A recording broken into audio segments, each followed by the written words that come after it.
Hello.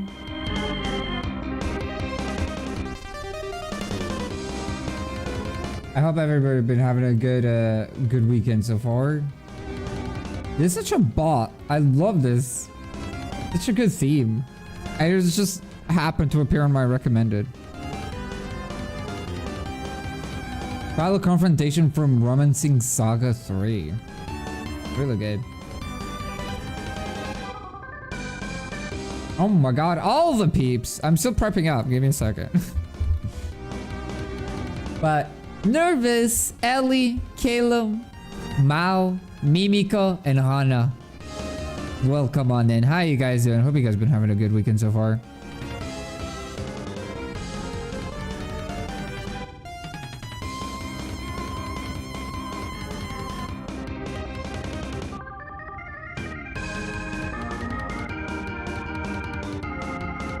You work all weekend? Oh boy.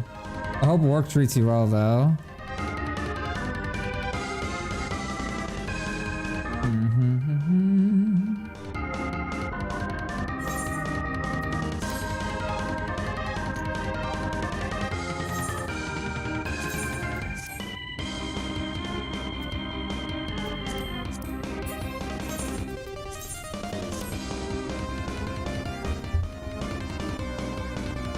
I am? That's good. I'm glad to hear it.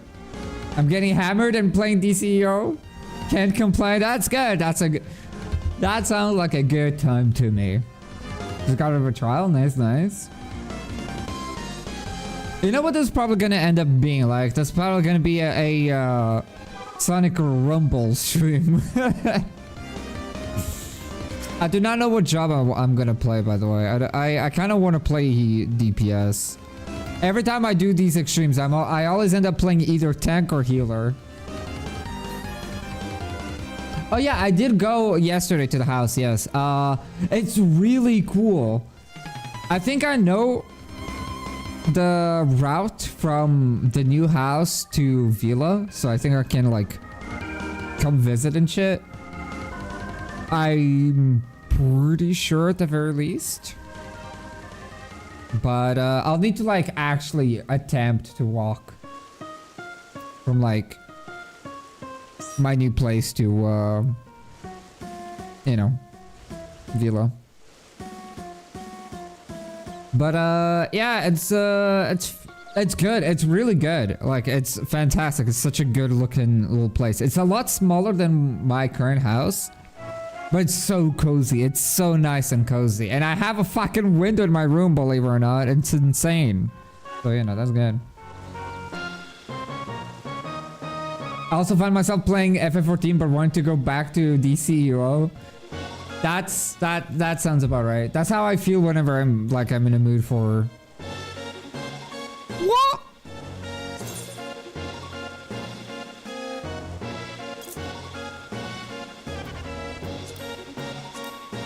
Thank you.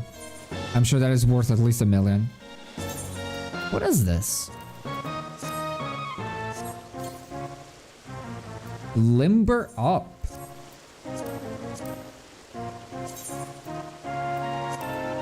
Oh, yes. Oh, shit. Look at me go. That's cute. It's kind of cheap. Well, just got it from Gamba. Oh, what the Cosmic Ocean? I see. Save some gil for the rest of us. I have a lot of gil. But yeah, speaking of DC, me and Ultrox are officially level 30, so we're maxed out. We finished the story. And we are starting like our gearing process. So Allie, whenever you get around to it, just doing the story will get you to where you need to be, so don't worry about anything else. And then I think I still remember more or less like all of the information that Nervous and Grumpy like told me yesterday, so I should be able to more or less help with like the leveling systems and shit. But till then, gotta level up. But yeah, when I was recording Throne and Liberty, I wanted to play FF14, I wanted to play DC, and I wanted to play Throne and Liberty. I wanted to play a little bit of everything, dude. No good. That's very difficult. We should try it out one day. Yes. I mean, we're starting to like move things around. I'm sure I can like take a day. I woke up super late, so today couldn't have been it. But depending if I wake up somewhat early, we can try and go tomorrow. If you want. But yeah, dude. Once you get the gist of DC Universe, it's such a fun game. It's such a fun game. But yeah, you're gonna be playing Paladin, Hana?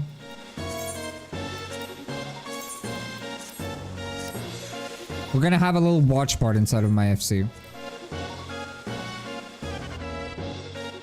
Because we're gonna be watching a guide.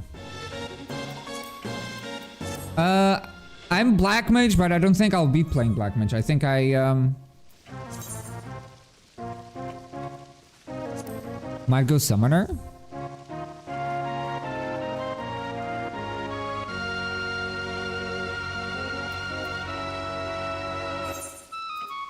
Do I want to play a caster? I mean, I'm a caster main, so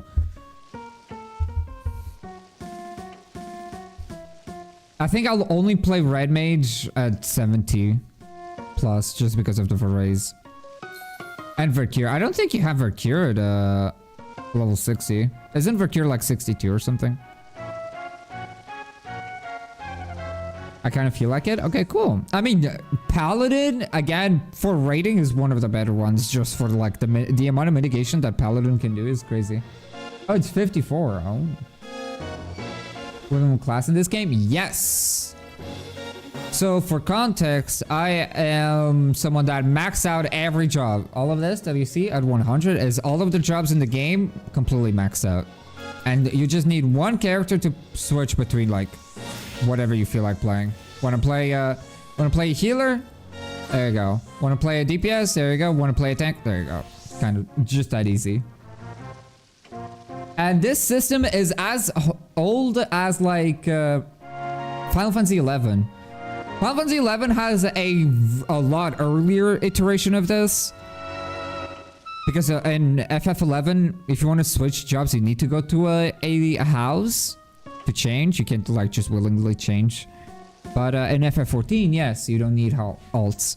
The only reason you would want a alt is for either roleplay purposes or you're playing on another server. You're playing on NA or EU or whatever.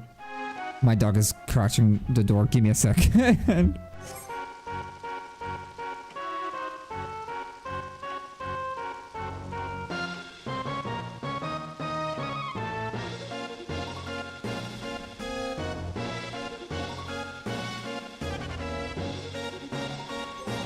Okay. But yeah. I'm gonna play this, I think.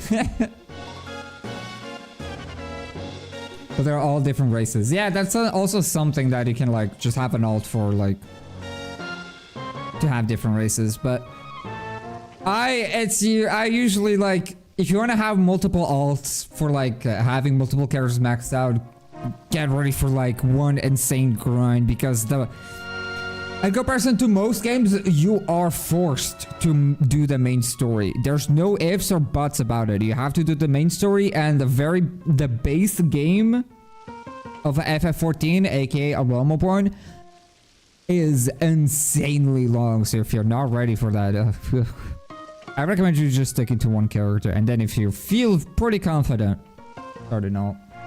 I have an alt in NA, but it's level 15 and only has done Sastasha. Also would probably be the reason for most wipes.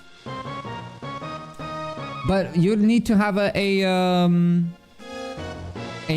at least level 60 alt for that, because we're not gonna go to Oceania. We're gonna stick on EU.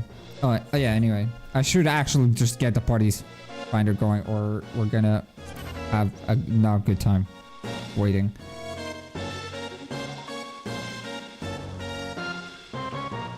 Maybe Summoner? Is Summoner... I mean, Summoner is good at 60. Like, Summoner is very strong at 60. That's why I was saying I can't... Oh, I see. But, yeah, Mimiko, I hope you have, like umbrellas and shit. I keep stealing all of yours. You keep giving them to... Like, every time you give me an umbrella, and you're like, oh yeah, you're borrowing the umbrella, you'll never see it ever again. But, so...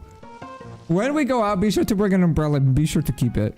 Because, holy shit, yesterday, I fucking got rained on. It was not good. It was not good, besties.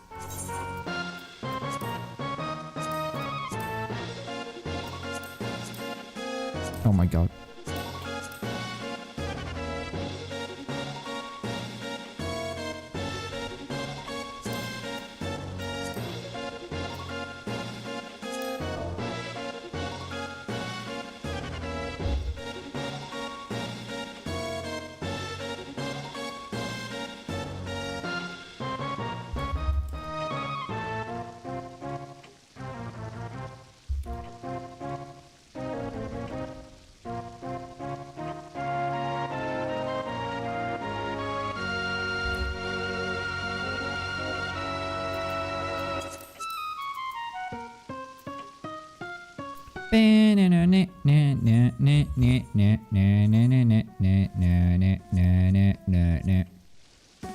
I love Kefka's theme, which is exactly what we're listening to right now. Anyway. Yeah, any questions I can feel free to ask, and I'll do my best. I have a lot of hours in this game.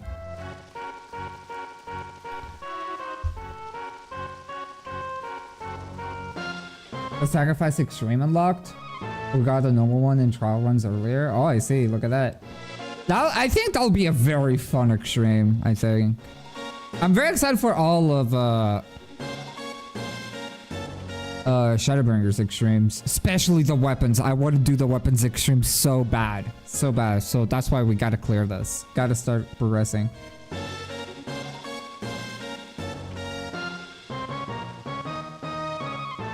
Okay, I don't think I missed any chat. So right now we're gonna have a little watch party, shall we? Okay.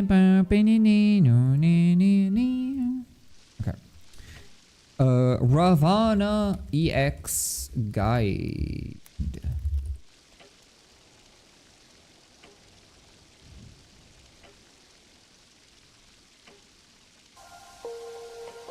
Stop. Not yet.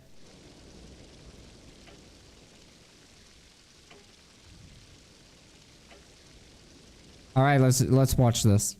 It's a 7-minute. It's a pretty short guide.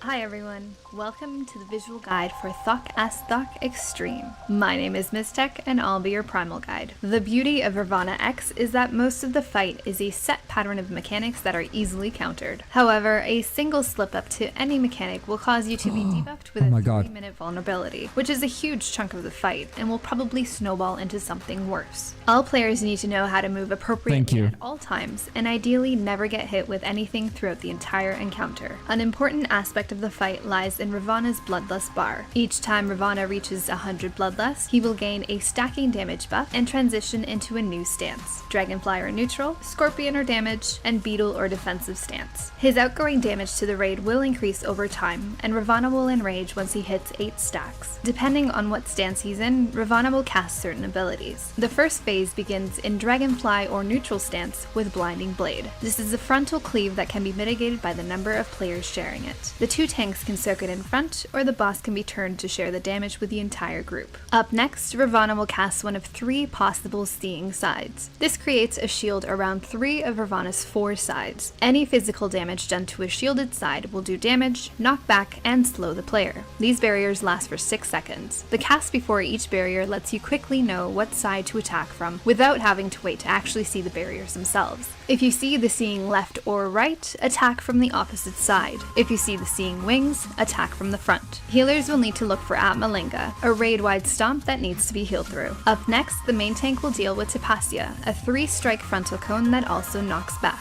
The first hit of Tapasya is unavoidable, but the next two should be avoided by moving to the side or through the boss. By now, the raid will most likely be pushing into the next phase, where Ravana will be in Scorpion or Damage stance. In this stance, Ravana will cast one of 4 Liberation attacks, the first being Prelude to Liberation. As he takes increased damage in this stance, this is the perfect time to pop cooldowns and burn him down while he casts. Prelude to Liberation will hit anyone within melee to mid-range once the cast is complete. All players need to ensure to move away from Ravana before this time. Next, Ravana will throw out a number of line AoEs that should be avoided. Fire puddles will also come up that must be avoided. Stepping into these will leave you with an insane fire dot, almost guaranteeing your death. Someone joined. 4 to 5 players will be marked with these massive liberation circles. These players need to spread around the room, ensuring no overlap on affected players while everyone else gets out of the way. No player should take more than 1 hit from a liberation circle ever. Up next, Ravana will immediately start casting Liberation. This is another mini burn phase. Liberation will hit any players that aren't directly behind him, so make sure you are on his bum. Remember to use the hitbox indicators if you're unsure what side is his back.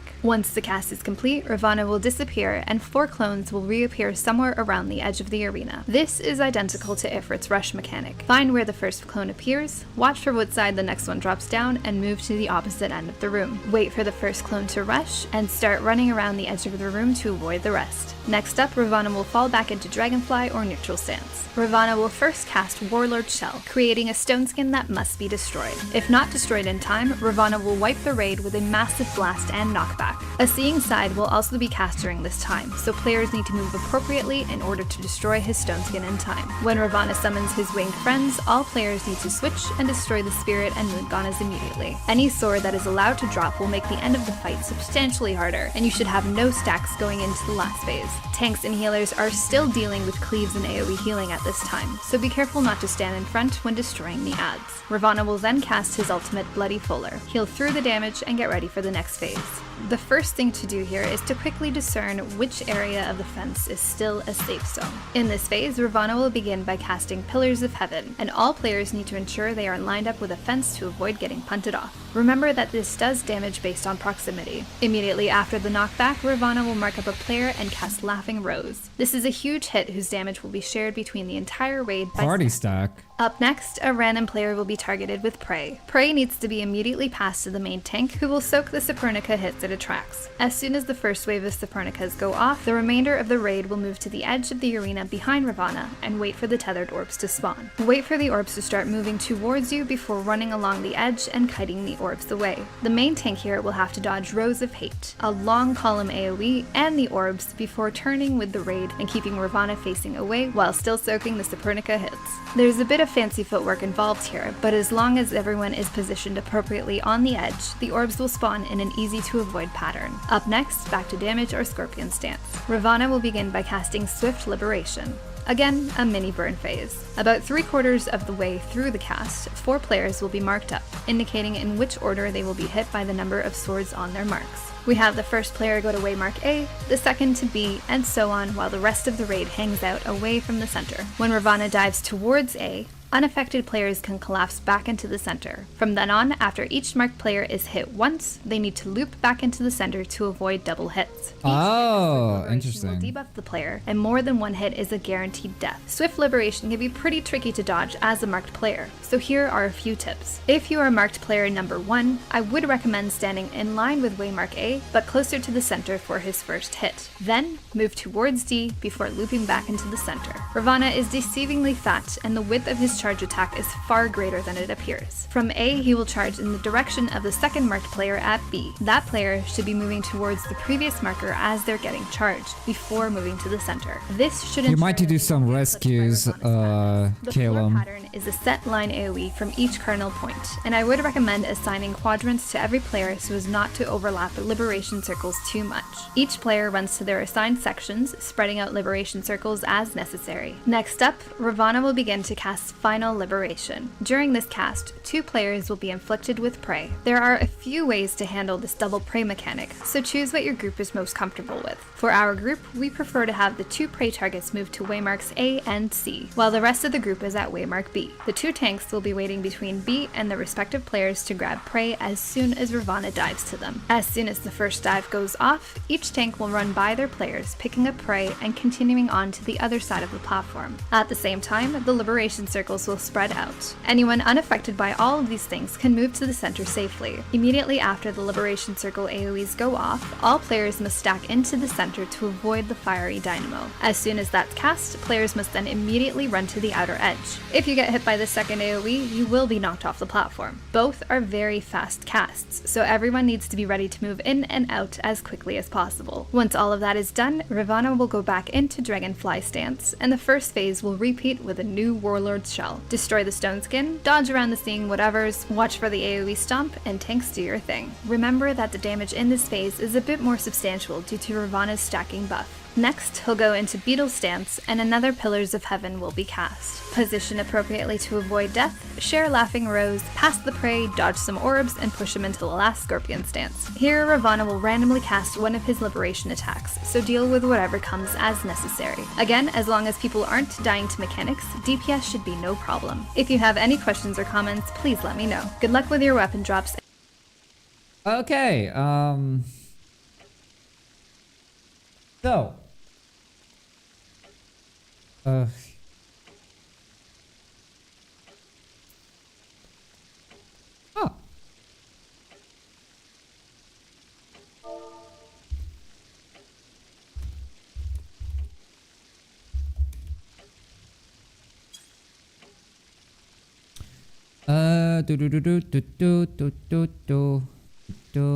Music. Okay, anyway,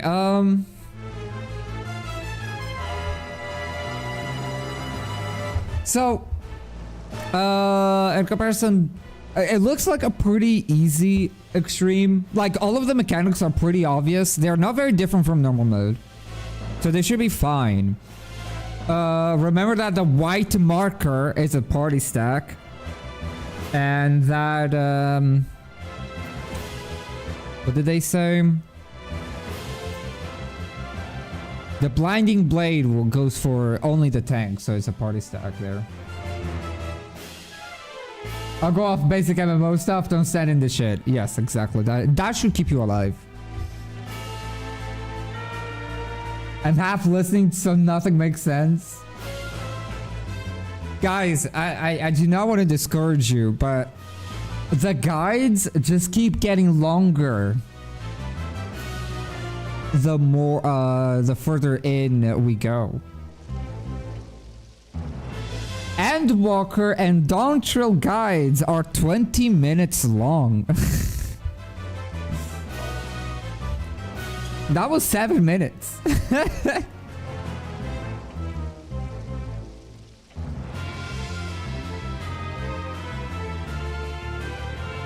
We're actually getting a lot of people. 20-minute guides for one fight? Oh yeah, I can show you maybe one in a second. But oh god, my dog is freaking out. Give me a second, I'll be RB.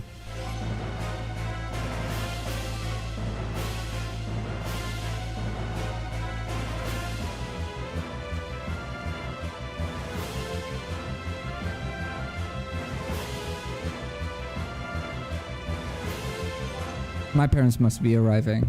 That's why he's freaking out. Okay, I mean, we can also just like, let me see. So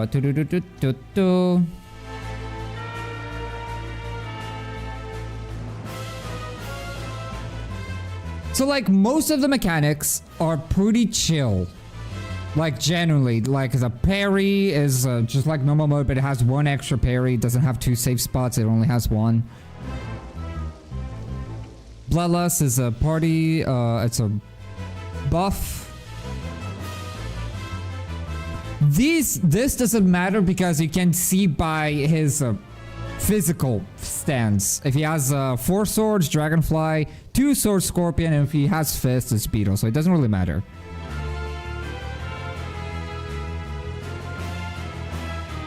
So blinding blade is pretty much one of the first mechanics. So that's it.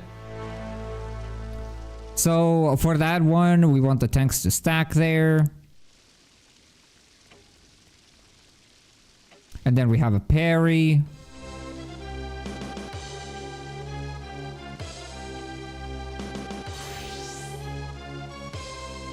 These are, they look overwhelming, but they're actually pretty simple. The first one is a massive circle AoE, so you want to be away.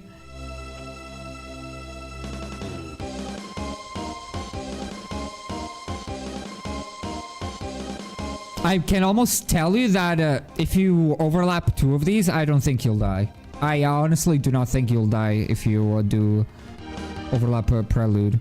Or maybe you do. That white mage took a lot of damage, actually. That white mage there. Yeah, maybe not. And then this one, you just have to be behind the boss. And you'll find. And then he puts the clones. Pay attention is like E3 dashes. Yeah, every time like he spawns, then you'll see the consecutive like explosions, and you just like rotate.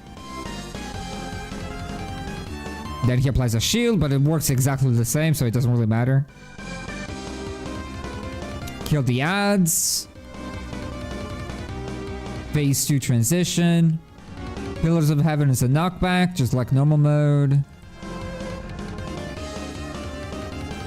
That's a party stack. Okay, this is the one thing that will catch people off guard. This fuck-ass marker is a party stack that needs to be stacked. I can easily see people just running away with it because it's not a normal stack marker. Prey needs to be given to tanks. The red marker needs to be given to tanks. So if you're a DPS or whatever, you need to pass the red marker to a tank.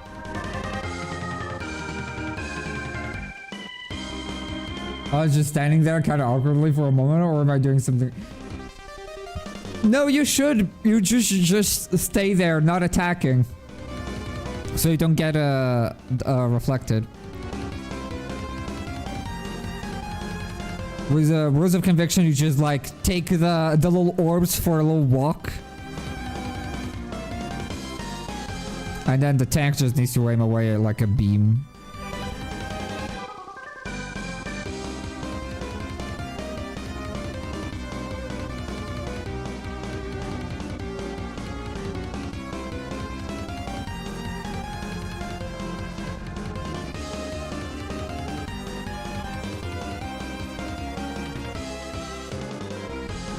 Yeah, this one will, like, Caleb will need to, like, stay on guard because, just as the person said, the hitbox of that is a really really big. So what you want to do is pop sprint early so you can either move out of the way, but if you don't move, you will need the healers to rescue into the center. But the dashes do not come from the center. They go to 1, and then from 1 to 2, to 2 to 3, to 3 to 4, and so on.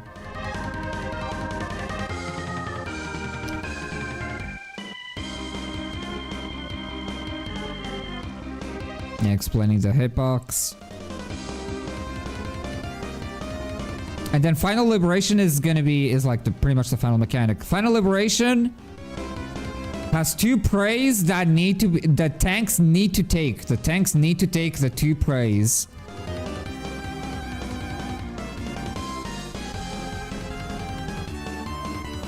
And stay away because that's a big circle AoE, right?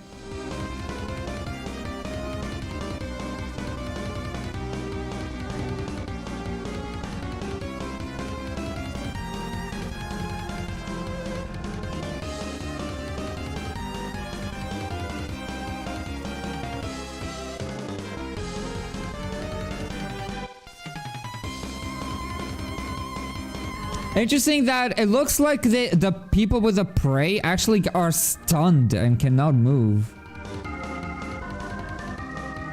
It looks like they are stunned and the tanks need to go out of their way to get the prey. But I guess it's a matter of trying, right? We're actually missing 1 DPS. That's kind of crazy.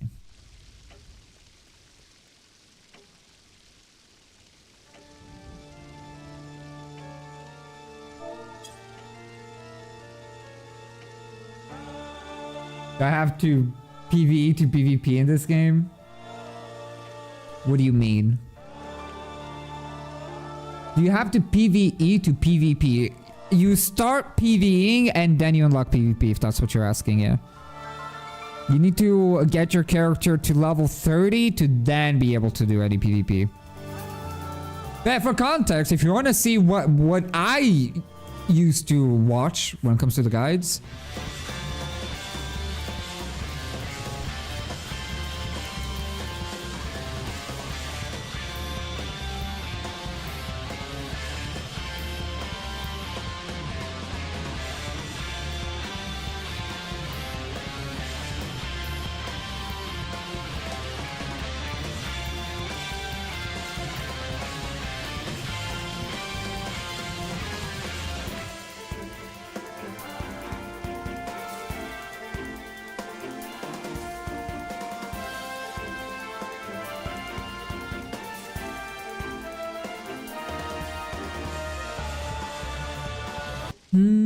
I love Garuda's theme. Yeah, do you want to see what I usually watch whenever I'm doing raiding for current content? Here.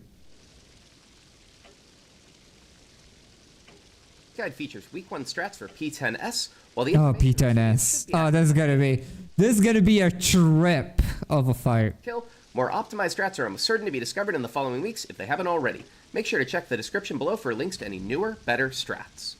Like when you're max level, do I have to PvE to do better in PvP? No. PvE and PvP are completely separate from one another. Completely separate.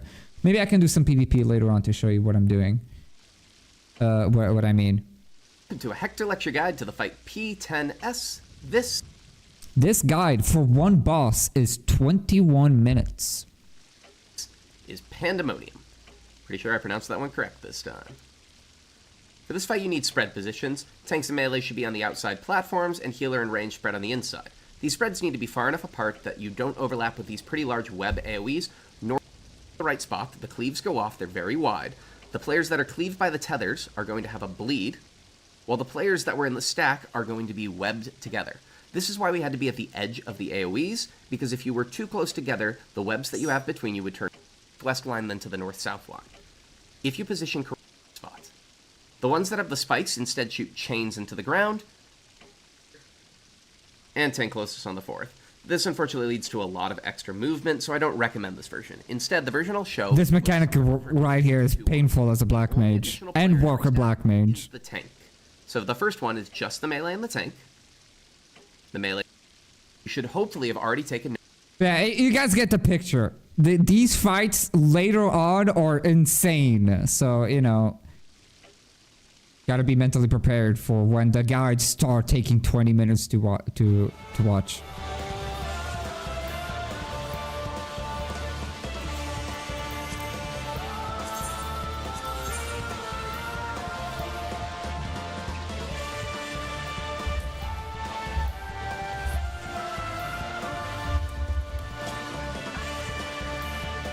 Like, wow, to tell what's happening in the fight as they happen. There is, but they're not very, how do I say this? They're not very okay with TOS of Square Enix. And the main reason because of it is that, for some reason in Japan, mods and plugins or anything of the sort is actually illegal. But yeah, there's multiple like resources for you to like download. I do not know all of them. I usually just kind of do as default. But I've heard that there's good resources for it. You haven't done P10N? You have done all P10 Pandemoniums, no? Or have we only unlocked all Pandemoniums for Calum?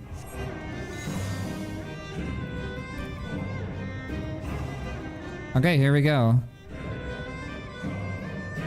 Only me? Okay, so we have to do for Pandemonium as well. Thinking devs banning for add-ons. Yeah, it's more like Japan not allowing it because Yoshi P, the person behind FF14, like the director, does not give a shit about mods and add-ons. The only reason he gives a shit is because if he doesn't, FF14, Square Enix as a company will be you know, will have issues. I don't know anymore. All of the days start blending in with me. I do not know.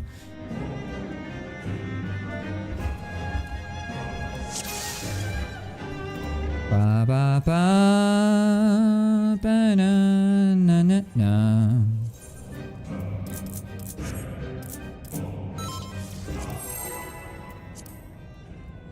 Okay, so level 60 summoner should be fine. And by the way, welcome on in, Grumpy. I'm sorry, I forgot to say hi.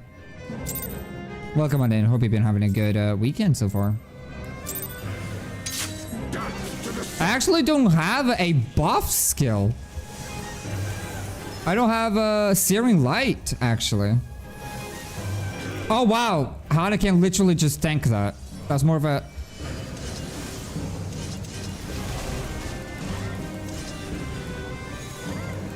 That is party stack is more like a tank buster than anything.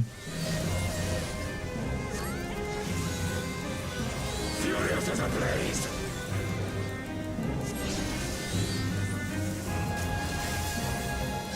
We're actually bursting the shit out of Ravana.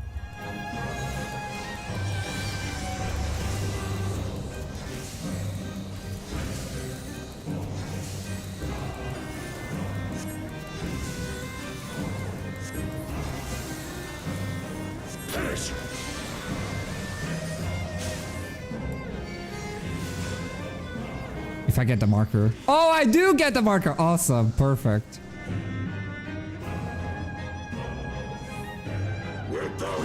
Ba, ba, ba. That was with a shield. That is a nasty. Actually, that is a nasty.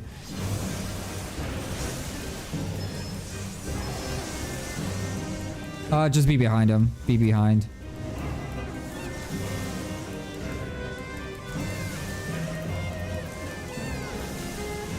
I have a feeling, Caleb, that we're going to be doing Bismarck very soon.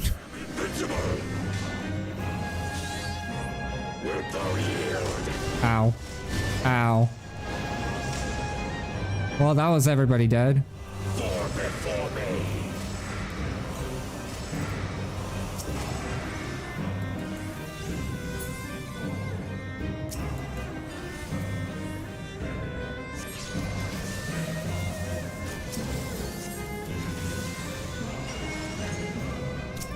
We might actually have a problem here. We might not get the DPS check here.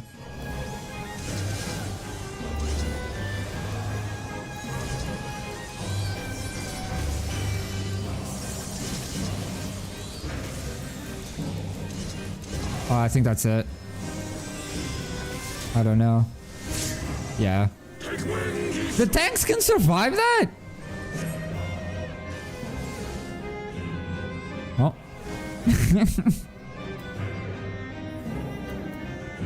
Good luck, everyone. Thank you. Thank you. That first mechanic is a tank stack.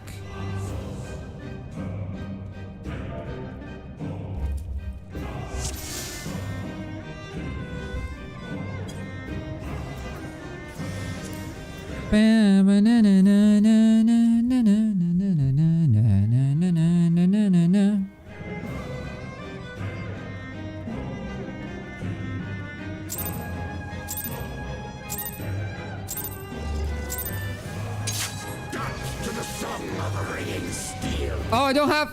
Oh my god, I don't have carbon gold. Oh my god.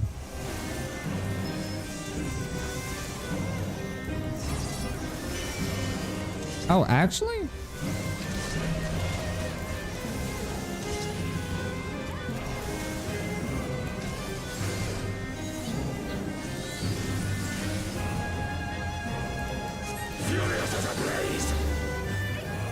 What I'm scared about is Nidhogg Extreme. Nidhogg Extreme seems to be pretty difficult. from the little that I've seen before.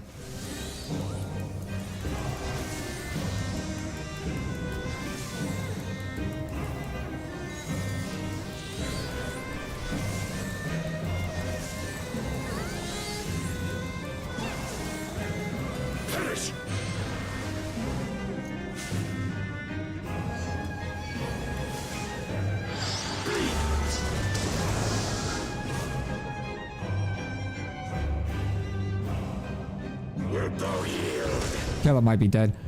Oh, Caleb only got hit once? That's actually kind of impressive.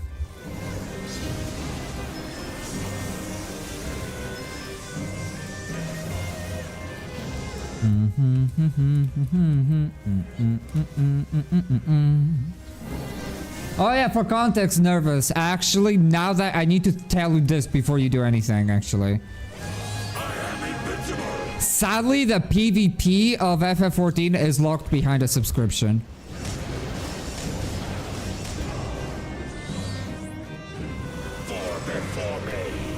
They stopped allowing free players to play the PvP just because there was a lot of cheaters.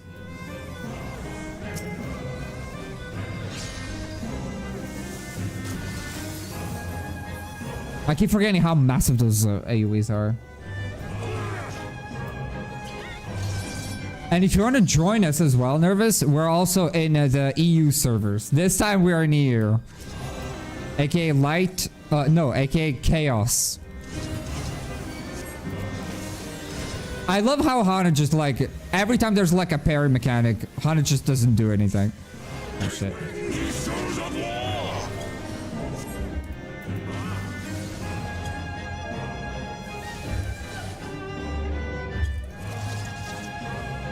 I'm from England, that's perfect. Oh, perfect. Yeah, there you go.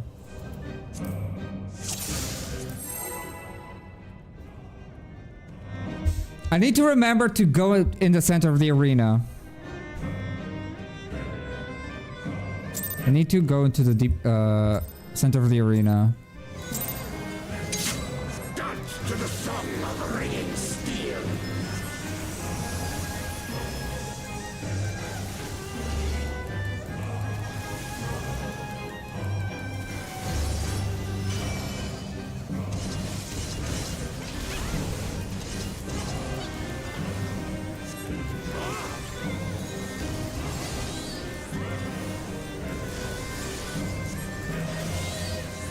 Furious as a blaze.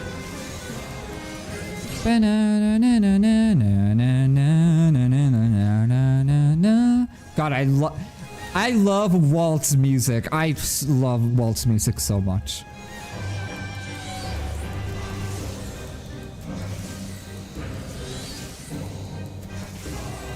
I love the greed.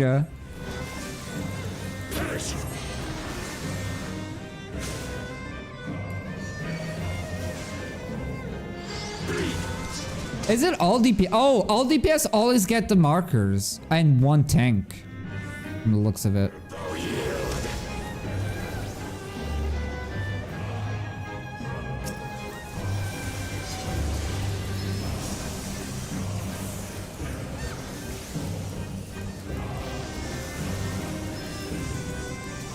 Miss Ray's like this. I haven't played WoW or anything like this in years. Well, you should join us then.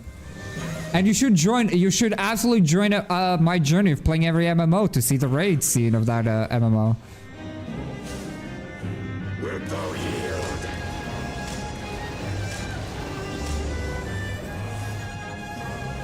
For before me.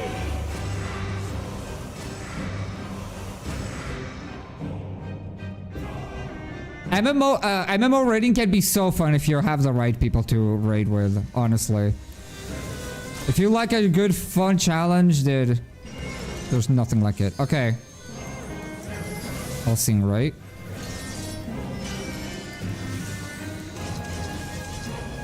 I think we got it. I think we got it this time.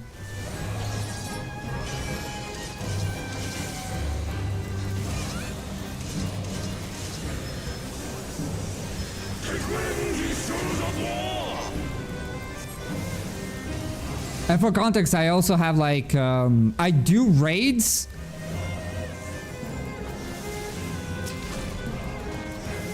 For all levels of this game, not only high-end content.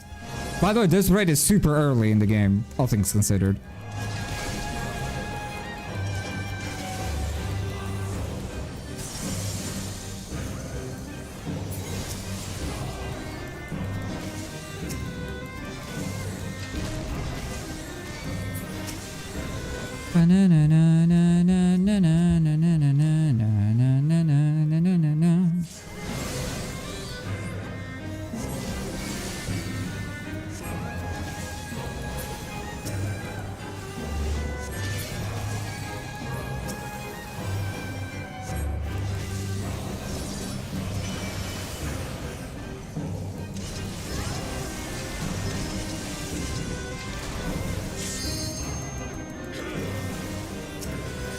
I'm sorry, I need to also help with raising, I'm sorry. Forgot that I'm playing a summoner a little bit. No! I can't, I think Black Mage will certainly die.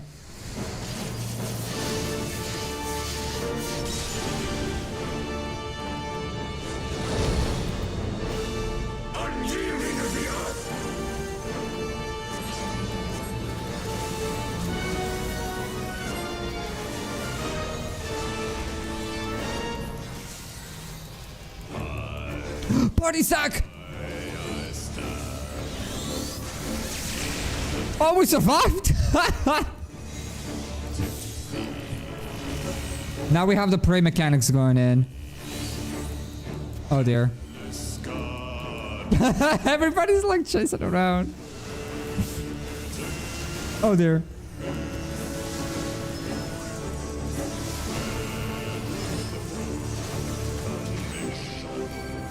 Whoa! Why me? Okay. Well,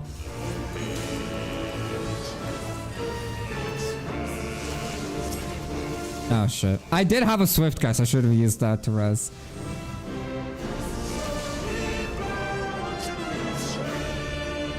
You ever tried Path of Exile? Very fun. I have Path of Exile too. And I have tried it. I kind of want to add that to the list of rating because I know that some of the bosses in that game are really fun. I've gone to the end game of that game with a friend of mine, but I never got to any of the bosses, the pinnacle bosses. But yeah, I do want to try that again someday.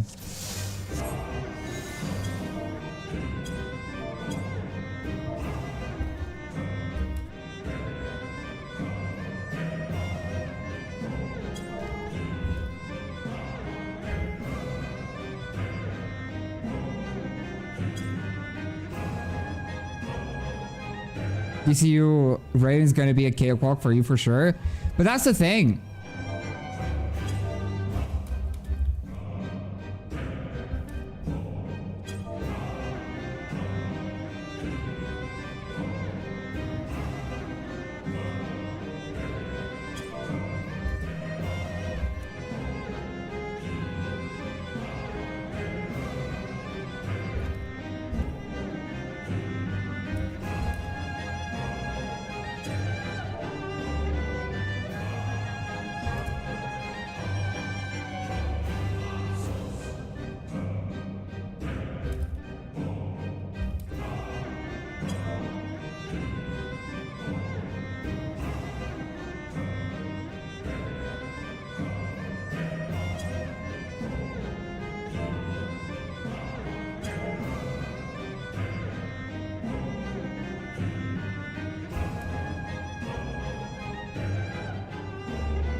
I'm sorry, I'm explaining the raid to some peeps.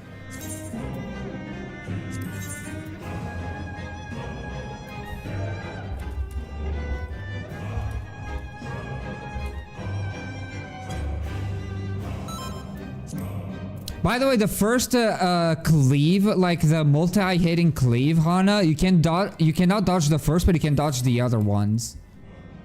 That's something that you can do.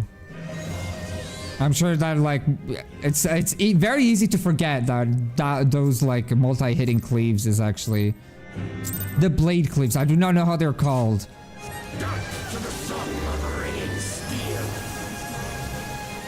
But they can be dodged.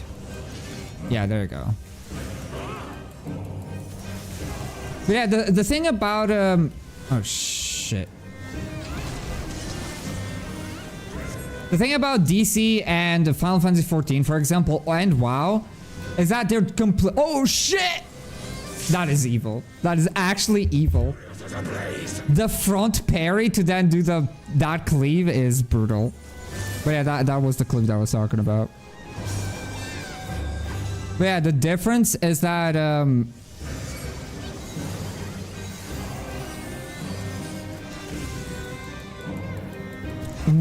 DC is a action MMO.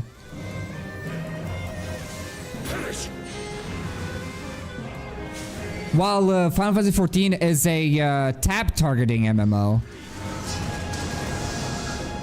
Oh shit. Ow. So I have a feeling that the way that they will resolve mechanics in DCU is going to be completely different from how Final Fantasy handles it and WoW handles it, you know what I mean? So I think it'll be tricky to learn, but I think I'm very excited to learn. Because I think my idea is that I want to do the raids of DC completely blind. No guides, no anything, just try to figure it out ourselves, you know? Nobody took damage, let's go!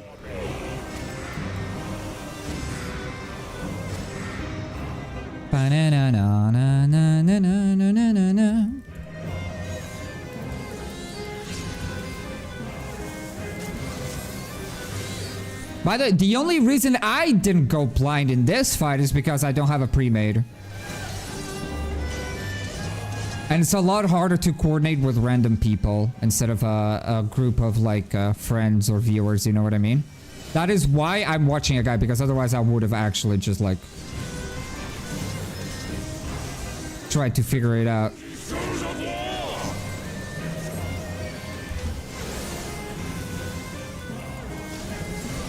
Nice dodge. That still hit you? That's crazy. That is... Oh, snapshots. Gotta love them.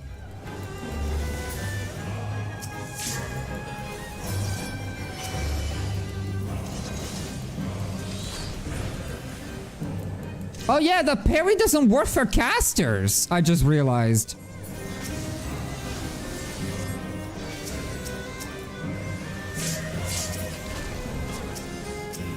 Like, you can actually just cast as a mage, and you'll be fine.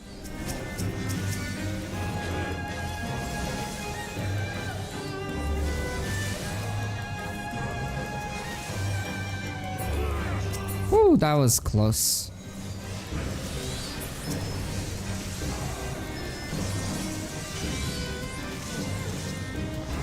Yeah, like, it doesn't affect me whatsoever. That's cool.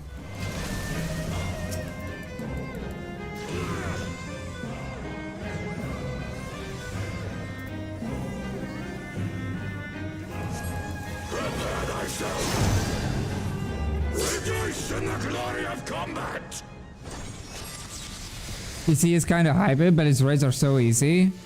I'm very curious. Very curious. Very excited to go for to do them.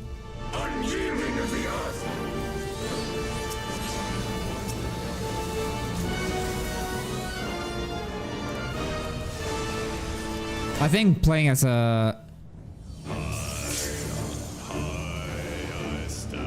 big stack marker. Good job. I can help recover though.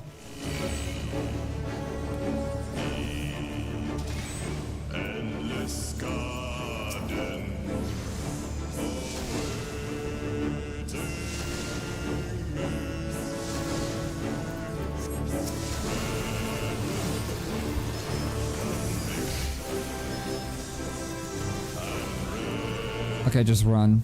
Just keep spinning. We keep on spinning. Oh, shit.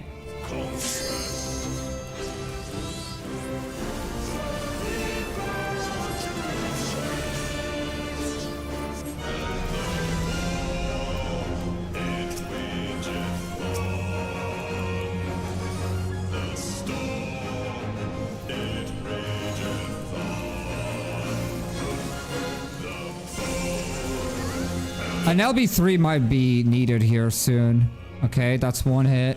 Bahan is dead there. Yeah. Oh!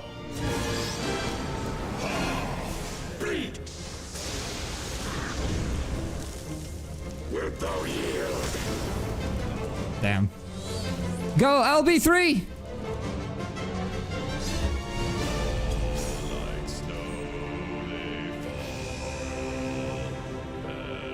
You see what I mean? Because the dashes that the Ravana does from 1 to 3 to 4 to and so on. Let's go! Are we gonna die here? Oh god. Oh!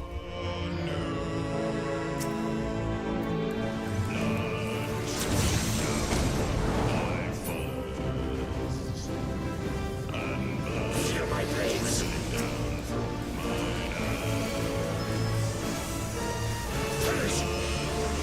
That is such a fast cast. Holy crap. Okay.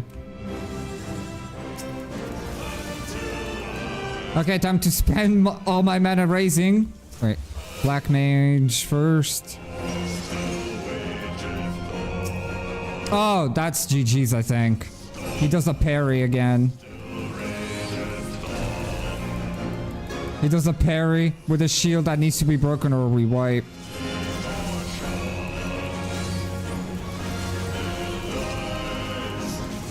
Yeah, there you go.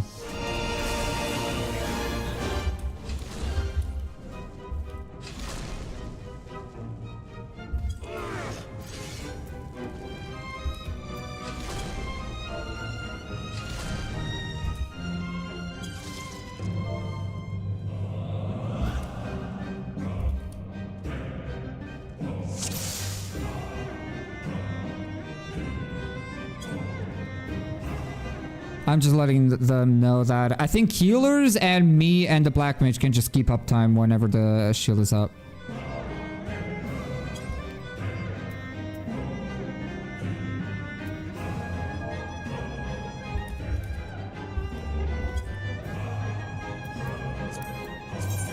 Alright. You have a weekly lockout in gear in this game, or can you farm it? For the current, very current Savage, yes. Every other extreme and savage, no. Only for current content. Oh shit.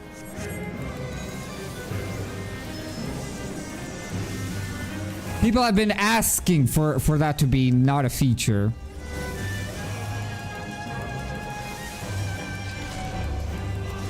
But yeah, they ain't changing their minds. But if you want to farm any extreme, any raid that is not current, like I'm doing right now, yes, you can just farm them for free. It'll be fine. Oh, big uptime right here from all the healers and the casters here. Because we don't need to move. I feel bad. I think this is like a pretty annoying fight as a melee.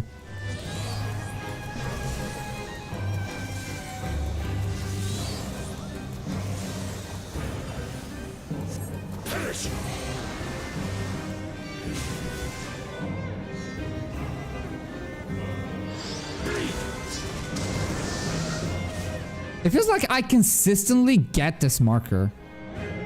It doesn't look like... I think it's completely random, but I'm always getting it, which is interesting.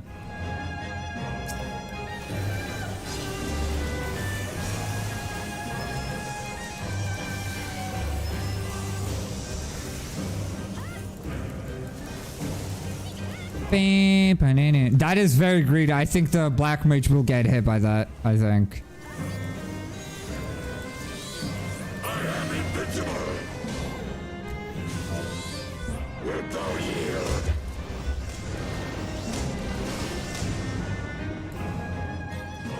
For before me.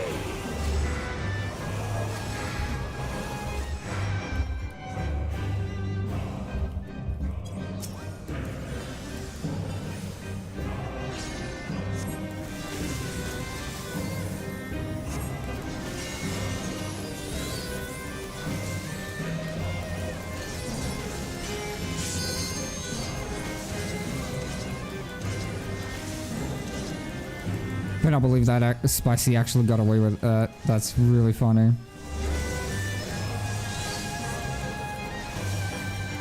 Take wing, ye souls of war!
Dude, we're bursting a Ravana so hard, it's crazy.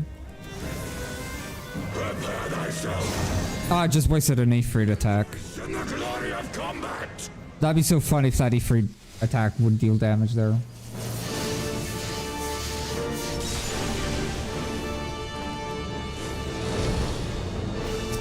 Unyielding as the earth!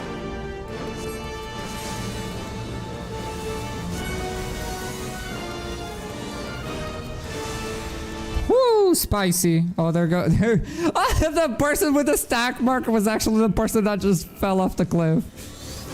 Very What? What? Excuse me?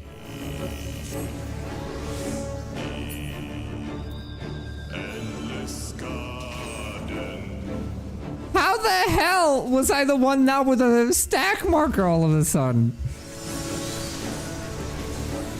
That's silly.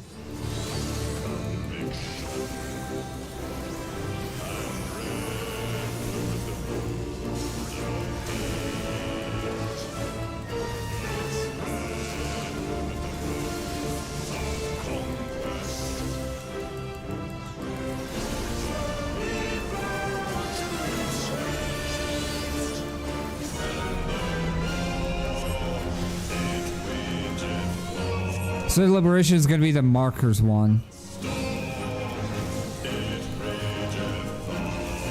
1, 2, 3, 4. Okay.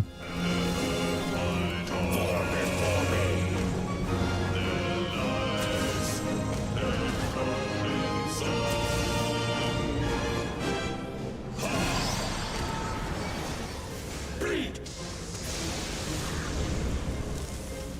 Wilt thou yield? Oh, the corpses also still work on.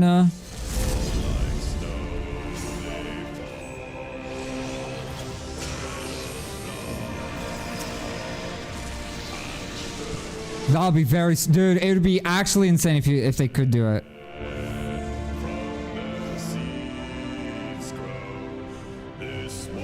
For before me!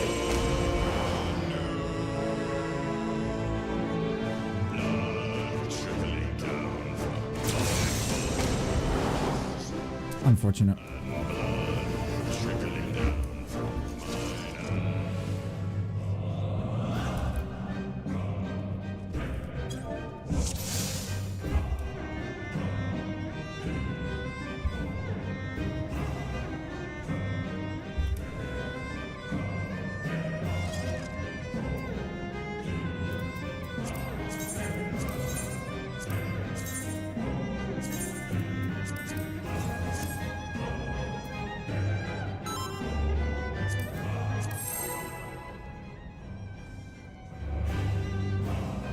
playing Summoner was absolutely the right way. Playing a DPS Reser whenever you're progging content is always good. It's always good. Oh shit, I just realized I didn't summon an Ifrit. Oh my god, I hate this.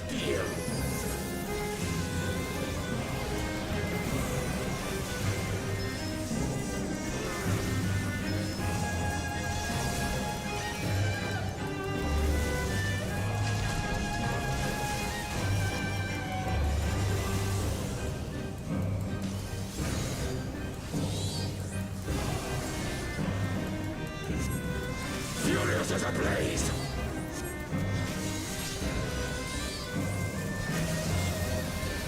Like the very first phase, the very first like 30 to like minute long fight, the very start of the fight is so chill for casters. It's like insane how like relaxing it is. Perish.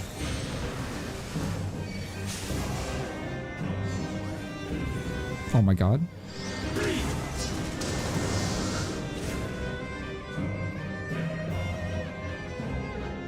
Wilt thou yield?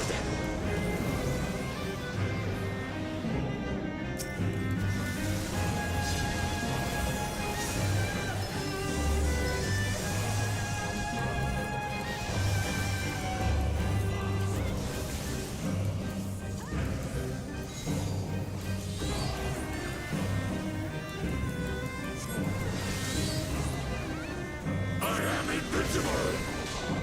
Oh yeah. Wilt thou yield?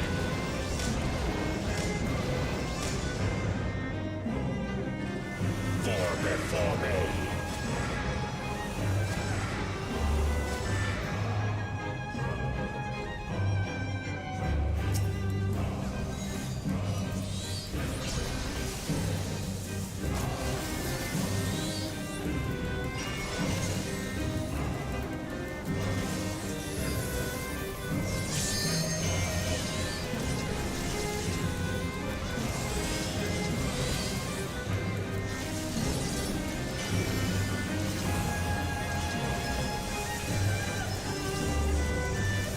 The one time that Hana can actually attack is whenever the boss like ends up doing a safe spot on the parry in the front.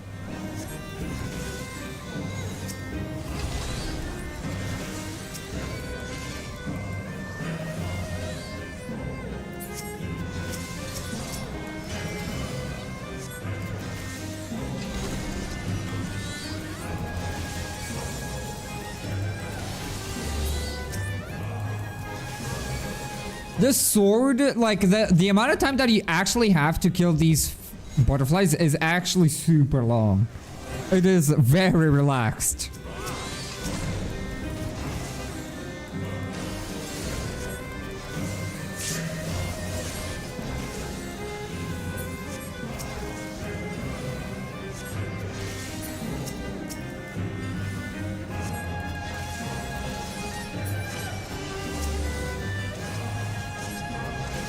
I'm just gonna save my Bahamut.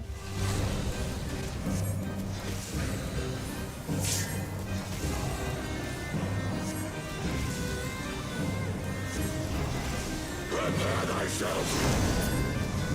Rejoice in the glory of combat.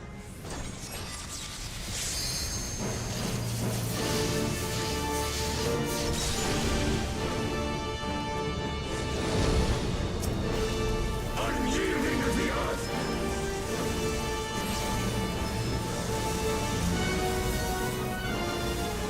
Can you anti-knockback that?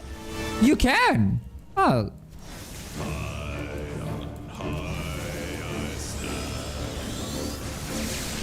That's something to know. You can anti-knockback that for sure. It breaks the shields of the arena.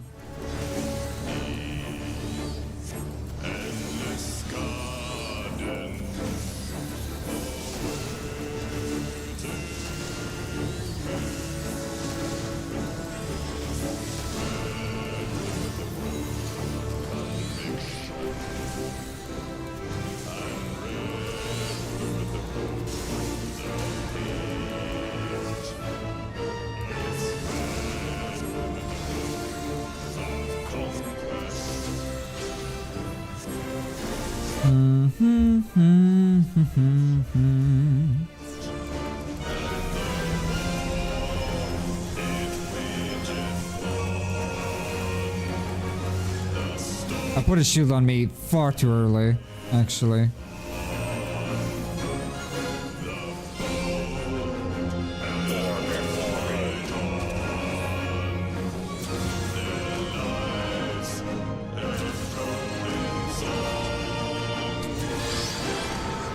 Might need to do a LB3.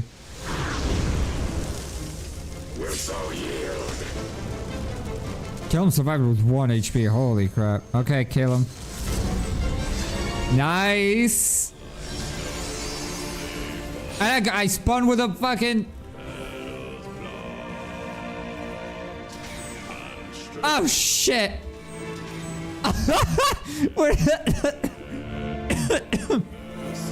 We're fucking spreading.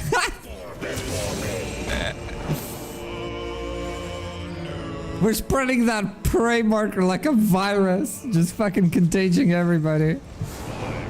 Oh.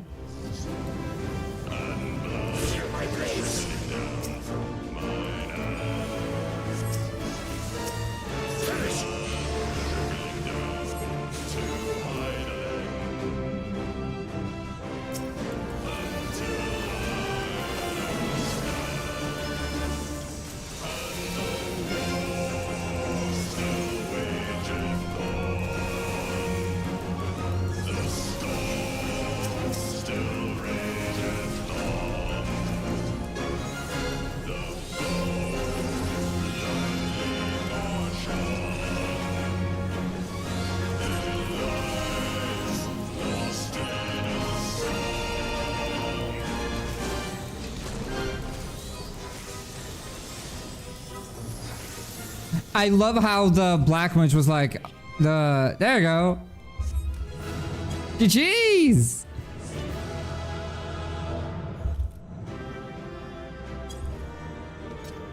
That's good. That's good.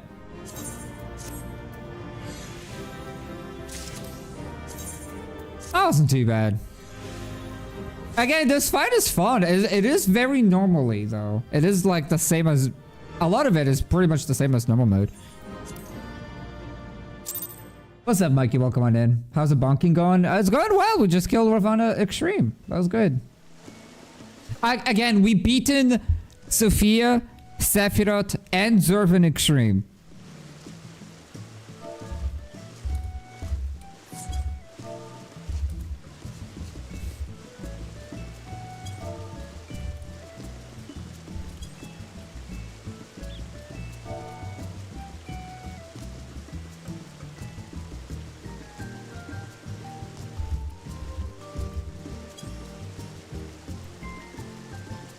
Oh, time to watch another guide. You're having fun, and there is me who is currently reporting someone named Immigrant Cleaner. Oh god, yeah, good thing you're reporting that. Did you find them on a dungeon, or just like in a or was it in a main city? On a dungeon? Duh. What a nice evening. Yeah, that's not very fun for sure.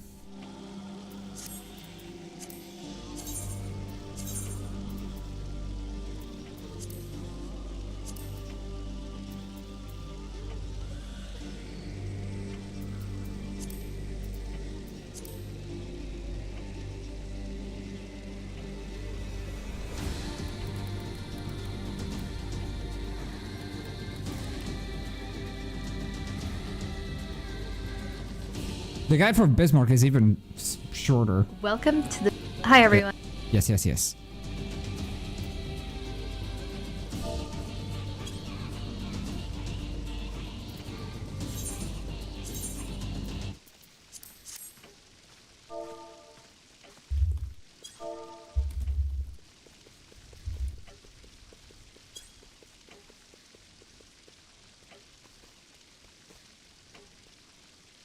All right, let's watch it together. Welcome to the visual guide for the Limitless Blue Extreme. This is the first new extreme mode made available in patch 3.0 Heavensward. This fight can be a little overwhelming at times, but my name is Ms. Tech and I will of course be your primal guide. This extreme encounter is quite similar to the hard mode version, and this guide will assume you have basic knowledge of the major mechanics of the fight, including the use of dragon killers and the field generator, and dealing with Bismarck's back.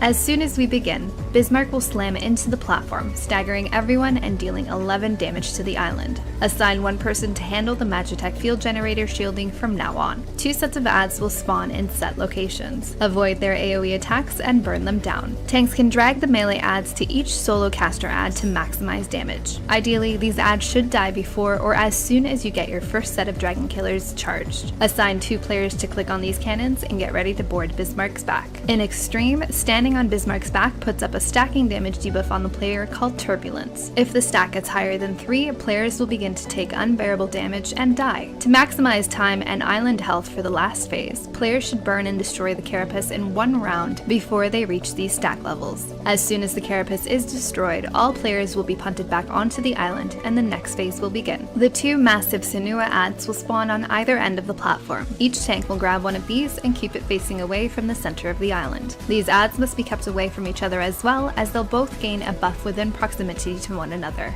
Immediately after they spawn, these adds will cast Dead Wind or Dead Water, which will apply either a wind or water debuff on all players in the raid. These adds will now reflect any damage done to them by players with the same colored debuff as them. I see. In other words, if you find yourself affected with the water or blue debuff, you should only be damaging the wind or green add, and vice versa. A tank swap will be necessary if they find themselves tanking an add with the inappropriate debuff. Anytime tanks are swapping, all other players need to be wary of the middle as the snakes move to their new positions, or have the tanks move quickly enough to keep the snakes in their place. Avoid AoEs and tornadoes while you burn down each add. These debuffs will be recast every 50 seconds, and all players need to immediately switch to their appropriate target if necessary. The raid has a little under 2 minutes to destroy the adds before Bismarck returns to cast his ultimate. If the adds are not destroyed in time, you will wipe. This is the DPS check of the fight, and all players need to optimize the time spent damaging the appropriate add. In the last phase, adds will spawn again. Stack them up and avoid their AoE. Healers in melee, be especially careful of the stagger from Bismarck's first hit. You may find yourself stuck in a few AoE telegraphs, unable to move. The weather mechanic in this last phase is substantially more involved in Extreme than it is on hard mode. Anytime you see the emote, Bismarck seizes control of the clouds. Players need to watch out for how the weather changes. One of 3 possible weather phases will occur. Yeah, this is the thing that always confuses me. Bubbles will spawn around the platform. Anytime these bubbles are up, you'll notice substantially more AoE telegraphs on the platform, and it's a good idea to prioritize these depending on the weather. The easiest weather phase to distinguish is thunder. The sky will turn purple and 2 sets of lightning strikes will go off.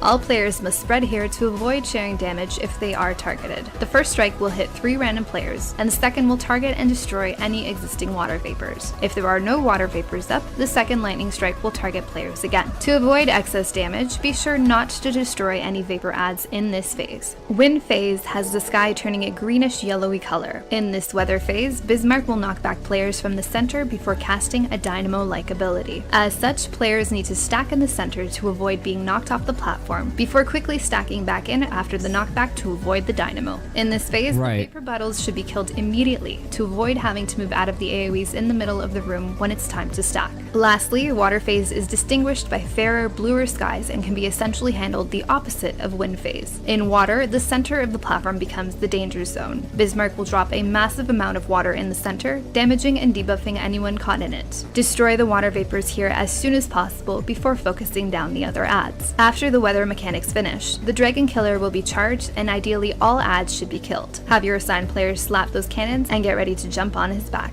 Burn the Corona as fast as possible and remember not to let yourself get higher than 3 stacks. Jump off when necessary. Here the phase will repeat. Pick up adds, heal through the slam, watch for the weather change, and deal with it appropriately. When the second set of dragon killers are charged, you'll notice that the raid still has a bit of time on their debuffs. As such, the assigned players should wait until the absolute last moment before clicking on the cannons. As soon as Bismarck telegraphs his AoEs on the cannons, click the harpoons. This will also allow players the maximum amount of time on Bismarck's back once their debuffs have fallen off. Be very careful not to jump onto his back before your debuff is off, or you will die and Braddock will never let you live it down. Keep an eye on your stacks and jump off once you're at 3 or when Bismarck starts to shudder to avoid. Okay, that's actually a pretty simple mechanic. Pretty simple. Yeah. It's gonna be a matter of like realizing what weather it is, and then, you know, that'll be like the main whole thing.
All right, let's just give it a shot. I just healed my very first EX, actual EX in our DIY. And honestly, our DIY like savages at this point. They're not even extremes. They're like savages. They're a lot harder. So again, as I said, because you've done that, you've done a Nidhogg ultimate. You can heal anything. At this point, you can heal anything. For sure. Alright. Actually, there's no point on even doing a marker because you can't even do an opener because the boss is not even targetable. So just pull Hana whenever. You made me invincible. Yes. Now the only thing that you have to worry about whenever... Oh my god, it's Mao! I just realized it's Mao! Oh my god. I did not realize. Hello! Welcome to the shenanigans.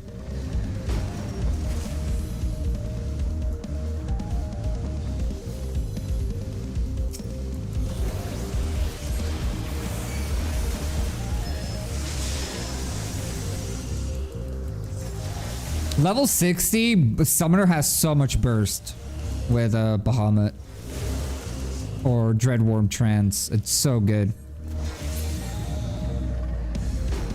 Ah, shit.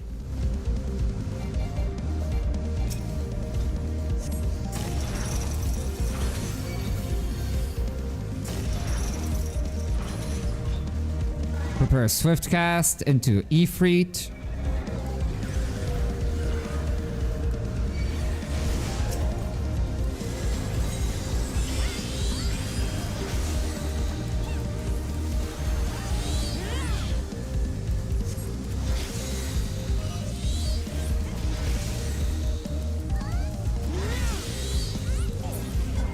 Nice. Oh, just barely. We almost got it done with like only 2 stacks.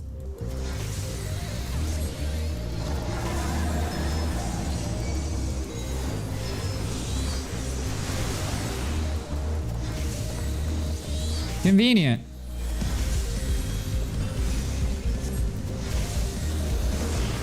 Oh yeah, wait. No, the weather is after the serpents, not during.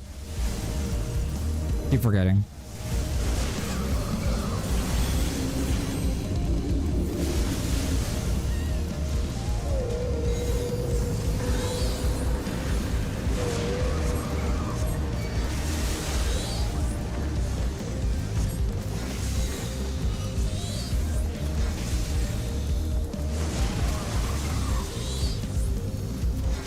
If this is anything like normal mode, dude, the time that we have to kill these serpents is actually kind of like insanely long.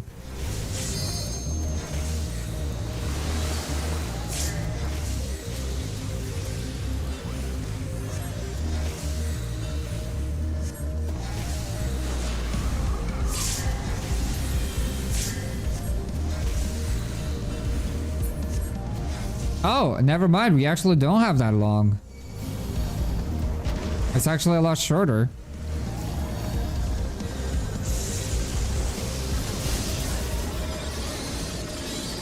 Damn. Okay, there's actually a tighter DPS check than I thought. I don't think it's as tight as I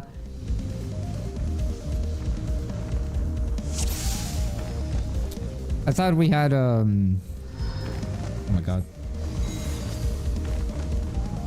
It won't be as tight as the challenge. Item level 0 challenge. For sure. Ow.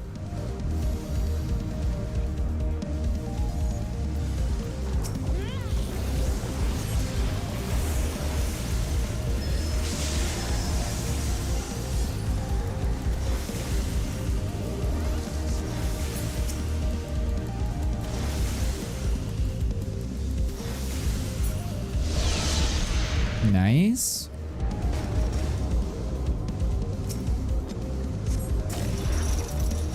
Gonna do exactly the same. Prepare a swift cast into Ifrit and a shield. Oh no, the ninja went too early.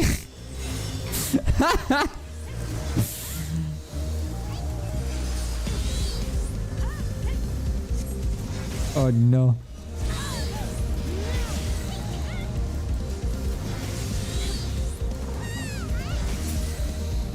Oh, we actually didn't get... Oh, that was faster. Wait, how did Hana get 3 stacks? Oh, maybe went just slightly too early.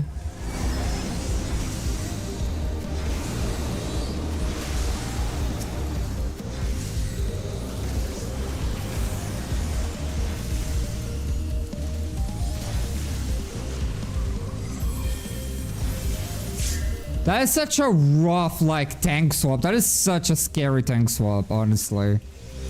It really sucks that I don't think we get this DPS check now. It sucks that the tanks need to tank swap in general. Because you get punished for tank swapping, honestly. Ow.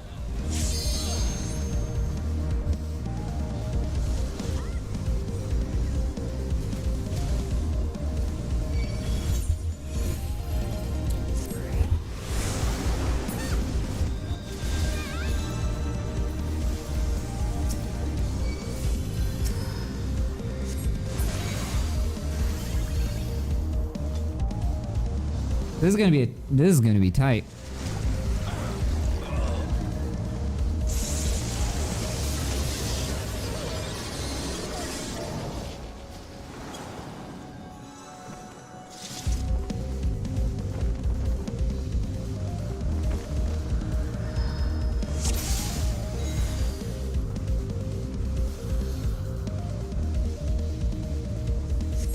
Oh, are we gonna do anything? There we go.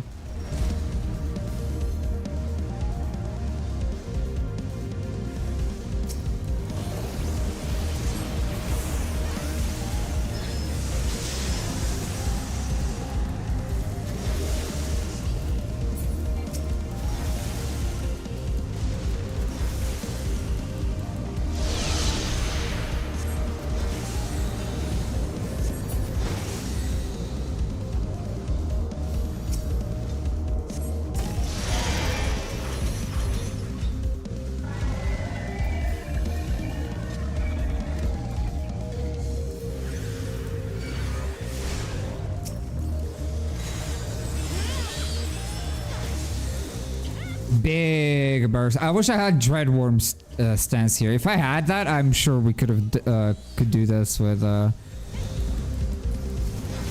without getting to 3 stacks. Oh, it's 3 stacks. Oh, there you go. Our burst was super high.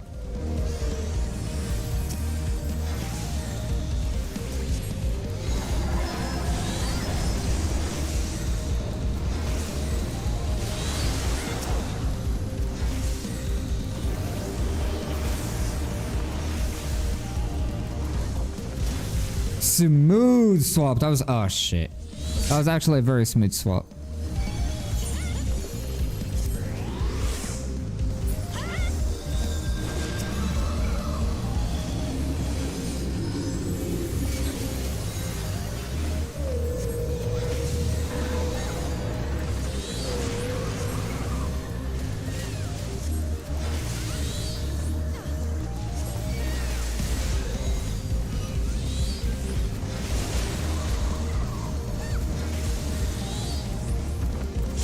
We don't even get one limit break bar. Like, I guess we do now.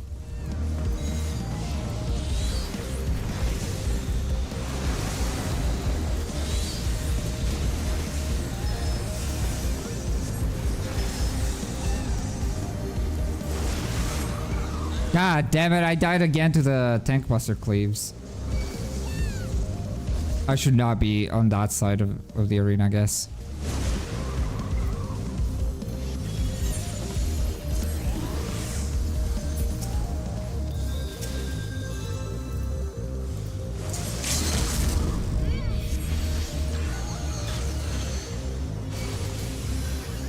Kill it! Nice!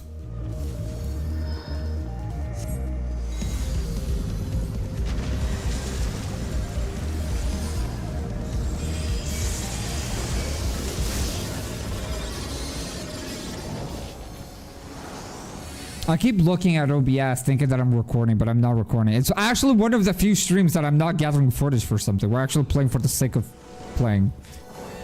Insanity.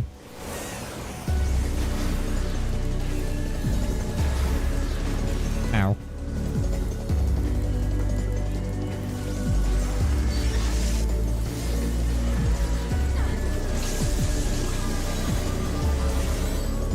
Wind. Can I...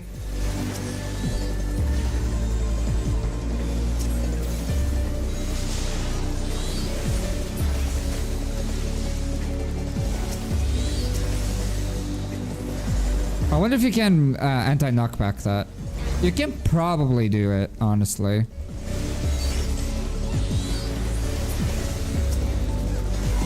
Ah, shit. Evil AoE.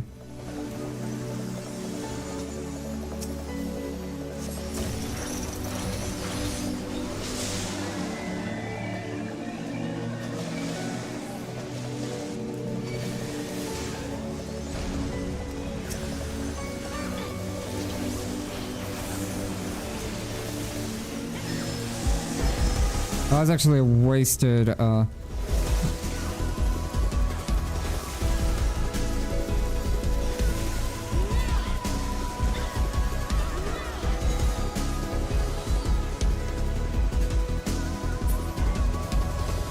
Damn.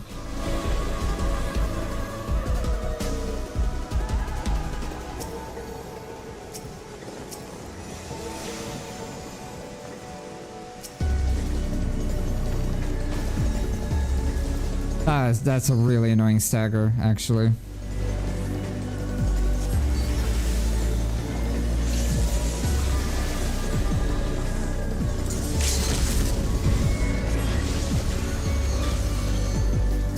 Now it's water.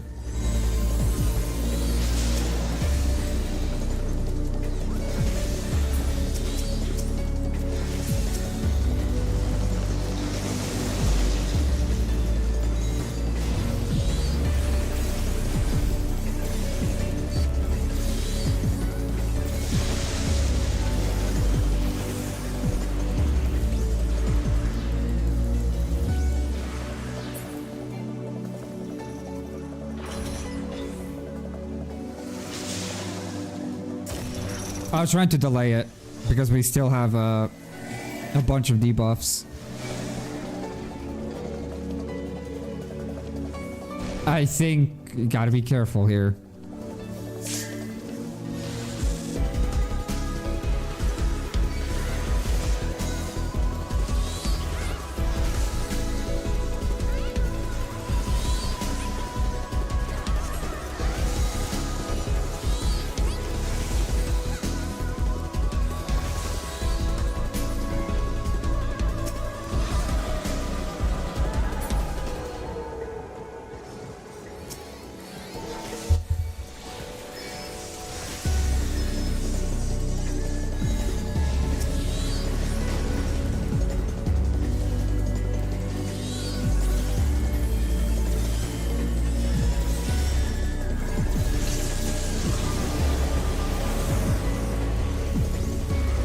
Lightning, do not attack the vapor orb.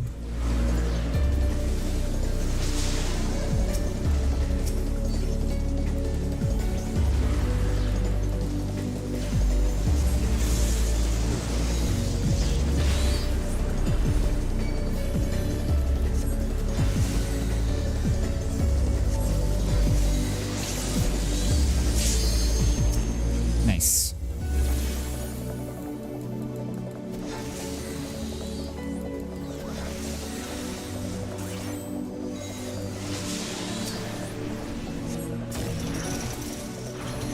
Oh, we failed one. This might be a wipe actually here. I don't think we'll be able to get this one. Unless we maybe like kill this fast enough.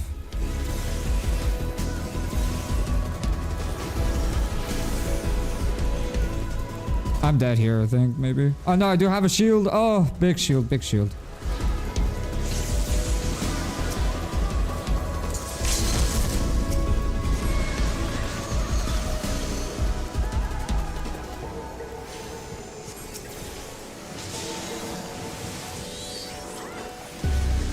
This wind.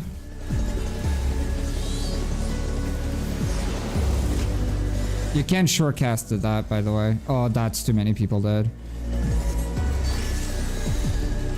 Oh.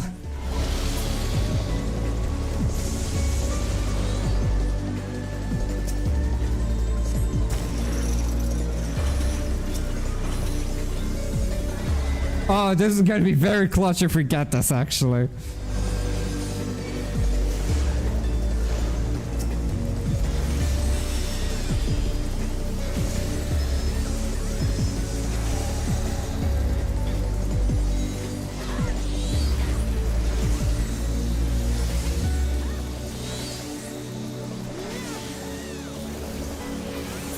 Yeah!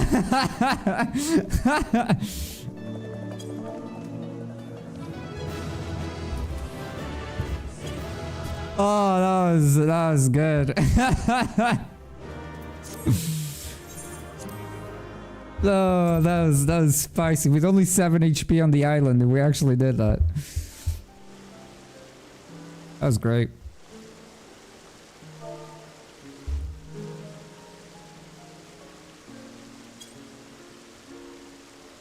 Jordan is next.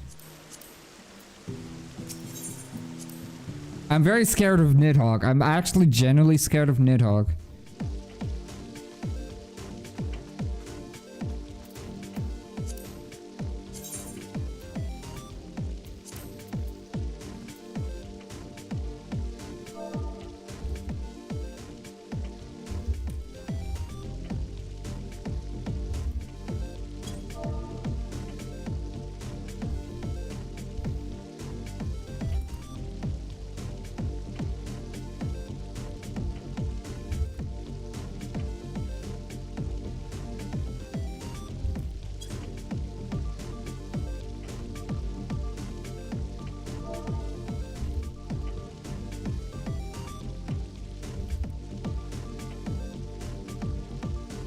Okay, it's watch time. It's watch party time.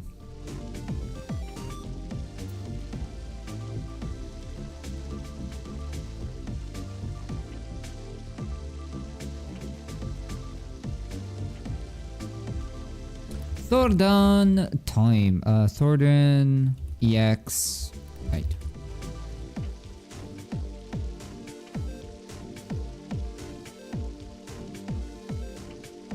Hi everyone, welcome to the visual guide for Thordan Extreme. No, stop. I'm not ready yet.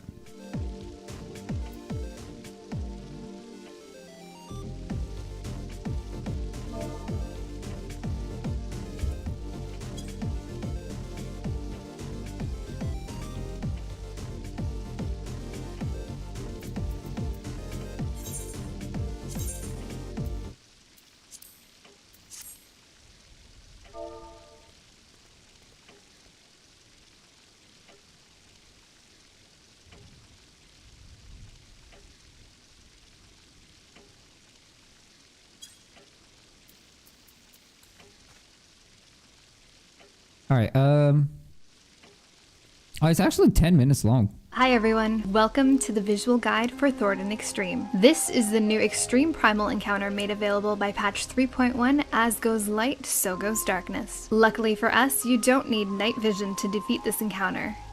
Or maybe you do. My name is Ms. Tech and I'll be your primal guide. You'll see a maximum of 9 phases before death, and as with any extreme primal, this fight I'm so excited for this one. around the sequence of mechanics while pumping out as much. I'm so excited for this one, you have no idea. Overwhelming at first, but it can be easily broken down into steps. Thornton has a frontal cone and should be faced away from the raid as necessary. Throughout the encounter, Thornton will also cast Dragon's Eye, a stacking buff that increases his outgoing damage. That said, as the encounter progresses, each mechanic will hit harder and harder, so it's imperative that all players do their best to handle each phase appropriately, reducing the strain on the healers. High raid DPS can also allow you to skip phases, and as they say, raid damage can be the best mitigator. I would also recommend assigning specific areas of the room for each player to help dodge mechanics later on, but we'll get to that soon. Phase 1 will last until Thornton reaches 70% or he finishes his combo of mechanics with Heavenly Heal. We begin with Meteor Rain, which places a large AoE circle under all players. Players can stack before this cast to bait these circles in specific areas before spreading to avoid the damage. Up next, Thornton casts Ascalon's Mercy, a massive AoE pattern that allows players to dodge in between each slice or on the other side of the affected room. Getting hit by this will do high damage and punt you backwards, a guaranteed death later on, so be sure to avoid this at all costs. Thornton will then cast Dragon's Eye, followed shortly by Dragon's Gaze. This gaze will fear and place the vulnerability debuff on any player that gets hit by it. To avoid Dragon's Gaze, simply turn your character away from Thornton. This is another mechanic that has a high chance of death later on, so be sure to never get hit by this. Next, he'll hit us with Lightning Storm. Reminiscent of Ramuh's attacks, players should spread to avoid splashing damage on each other. Immediately after, a player will be marked with the very obvious Dragon's Rage. All players must stack on this player to share damage. If not enough players stack, you will die. Thornton will then cast Ancient Quega, high rate AoE damage. Shield and heal through this as necessary. Lastly, he'll cast Heavenly Heal, a high damage tank buster that should be mitigated and healed through appropriately. At this point, Thornton will disappear and phase 2 begins. We have the raids stacking in the center and ready to run to their pre-assigned areas at the 8 cardinal points of the room from the center. Holy Chain and Heaven's Flare will happen at the same time here, and players must move just like Unreal to break Holy Chains while dodging Heaven's Flare AoE circles. Just like Unreal. After, 4 Conviction Towers, similar to those in turn 13 or the normal version of this encounter, will spawn. Since all players are spread to specific areas, players will be responsible to stand in any towers near them. If a Conviction Tower is left unattended, it will explode and place a paralyze on all players. Avoid this at all costs. Once the Conviction Towers are handled and they poof away, Sir Zephyrin will begin to cast Sacred Cross in the center of the room. Once cast, Sacred Cross will deal damage to the raid based on Zephyrin's health at the time of the cast. Obviously, the raid should burn him down as fast as possible. I kind of want to make a video about this. You know what? I think I'll record this extreme. Spawn around the outer rim of the arena and eventually cast Spiral Thrust in their direct line of sight. A dive Just like Unreal.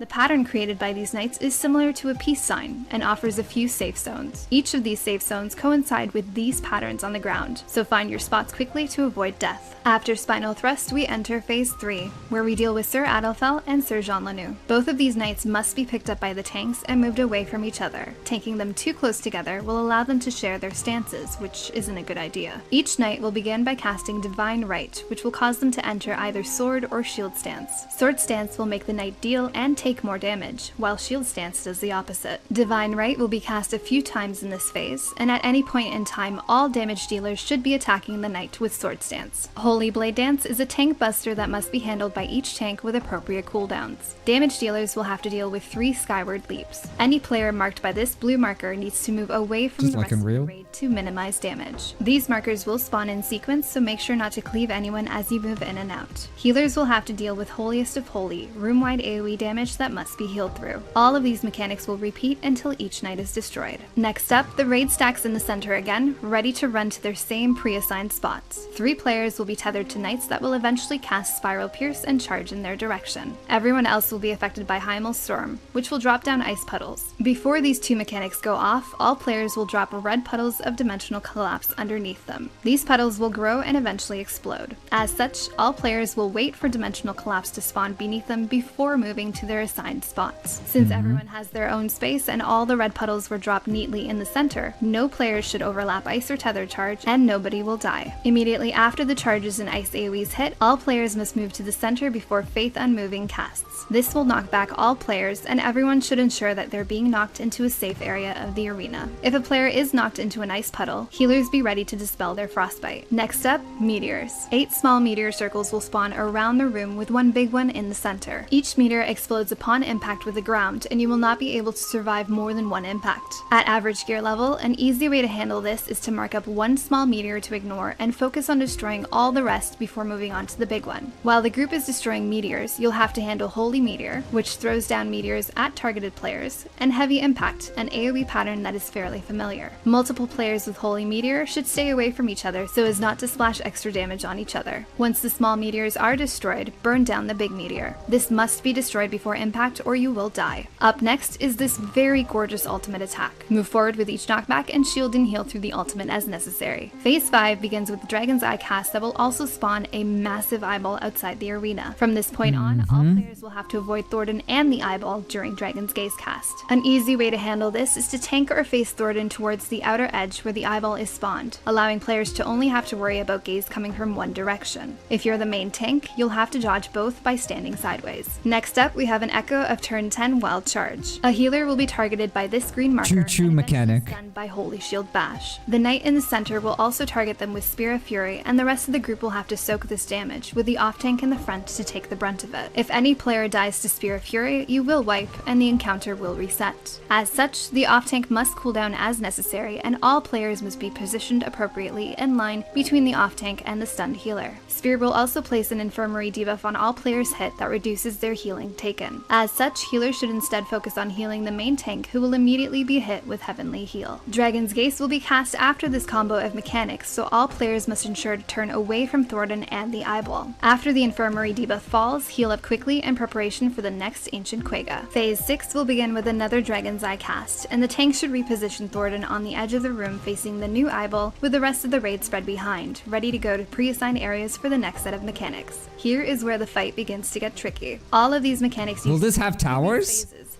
but they'll be comboed in some pretty gnarly ways. Here, players will have to deal with Gaze first, while Conviction Towers and Heavy Impact spawn. It does have towers! Turn from Dragon's Gaze while they make their way to the towers, and dodge Heavy Impact. This is gonna be the Immediately wall. After the Conviction Towers explode, Dimensional Collapse puddles will spawn under players and begin to grow. Move out of these as necessary. Once Dimensional Collapse explodes as well, players must immediately move to the center for the knockback. At the same time, Dragon's Rage will target a player, and players should remain stacked after the knockback to share that damage, while the main tank repositions to ensure the boss doesn't cleave the raid. That's a lot of stuff to remember for one phase, so we'll quickly recap. Avoid Dragon's Gaze while looking for towers to step into. Avoid Heavy Impact and ensure that all towers have a player in them. Run away from the red poo. Run back into the center, get knocked back, and stay stacked to share the damage and avoid the cleave. Good job, team. Phase 7 begins with yet another Dragon's Eye cast, however there is no gaze to worry about here, so tank the boss wherever. Players should spread out in preparation for Lightning Storm. Once the Lightning Storm markers go out, a knight will appear somewhere on the outer arena, ready to spiral thrust through the center of the room. Tank At the POV, same yes time, please. A player will be tethered for another charge. A player will be marked for blue for Skyward Leap, and another player will be targeted by Dragon's Rage. To deal with all of this nonsense, we have the main tank pull Thornton to one side of the Dive Bomb Knight, while the tethered and blue marked players move to the other side and spread. Everyone else, especially the Dragon's Rage victim, will stack on Thornton to share the damage. Lots of damage is going out here, so be ready with the heals. It's just After like this Unreal, phase, it actually. begins with,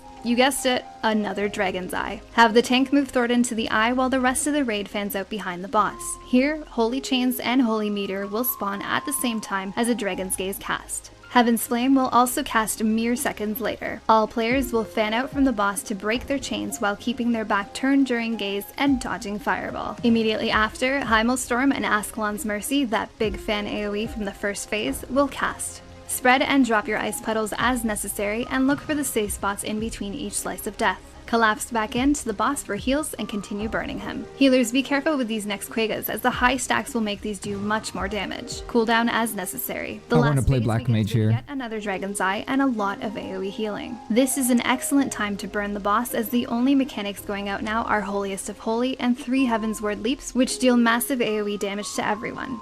healers be ready. After this massive AoE damage, Thornton will go immune while Sacred Cross begins to cast. Again, Sir Zephyrin must be burned down to reduce the amount of damage as much as possible. It's a DPS After track. this, It's an expect enrage. lots more healing and one last gaze to avoid. Unfortunately, I don't have much footage to show of this final phase, but I can assume it acts as the hard enrage if Thornton is still not dead at this point. Note that it is possible to skip phases or parts of phases. Yes, it is. That's the whole fight. That's the end of the fight. Okay, peeps. Oh, this is gonna be fun.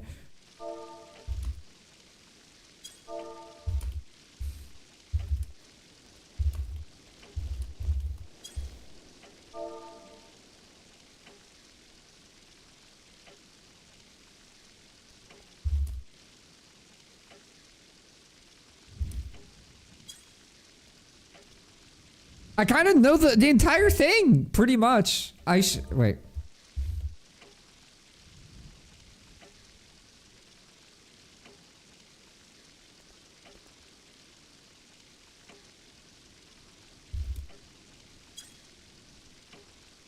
Be stuck on Thornton way longer than Bismarck? Oh, dude. Oh, yeah, for sure. Okay, I will play Summoner, actually. I was gonna say, maybe I'll go Black Mage. No.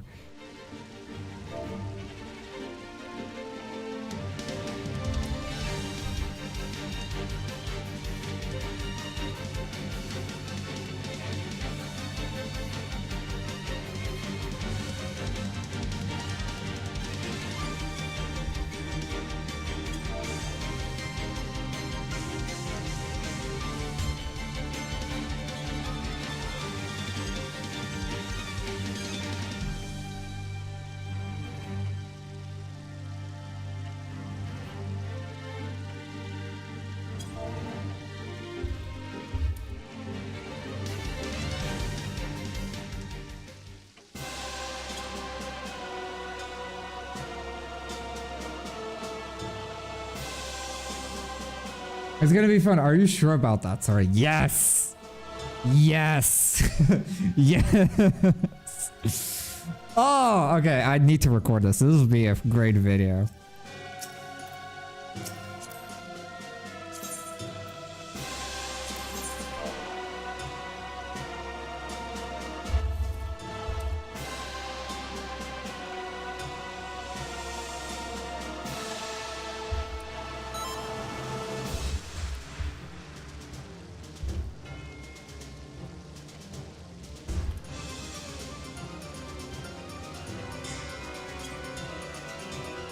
I will hate healing after this. You can do it, Mao. I believe in you. I believe in you.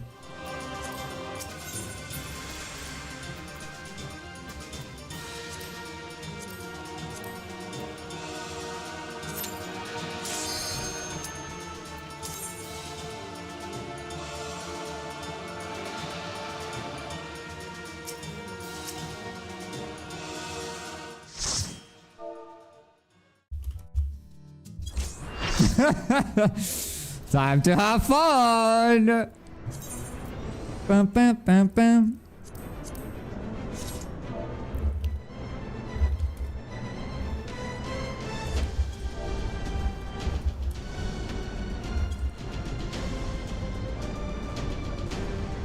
Okay, let me set them up real quick.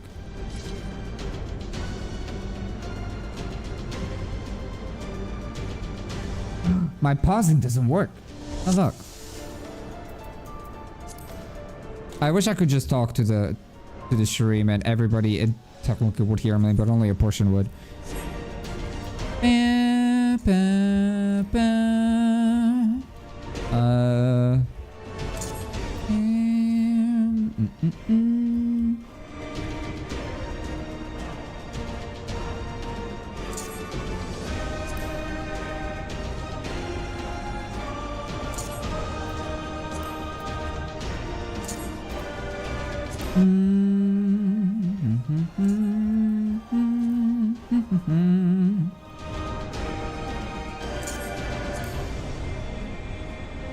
Ba, ba, ba, ba, ba, ba, ba.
Alright, let's do it. I'm so excited. I love the Unreal version of this, and I cannot believe that the extreme version of Thornton is pretty much the Unreal. Okay, so playing Summoner here will be so good. Playing Summoner here will be very, very, very useful. I do think we're gonna be stuck in this fight for a long time. For sure. I did the Unreal first as a Black Mage on Endwalker. That's when the Unreal was available. I kind of wanted to do it as a Black Mage again, but knowing that I'm the only, like, a DPS reser, I kind of want to just, like, have the ability to help. Because I'm pretty sure we'll need it.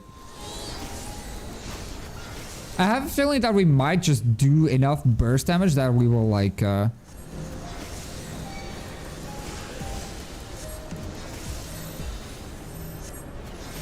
we'll just get, we'll be able to skip mechanics.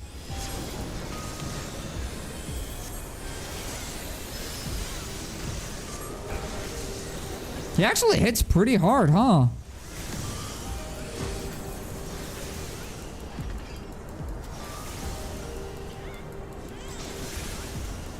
Such an insane tank. That is an insane tank buster. Okay, group up, group up.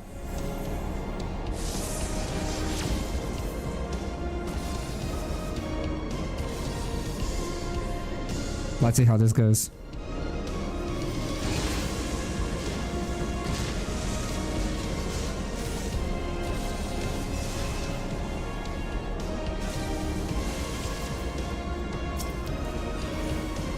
Okay, the towers do not spawn right on the markers like in Unreal. Makes sense.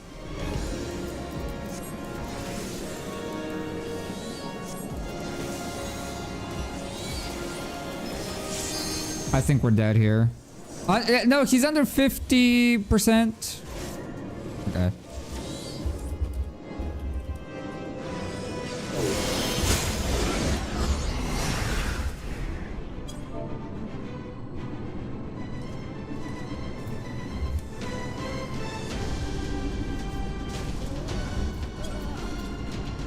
Okay, I see. Because in Unreal, they spawn exactly on the markers, pretty much. Always, always, always. Maybe my markers are... my markers might not be perfect, but I think I'm not too far off with how they are, usually. But, let's see. Let's see how this goes. Keep on trying, keep on practicing. The towers are absolutely gonna be the wall, as every fucking time in any extreme or savage. If there's a tower mechanic, good luck. You'll need it.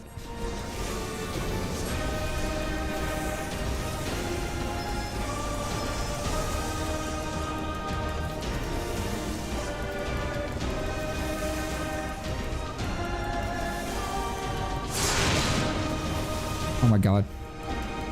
Okay. The context for the towers, by the way, is that, for those that do not know, is that people tend to die a lot on towers.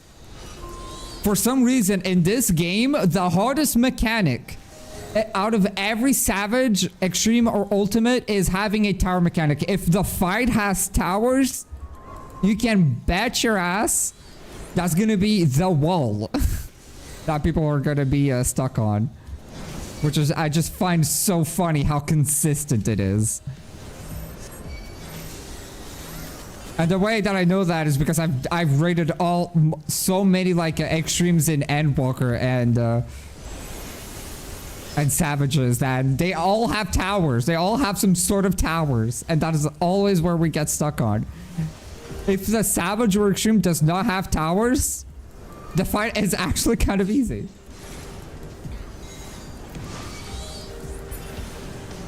Maybe, I wonder if that's like an easy thing for us to do, like an invuln there, because that is pretty nasty. Pretty nasty combos, like 2 tank busters back to back.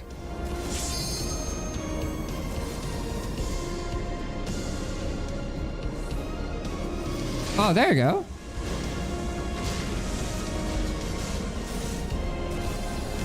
There you go, it worked! Oh my god. It worked. They kind of spawned where the things should have spawned.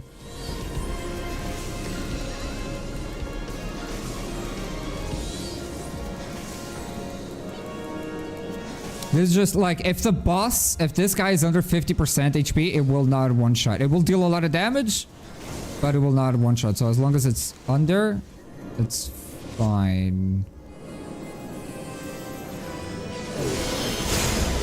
That always gets people. For sure. Oh, we lost both tanks. Oh, that's actually not good.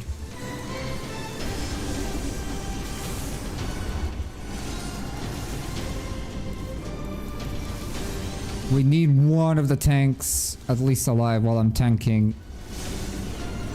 Oh, I'm dead here. GG's. Goodbye, world. Bye-bye.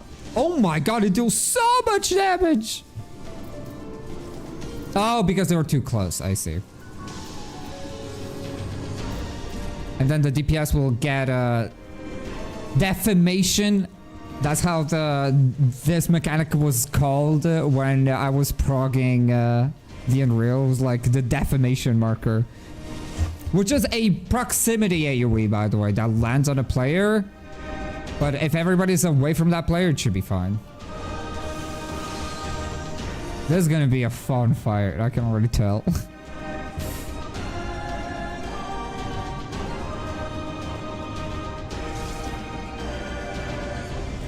The thing that I'm scared of is the towers mechanic on the third phase, where you have to look away, you have to dodge a quake mechanic, you have to dodge AoEs while soaking a tower.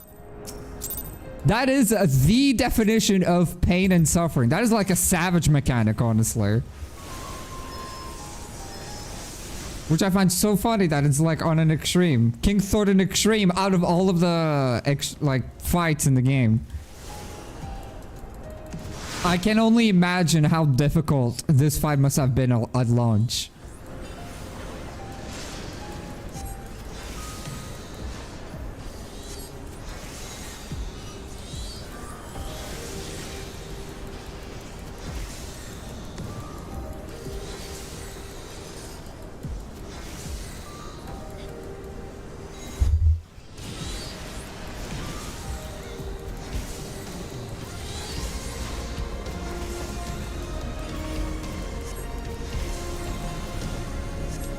Oh, the tank also gets a spread marker. Interesting.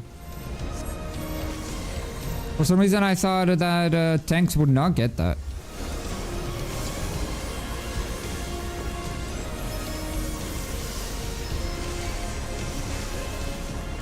I use my Radiant Aegis too early.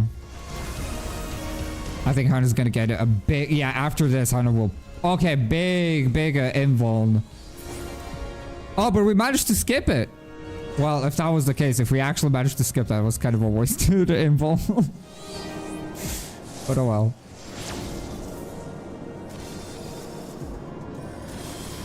If we can skip that consistently, then we won't ever need to use a invuln. Look at that! My markers are helping! Look at that! That's sick! Ah, damn.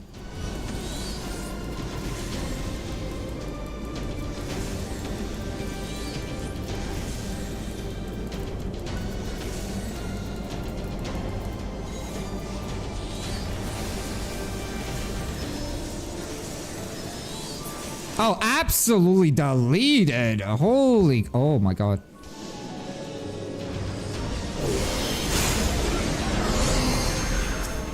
I don't have a...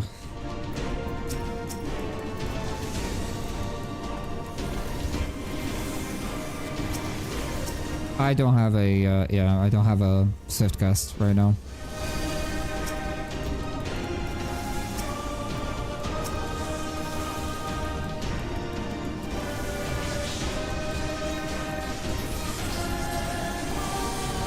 Hello?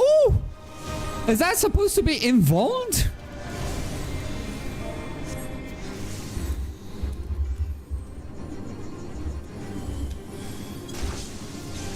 That might be an invuln attack.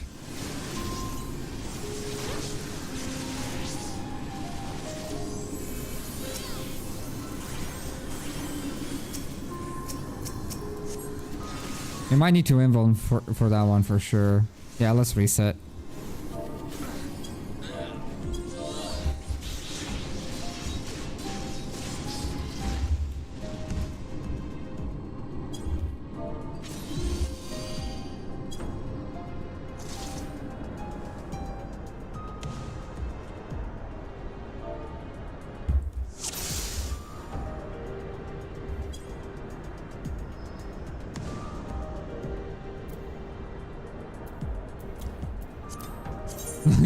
you're oh no.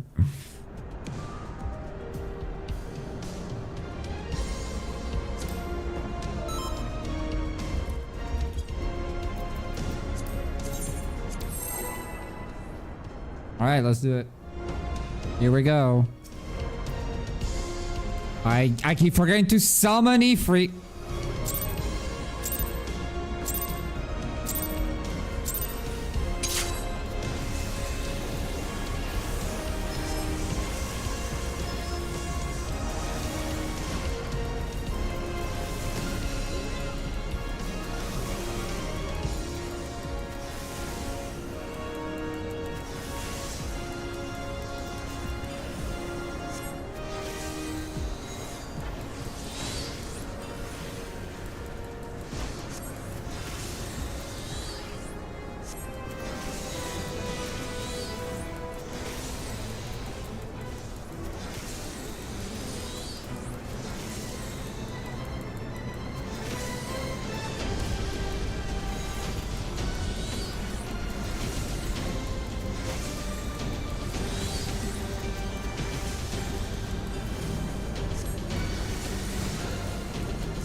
I need to figure out when it's the best time to do a...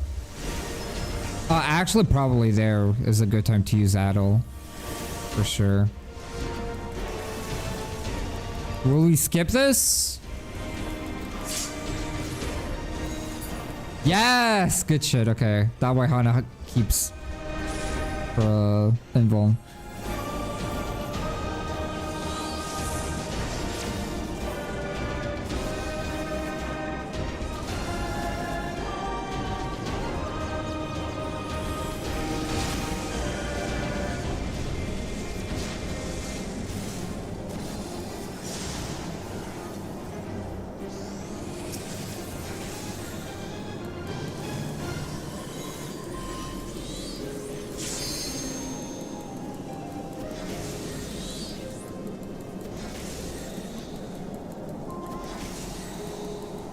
At least he won't kill anymore.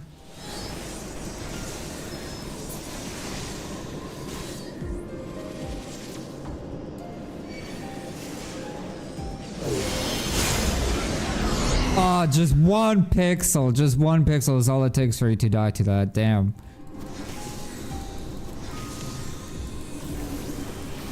That's crazy. Divine Right? Is that the sword or... It is. Gotta protect the tank.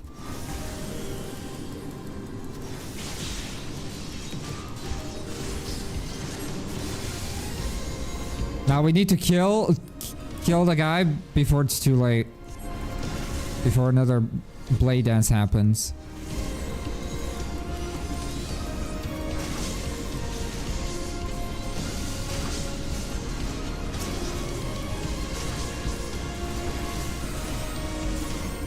Good job.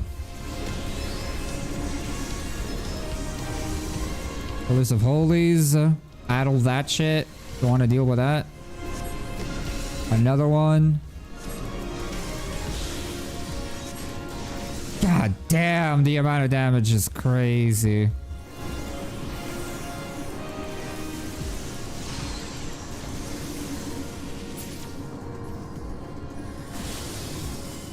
Okay, group up in the middle. Go to your markers.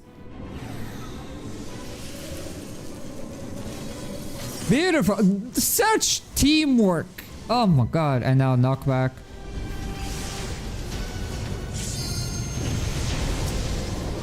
Such teamwork.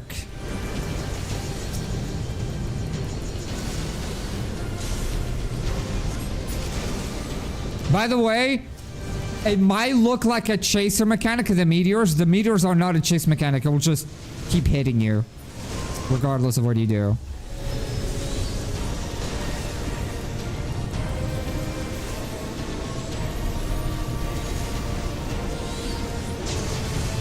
I'll need to let the peeps know about the meteors, because that guy didn't really specify.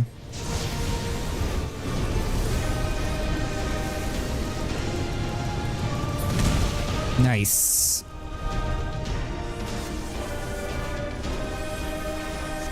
This is gonna hit very, very hard, so get ready to mitigate as much as possible. I'll wait for my radius ages for the very final hit.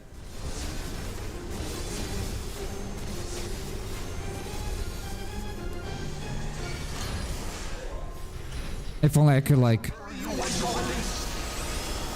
Oh, big shields, big shields. Look how much damage that dealt, even with all the shields. That's crazy, dude.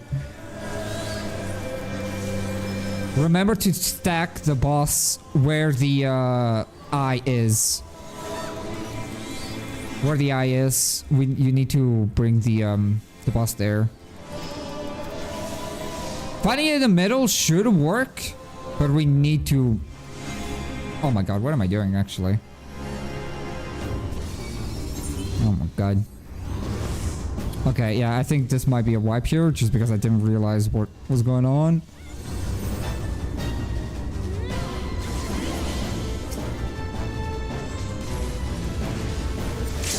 Okay, yeah.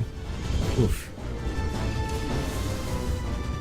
Let me explain the meteor real quick.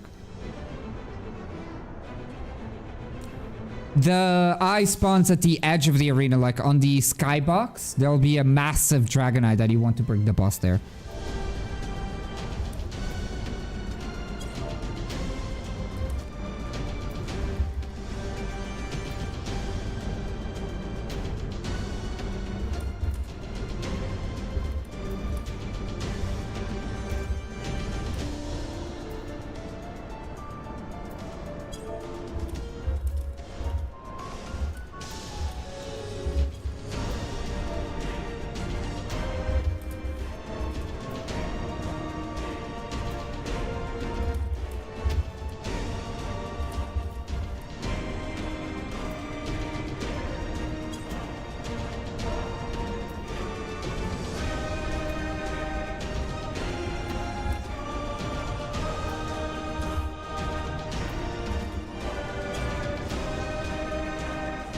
To make Thorin look at it? No, just bring him to it. You'll have to... You can make the... Yeah, make Thorin look at the eye, yes. Because Thorin will still cleave in front of him, so having him, you know, look at us is not good.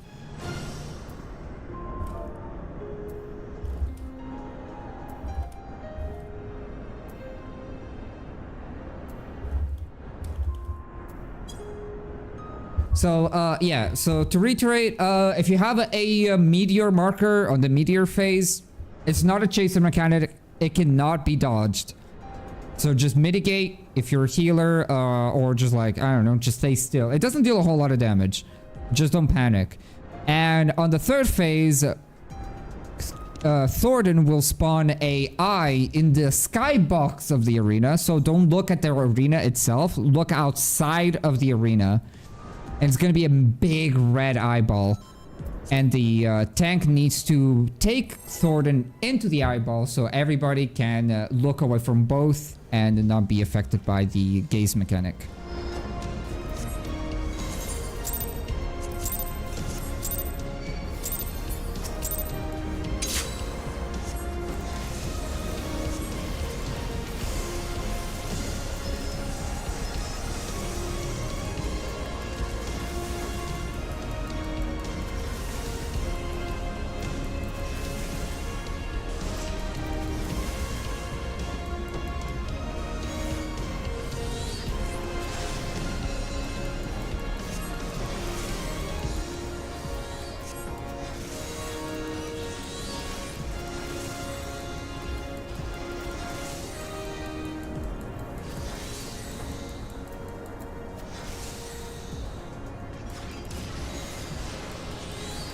You can really grade that. You can actually really, like, grade that gaze mechanic. I'll add all the stack marker and ancient quagga. That addle should take both stacks. Both raid rides, pretty much.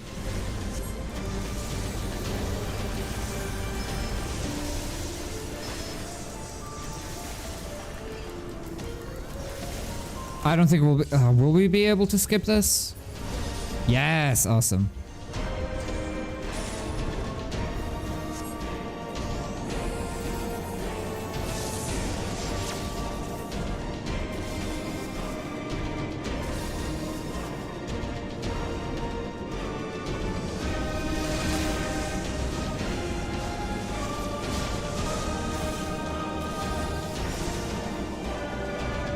They actually spawn consistently on the markers. Never mind, it is like Unreal. They spawn consistently on either intercardinals or cardinals. That's cool.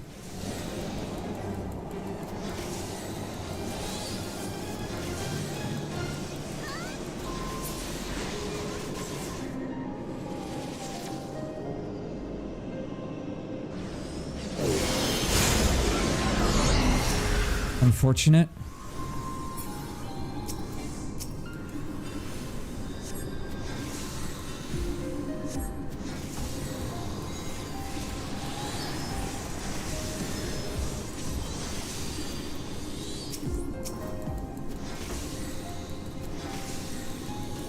Get ready to invuln that.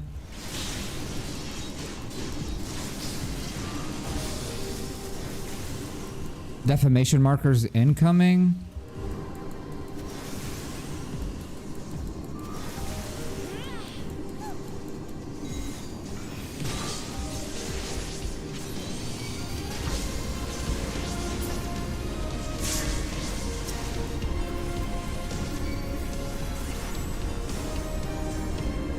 Good job.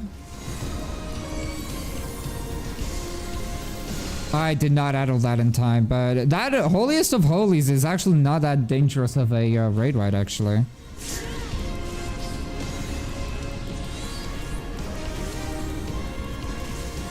Another Holiest of Holies.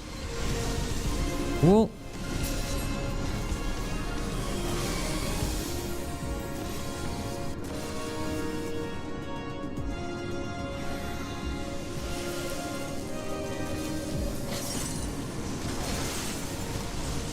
Knockback.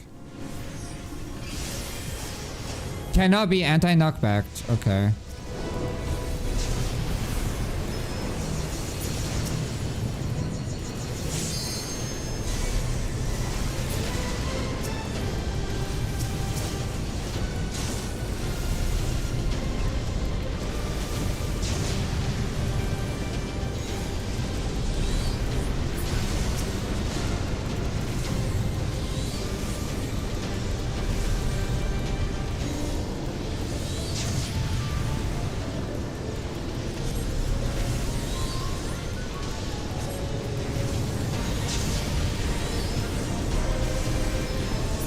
Big burst.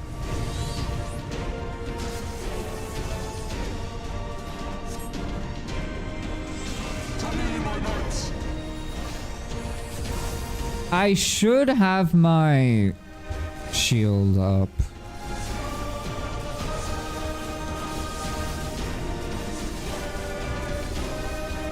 Oh my god, 3 more seconds. Come on. I shall bury you in your race. Big shields. Nice.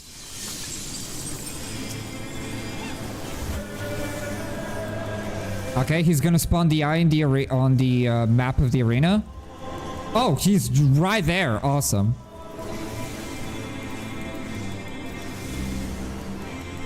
Knights of the Round. We need to stack to the one of the healers. One of the healers is gonna get stunned, and we need the off tank to tank the thing.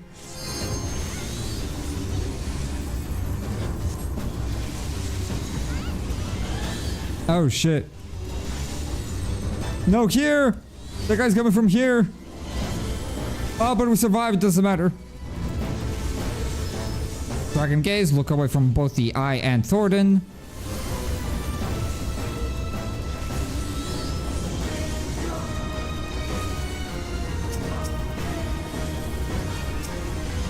Ancient Quagga. Oh!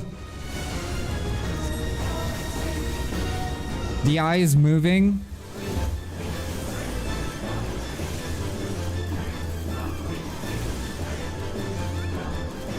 Knights of the Round.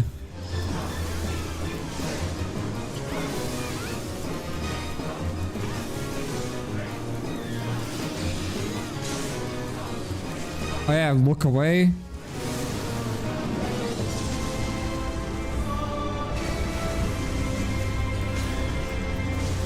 Yeah. Oh my god, this is not good. Damn. That was good though.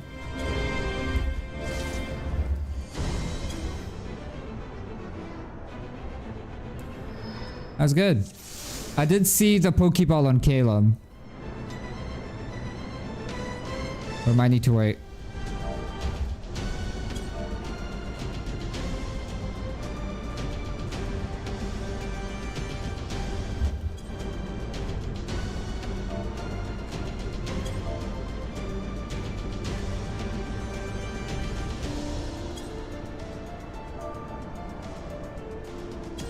Okay.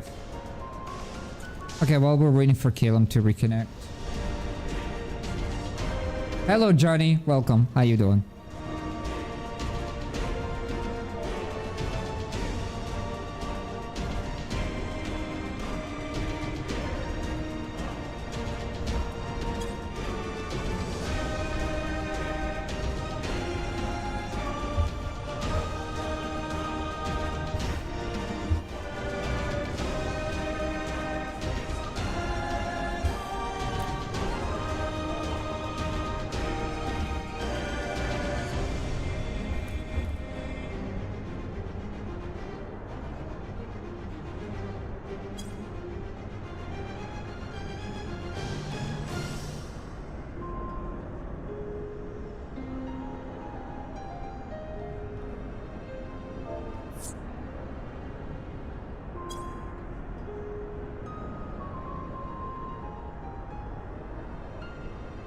Okay.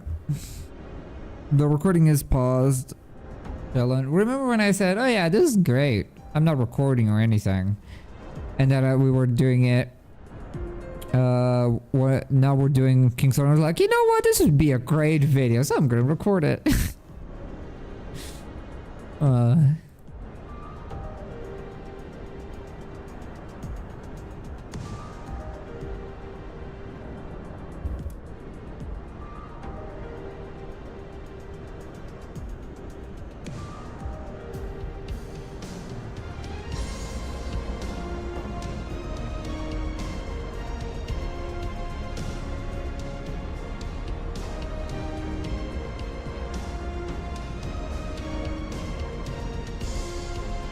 Dude, I'm starting to sweat.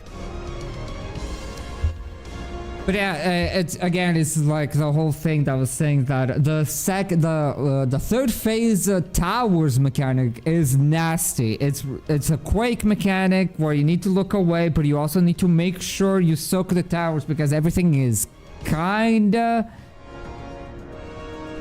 happening at the same time. And you want to know something very insane?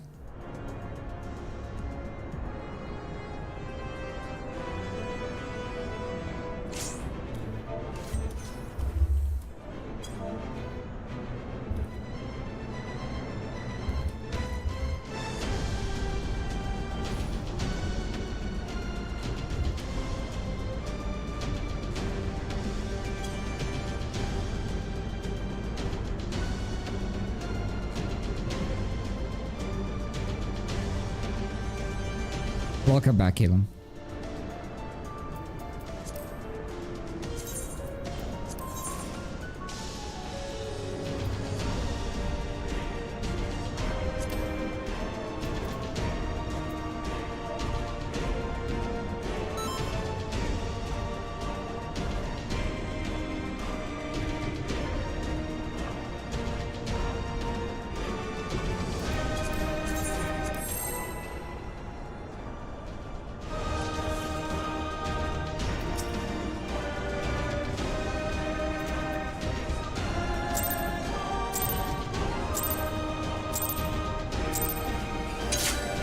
Let's go.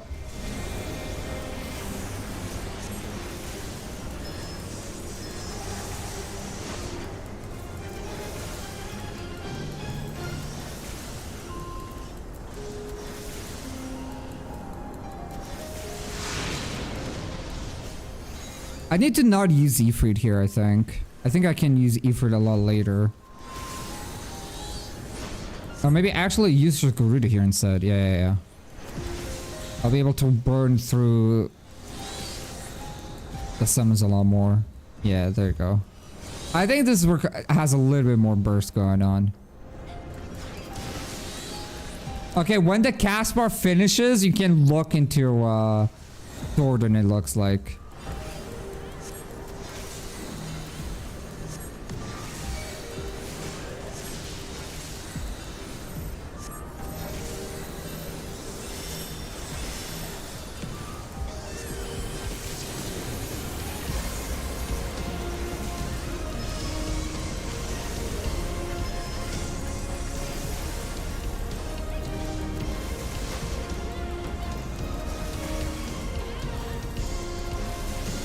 I think we can skip this.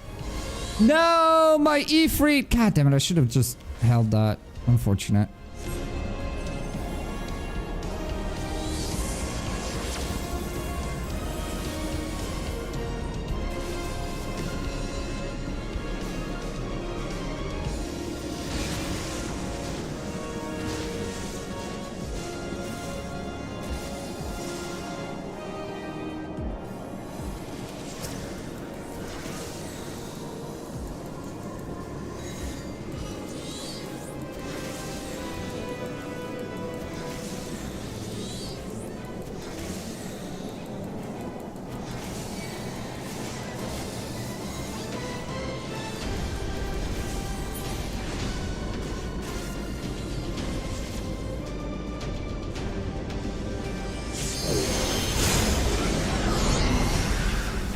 We almost everybody survived, almost.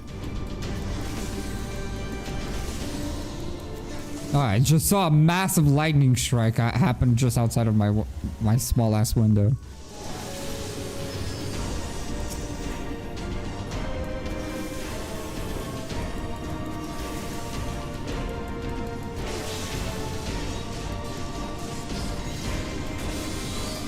Defamation markers incoming.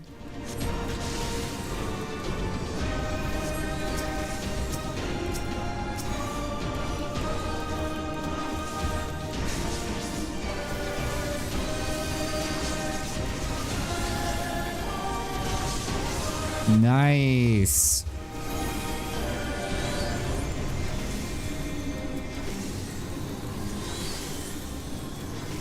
That'll be a spicy hit. Yeah. Oh! I just realized we're attacking the wrong enemy. I just realized.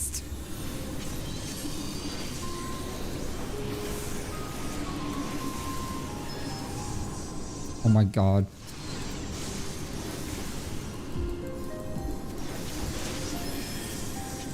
That was absolutely my bad. I touched the goop! I touched the goop! Fuck.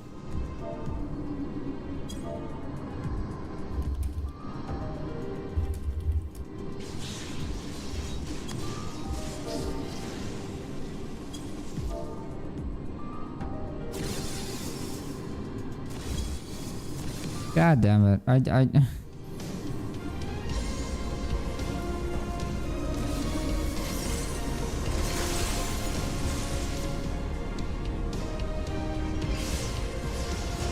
Yeah, this is a reset.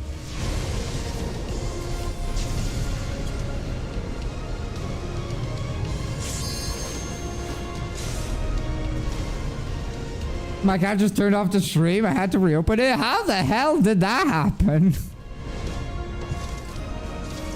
How did that happen?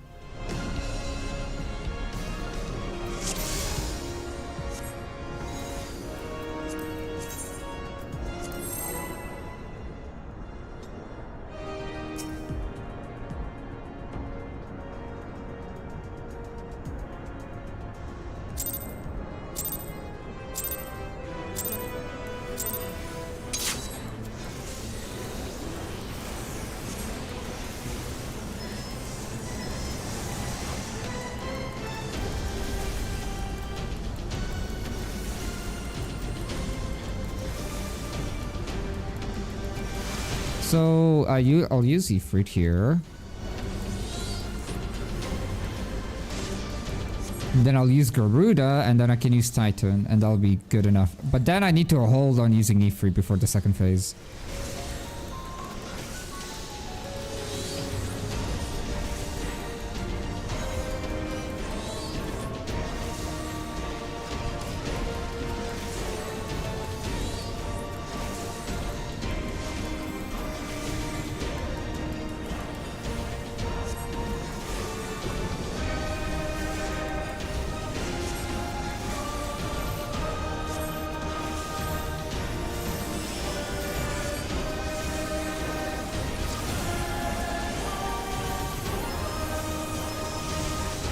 I did not use Addle there. I am so sorry. I should have used Addle there, but I completely forgot. I was spacing out. Okay, I'm not going to use any of my summons.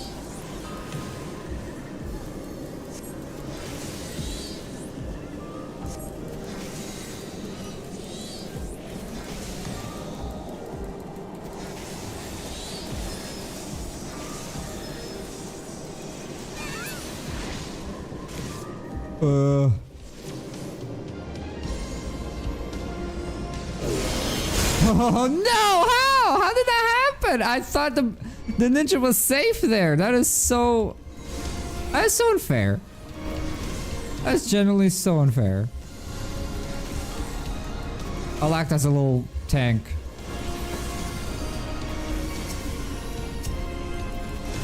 I will die here. Oh no! The savior! Oh no, I'll die here anyway. I guess just 1 second too late.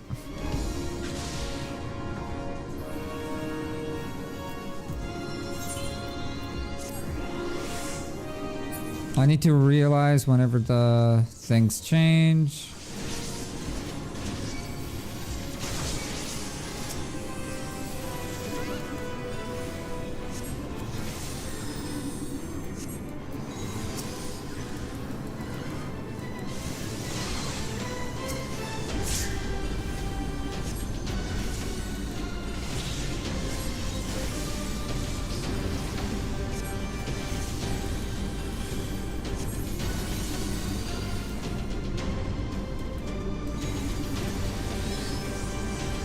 That is they're just too far enough. Oh my god.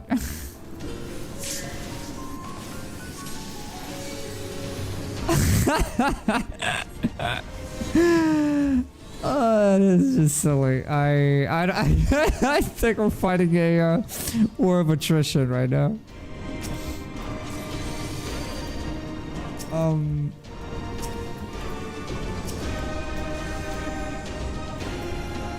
I'll get ready to res Hana.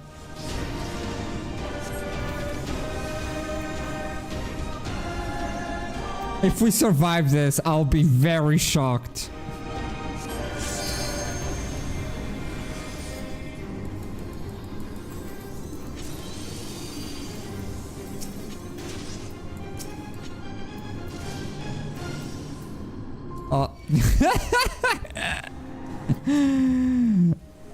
Oh man, it's so oh,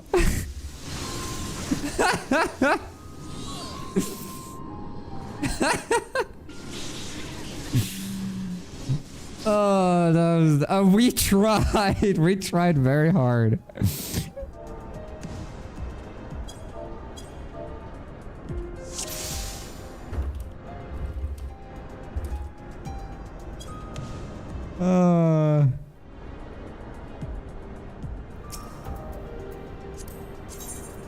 This is crazy.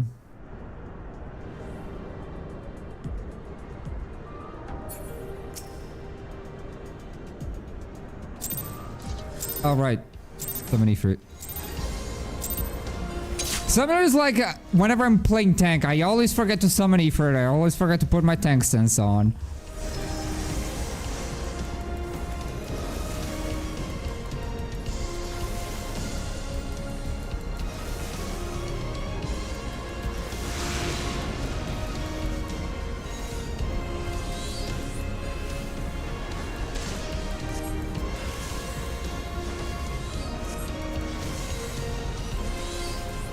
I use Titan and not Garuda. Ugh.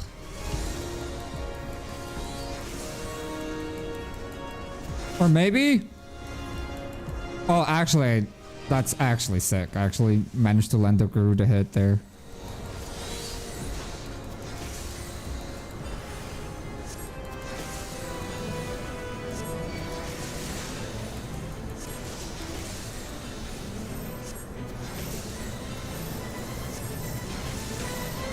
Hopefully that arrow will cover both.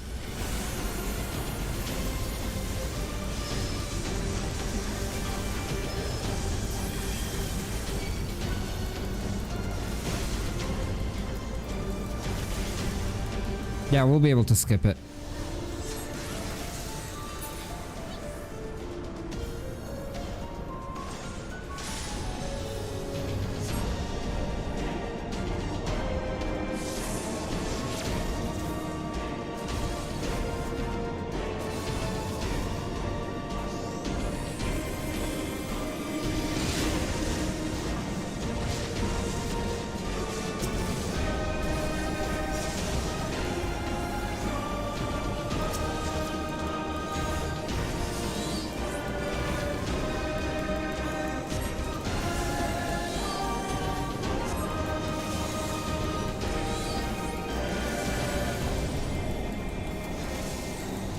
We'll survive this. That's good.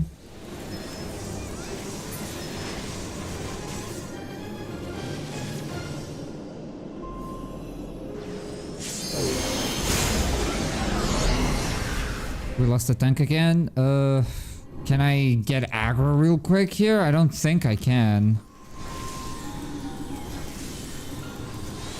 Oh, big, big, big. That was great, actually. Fantastic. Actually, no.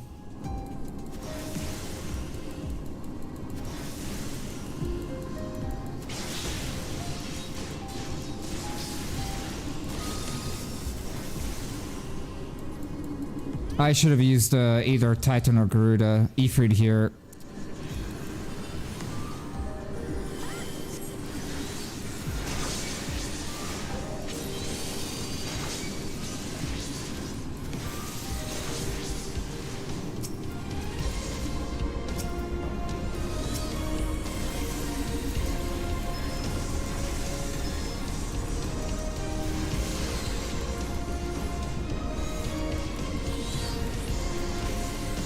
I don't have a...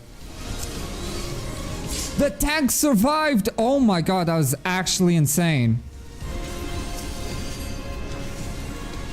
Okay, cool.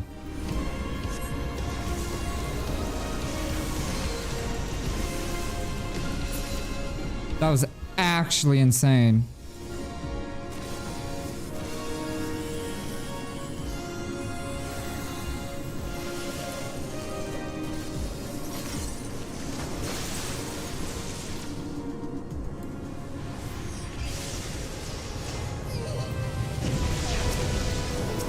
That is too many dead. This will be very spicy, actually. Very spicy.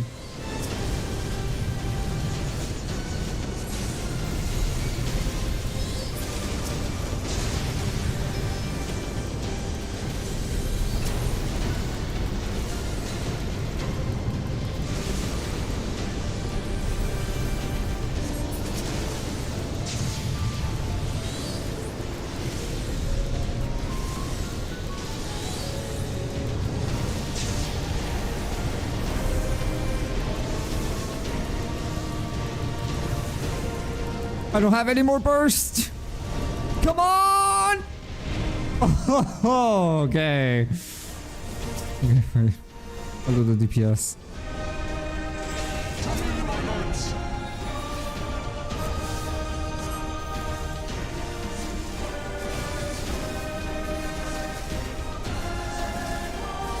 The fucking knockbacks, dude.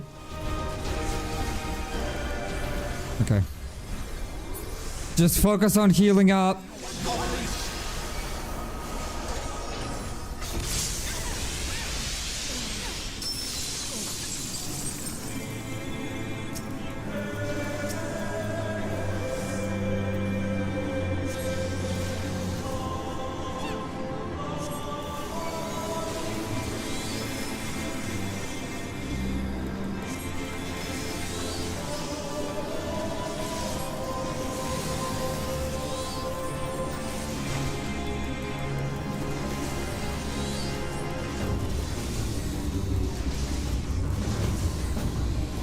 This is actually too...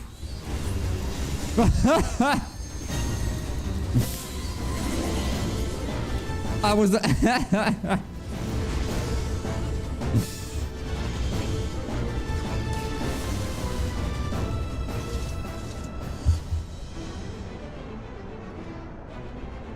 That's fine, Honda. Don't worry about it. It's all good.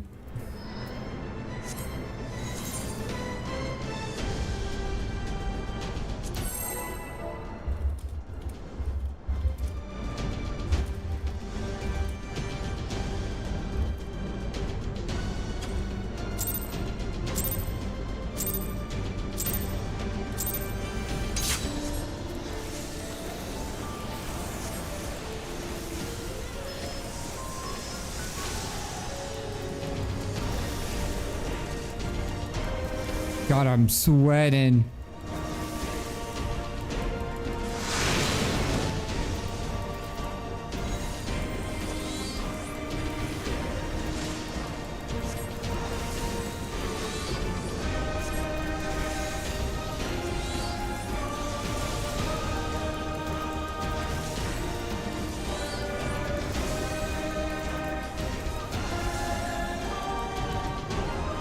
Oh, I think I got it snapshotted. I didn't! Surprisingly.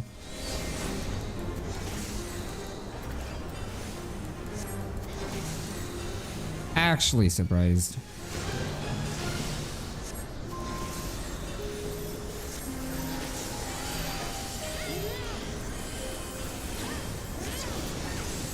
That arrow will certainly get both. Oh, beautiful arrow.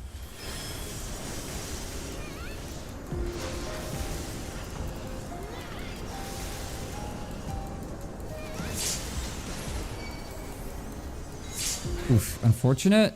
Oh!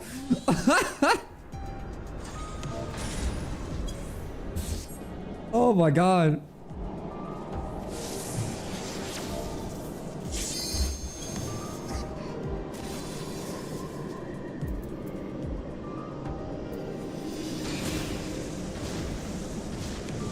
Or more like a pentakill, not team kill. Pentakill.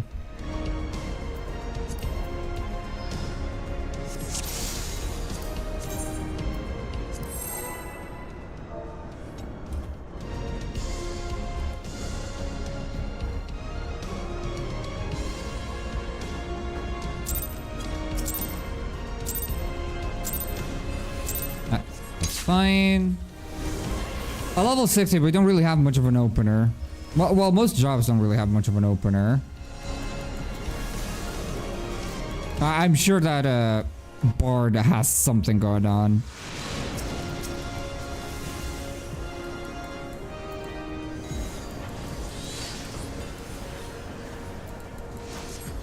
And maybe Ninja too, actually. I got snapshotted. Oh no, never mind.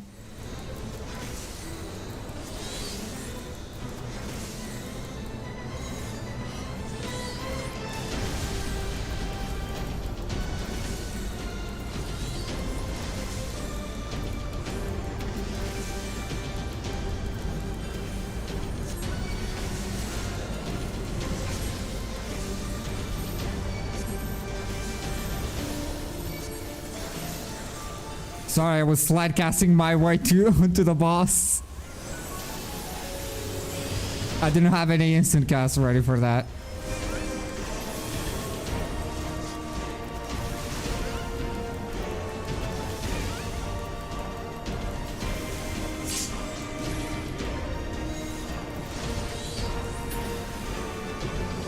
Okay. Cool. Are you winning? Struggling. We're getting through. We're not gonna continue at least this boss fight much longer. So if we have enough people, I'll probably attempt King Thornton again tomorrow, honestly. This is such a fun fight. I'm so happy that this is just like unreal. Do not know why I used the lucid dreaming there, actually.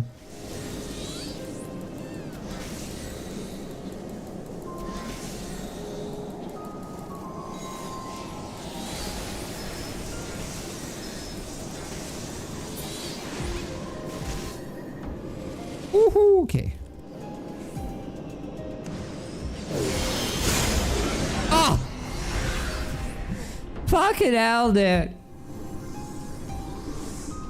God damn it. It's always just like a slight pixel. You're like, you have like your pinky toe on your pinky toe on your like the line AoE and you're dead. That's it, GG's.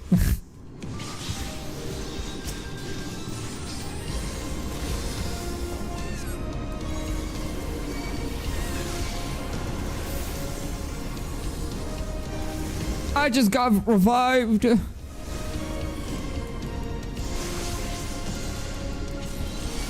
I can tell you this, Pilgrim Traverse's potions are actually coming in clutch.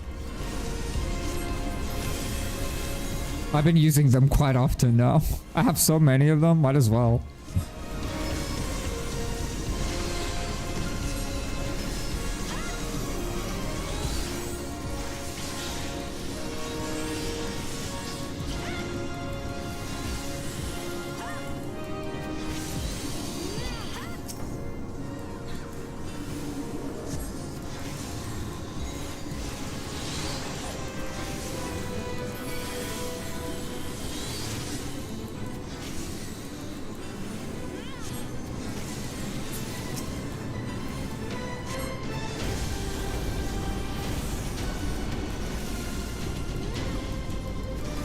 I wish I had Bahamut actually. Saving Bahamut for actually the meteor phase would be good.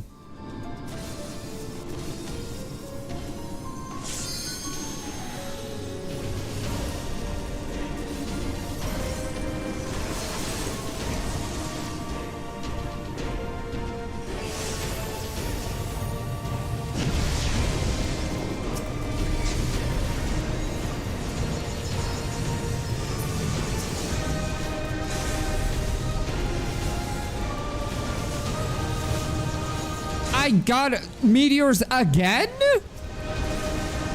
I won't survive the meteors. Oh, everybody said, oh, we wouldn't have survived anyway.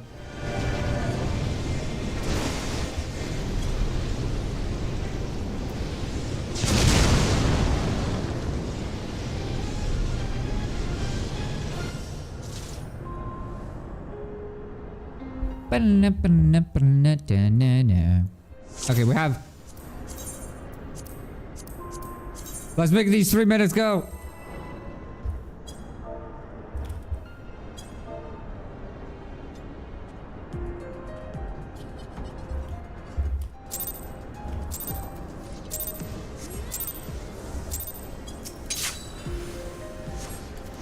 Well, I don't have Ifrit. I need to like... I was busy typing. Not good.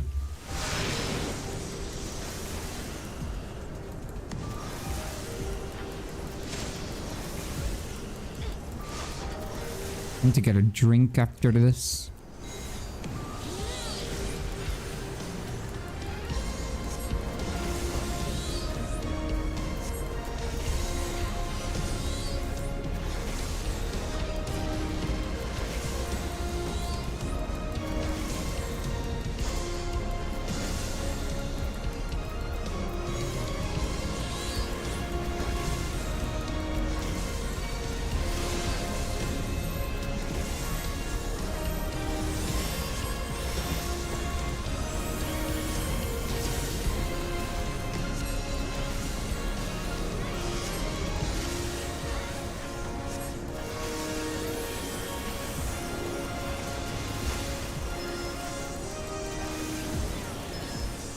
Oh, we will just barely skip the other tank buster.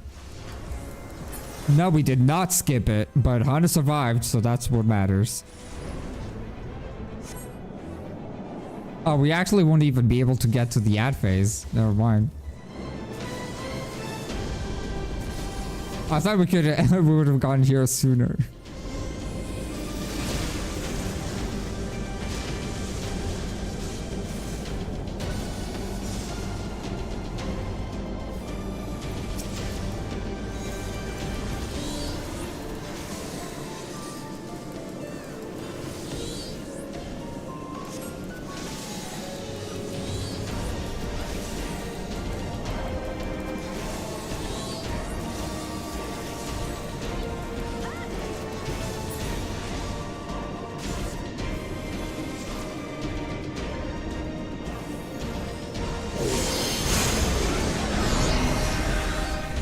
Whoops.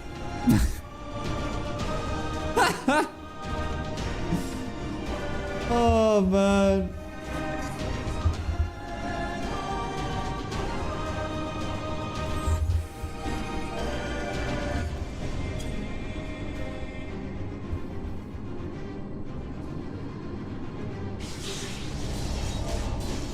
Dude, he failed.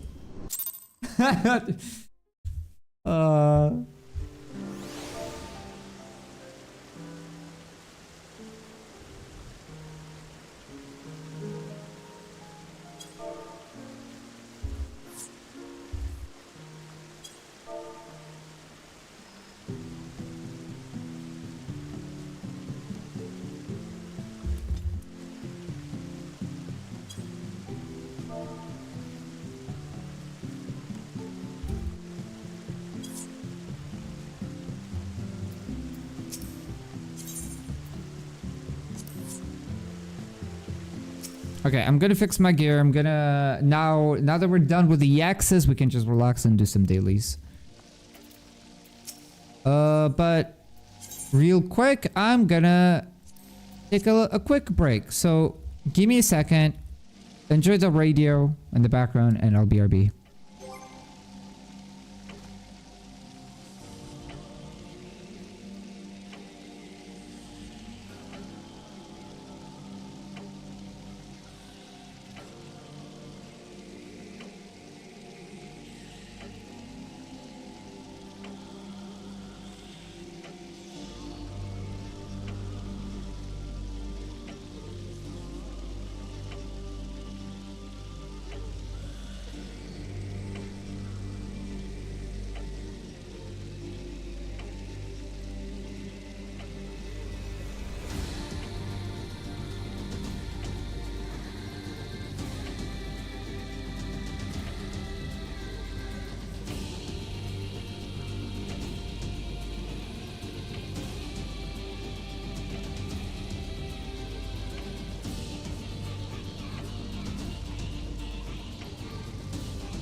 Oke, baik.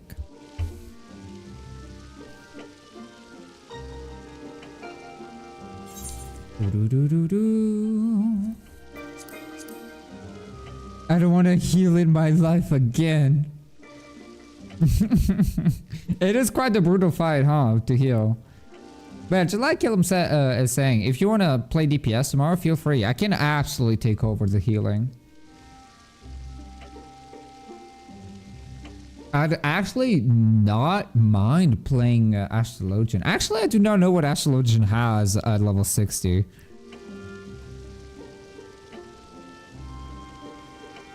I don't think Astro has Earthly Star at 60.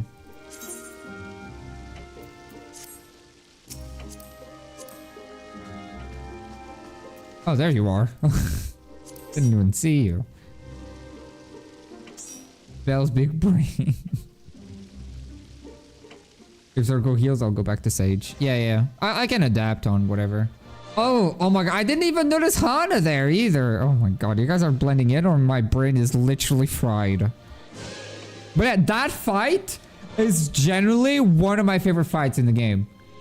I cannot believe that the extreme version is just like the Unreal. The Unreal has more towers, and the you know the mechanic where the second tower set happens where you need to look away from Thornton and the Eye, respect the Quake mechanic, and also soak the towers.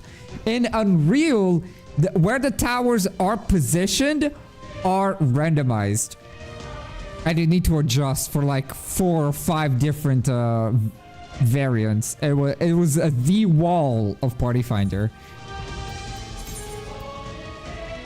Do you wanna play, Hana, or is that it for today? Healing these is so much fun. I know, right? I'm glad that you've been enjoying healing now. You know, you're really beating your anxieties. They're really fun. They're really fun to heal. The more damage, honestly, the more damage a raid does, the funner it is to like plan ahead. Like, okay, this raid ride is gonna do this X amount of damage, so I don't need to use as many mitigations. But the next one will need a lot of mitigations, so I'll save everything, and so on and so on. It's really fun. That's why whenever I'm playing healer on a daily like casual content, I really hope that shit hits the fan, because when things go well, it's just kind of so boring. There's nothing for you to heal. You just press one button and then from time to time do one healing spell or two, and then go back to spamming one button. Just gonna watch right now. I'm eating. Okay.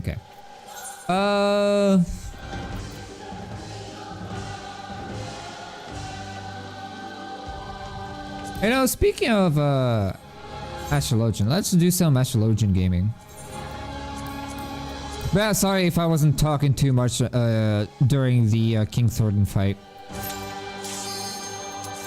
It was because I was recording, and for the sake of making the recording easier, yada yada yada, I didn't talk to chat.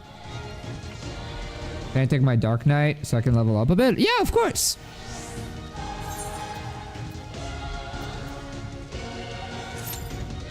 Absolutely. What level is your... Okay. So we can do everything but high level dungeons. No. Expert and level cap.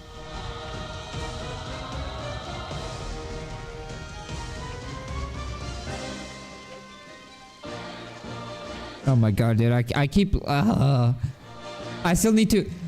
You know something that I did... that I realized yesterday while I was scripting my Throne of Liberty video? That just breaks my heart. I need to re-download Throne of Liberty. I need to uninstall DC Universe.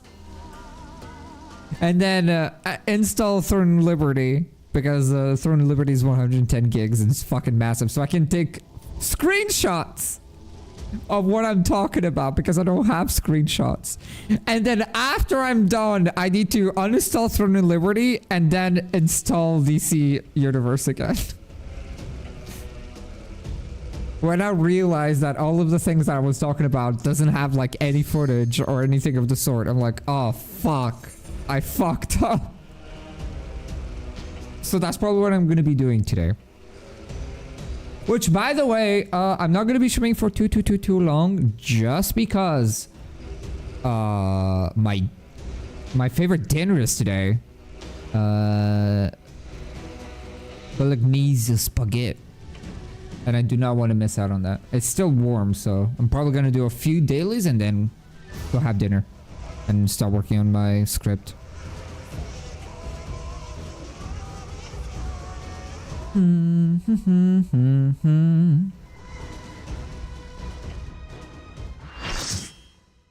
Listening to the Queen's theme. God, we have to do the Lubrum. We have to do the Lubrum. So bad. We have to do the Lubrum. God, I love that dungeon. But we have to do it with a few people to make it interesting. Well, in all honesty, I thought we were gonna have even a full 8-man party, so. And I do not want to use Party Finder for that. How many people do have the Lubrum Reginate unlocked, actually? I think Hana has. Calum has as well, because Calum has the Zadnor. I need to see who would be interested in joining that. Oh, level 60, you do not have Earthly Star. Got it.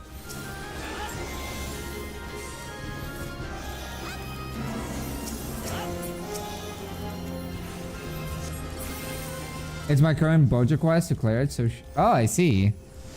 Got it.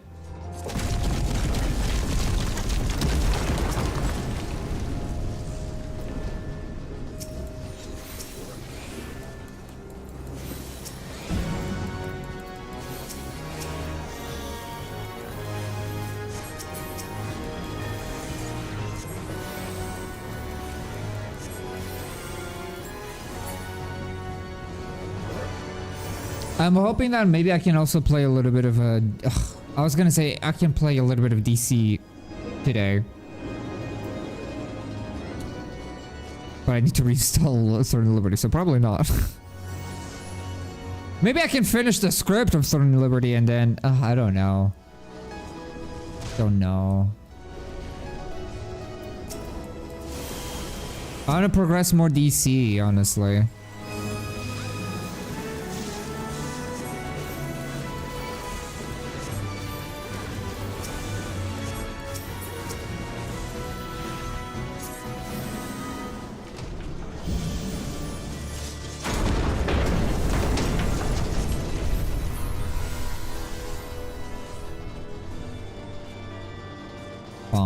Bam, bam, bam.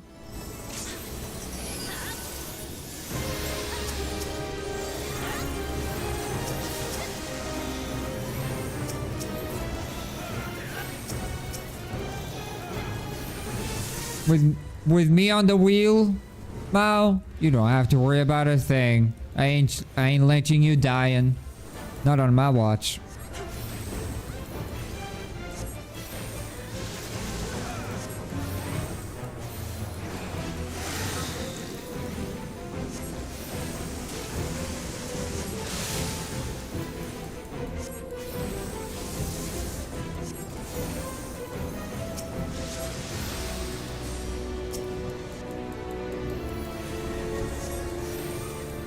I have Celestial Opposition though. So that's good.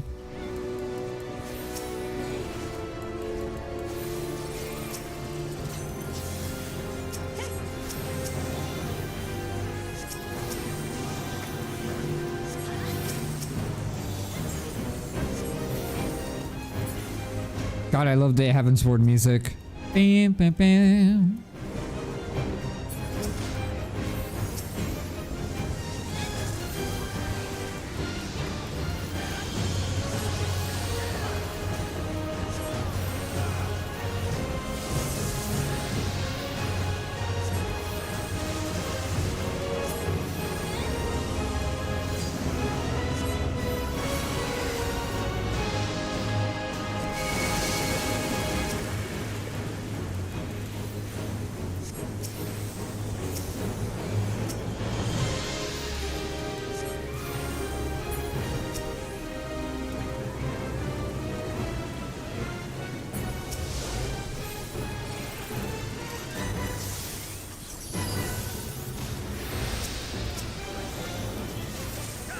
Oh, Kilm is buffing the other monk. Then I should give the cards to that monk instead.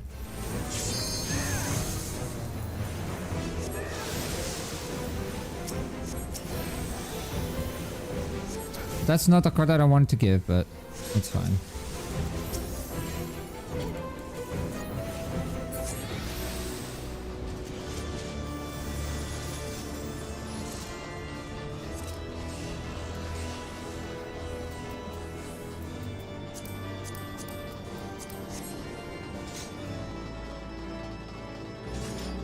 Oh, it's a Rothgar?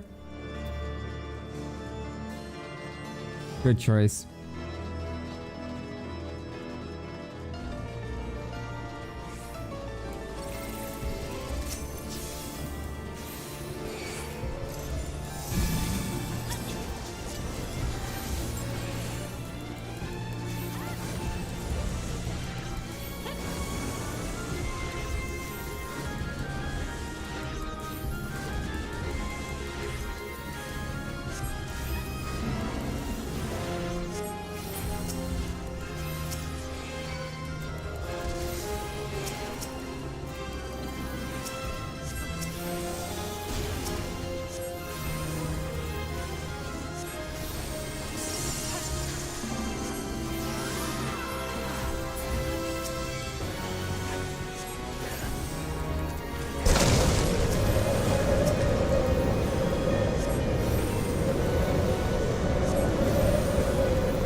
I guess it just doesn't work? Interesting.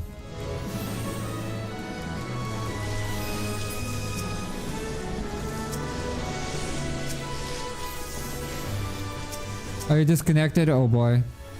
He's still alive though. He's still alive and kicking. Don't you worry.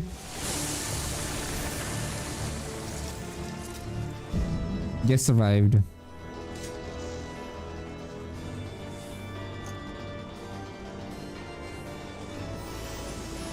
Dude, I need to really fucking check my posture. I keep finding myself like really getting crooked while looking into my fucking monitor. And it's like fucking up my neck. Ugh. The power of auto attacks. You were still in main and aggro. So you were tanking still, even disconnected. So you were still an asset to the party.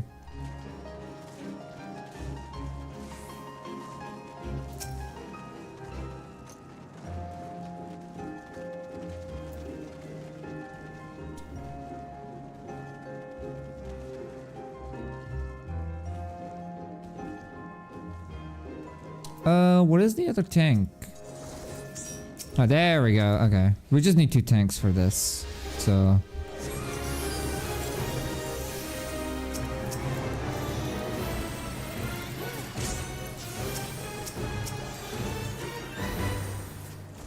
Can I do AoE damage?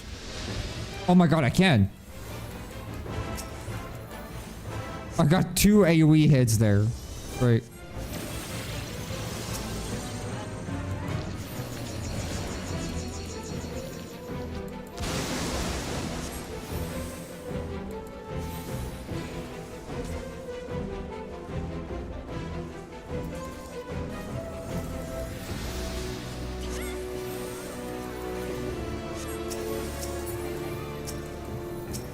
Oh my god.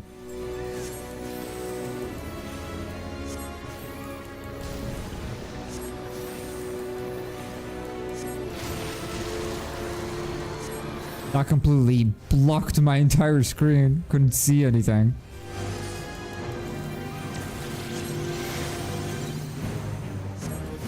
Ba ba ba na ba na na na na na na.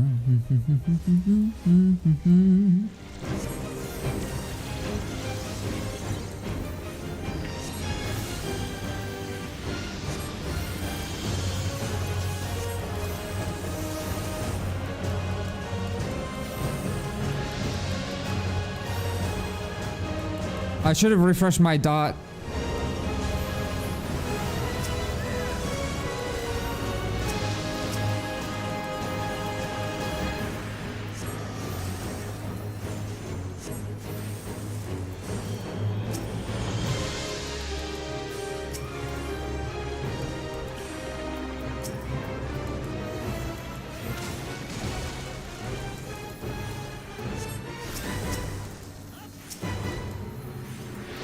I'm so tired of targeting that pillar.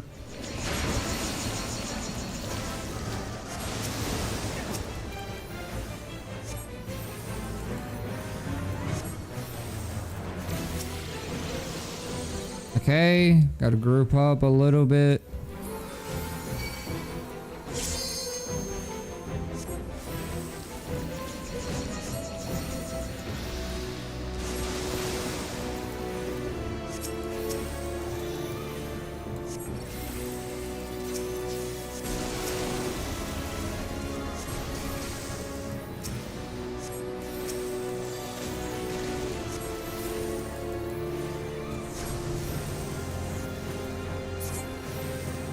Nice.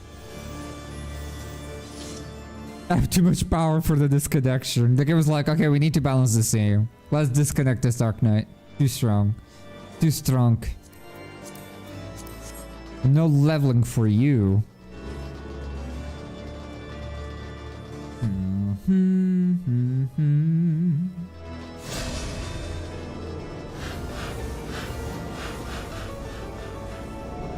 Oh, you disconnected again? Oh my god. But maybe we should have maybe not talked about it. Maybe we manifested it.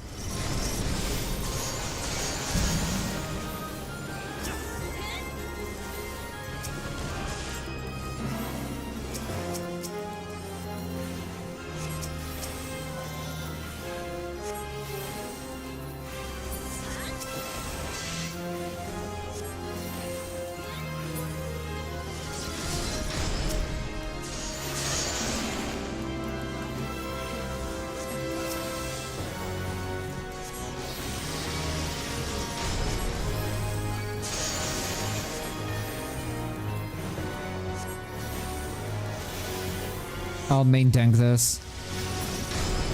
I'm a professional main tanker as a healer. I've been practiced in the ways of tanking as a healer.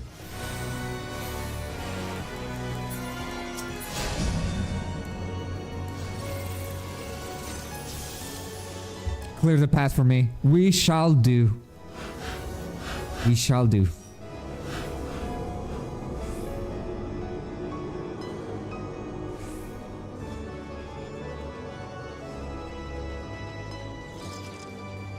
Our previous paladin, our like the co-healer, the co-tank of Hana, the paladin was also having like some very sudden like disconnects here and there. I noticed that a little bit on Bismarck. I hope that's not a sign that EU is next to be like imploded.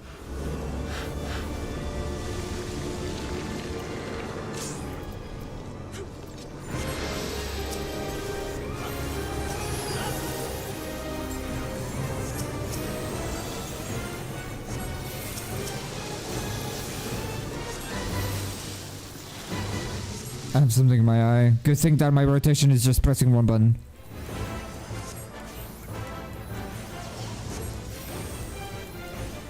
No, I need to move. Okay.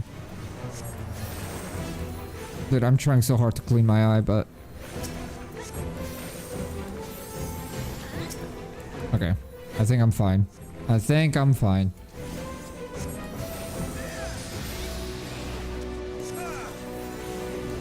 Will Celestial Opposition hit? It hit most of the party.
I'm sure applying dodge still applies the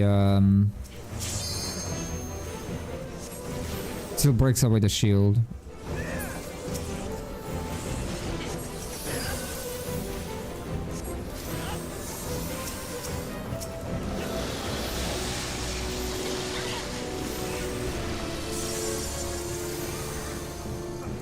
Most of the part, only one person didn't get a shield or the buff.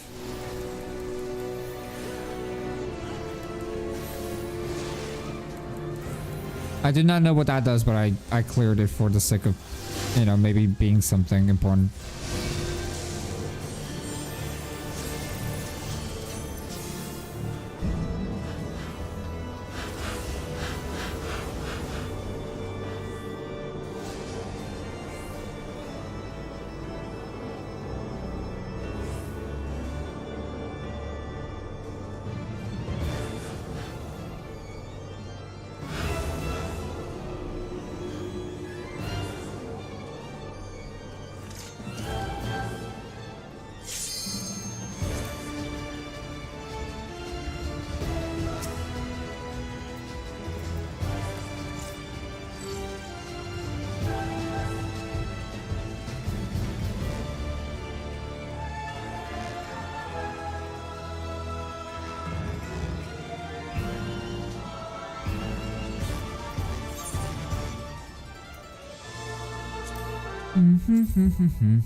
I sadly don't have divination ready, so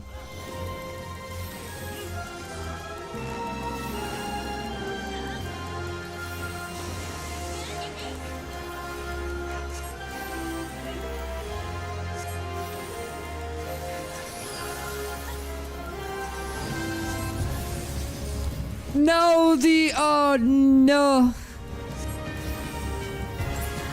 The other astrologian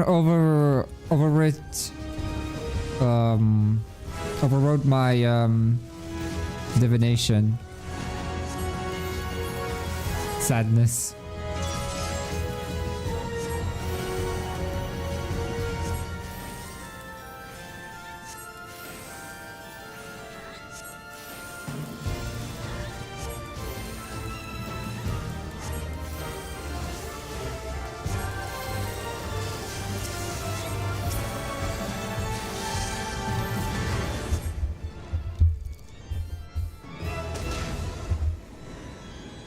I think I'll just wait for the other astrologian to use divination and hold mine.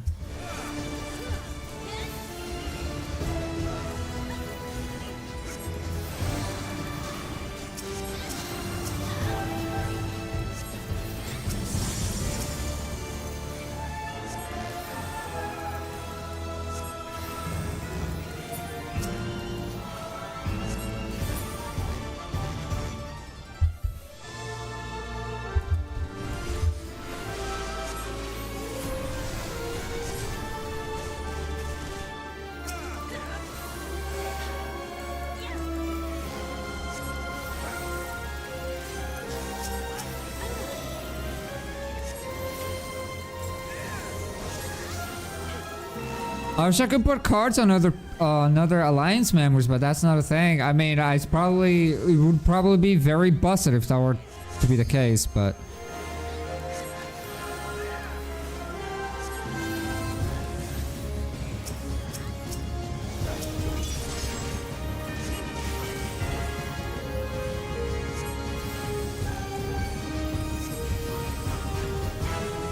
come on, Asher, you can do it. Use divination.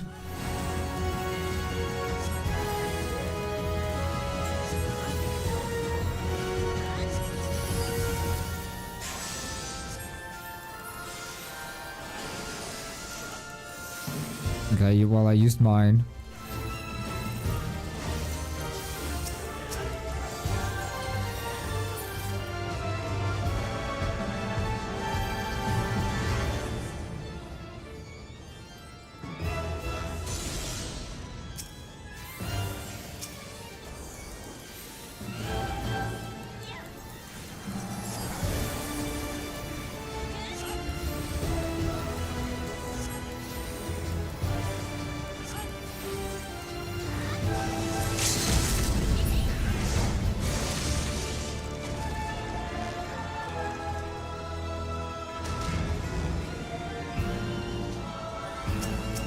Freaking another ad phase. Ugh. I really dislike this fight. I don't know if this fight will be any more fun to do as a healer only.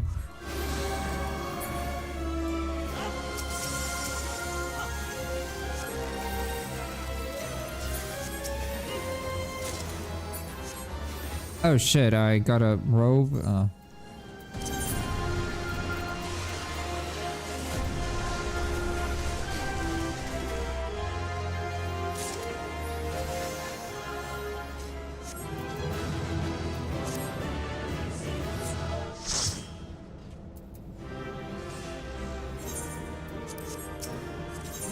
Combination goes for the Roth guard because he's a cowboy.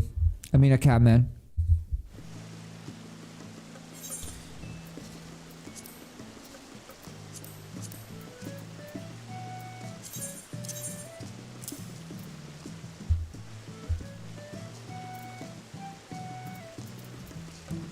Oh, that's okay. Wait, is it actually, does it look cool? Oh man, it has potential for glam. You know what? Fuck it. I'm not. It's not patch 7.4. I can't. Not right now.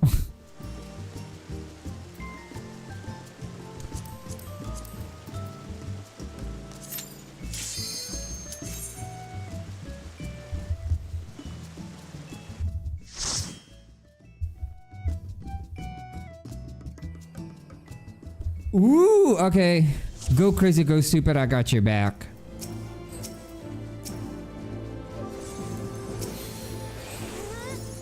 I should have actually sprinted a little bit earlier.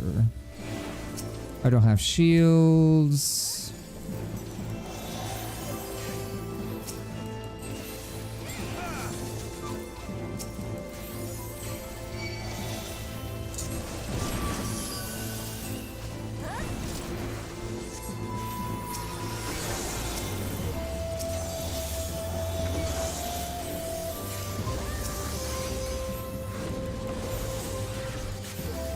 Big pull, big pull.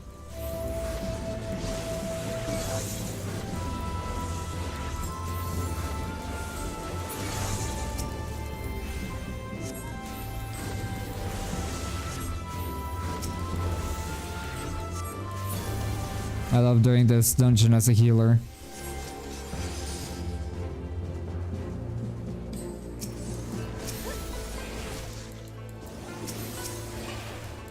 I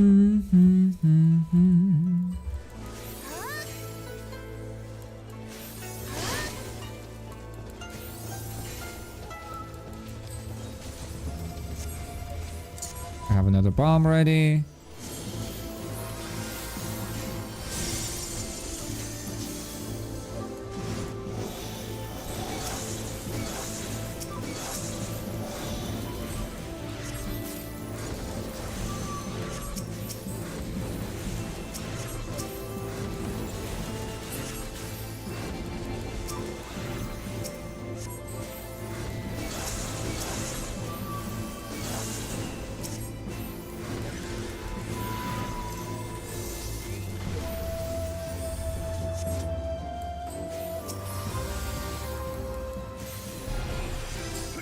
Here we go. Sadly, the pulls don't get a lot more interesting than that. There's like a few enemies just before the second boss are like kind of spooky, but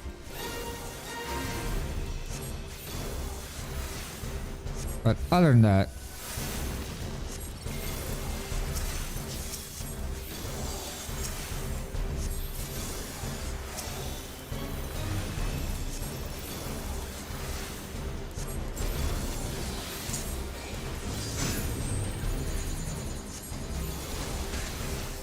ow.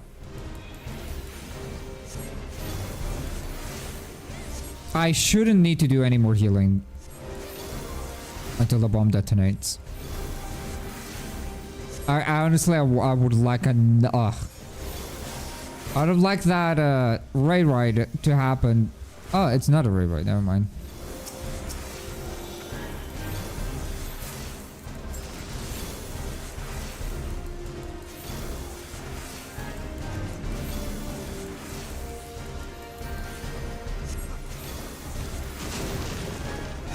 That is such a weird attack. Just spawns like a few random...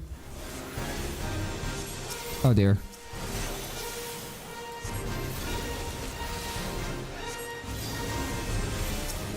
A few random like AoEs around the boss.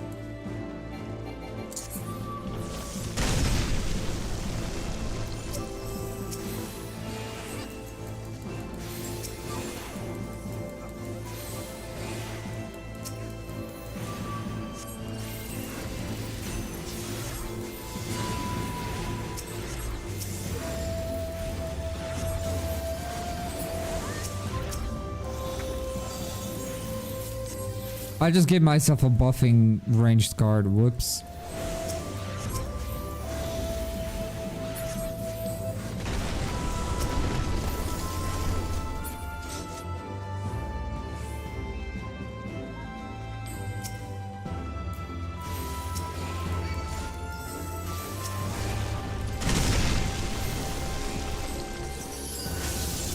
Yeah, this is the pull that is can be a little bit scary for sure.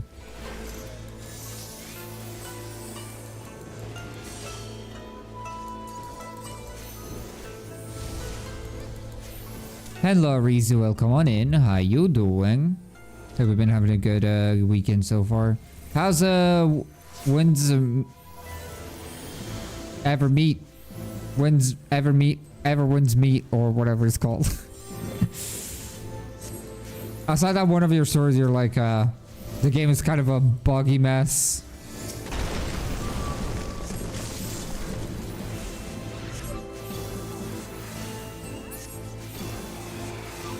A complete mess, oh boy.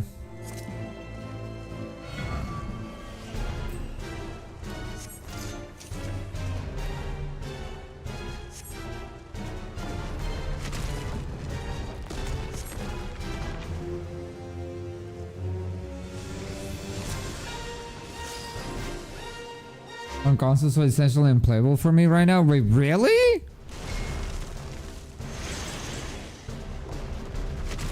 How bad is it? How did they fuck it up?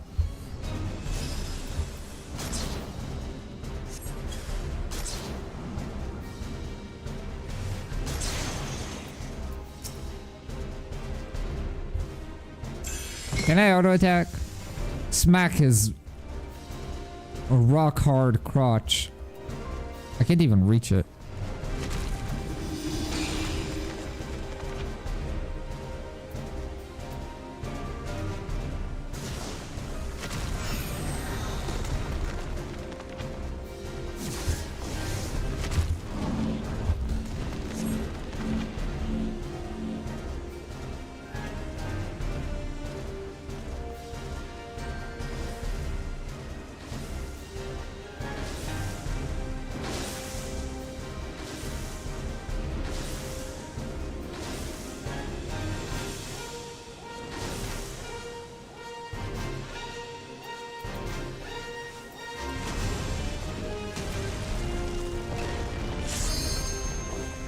Sometimes that you apply like makeup and shit don't show up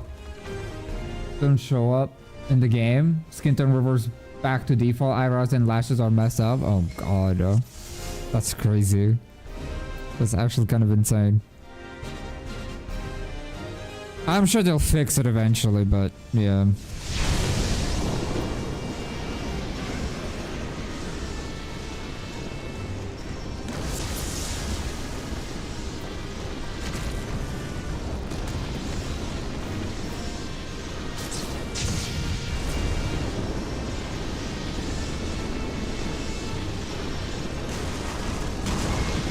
Oh no! That's actually the first time that I've got hit by one of the mechanics in a very long time.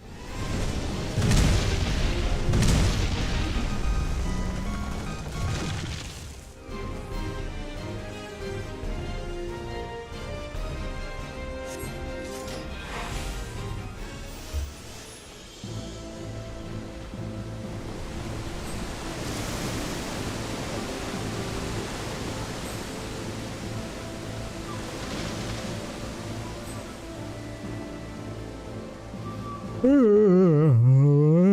my god, Jesus. A fucking massive wave of EPness has just struck me. I'm dying.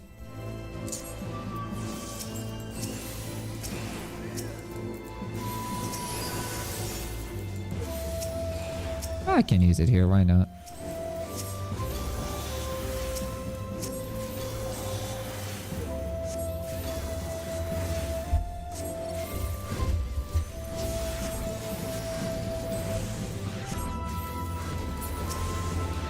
I hope I'm not scaring you too much, Mel.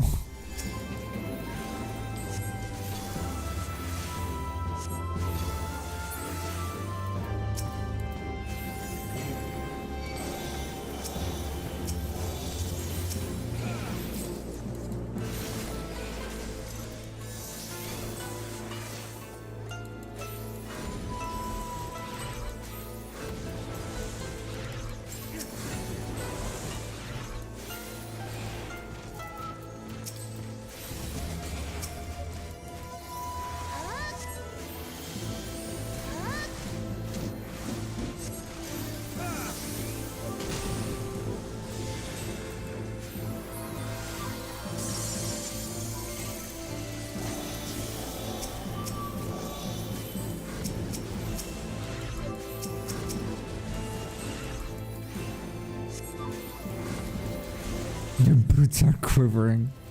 No. No, I'm failing as a healer.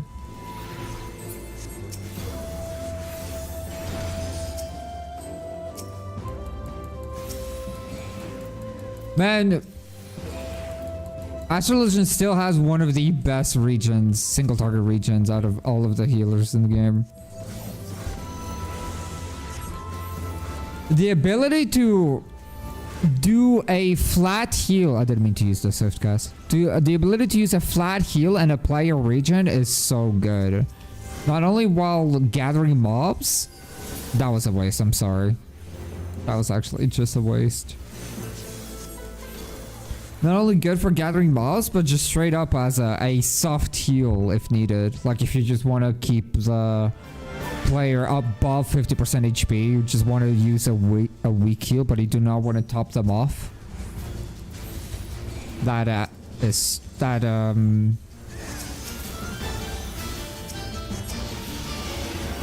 Regen is so good. A lot of Astrals don't use the regen. Oh yeah, for sure.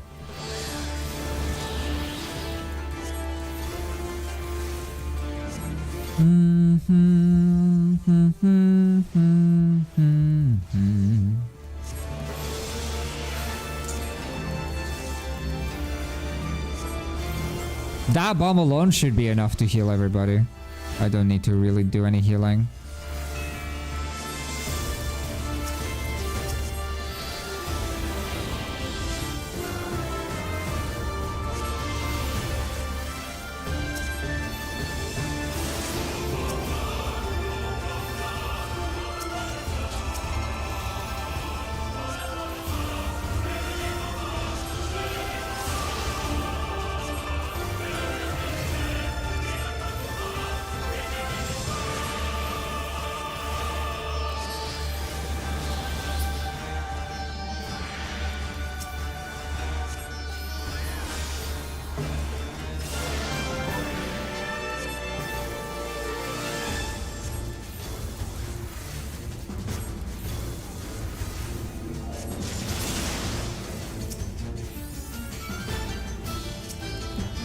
Oh, there's another ad? I keep forgetting.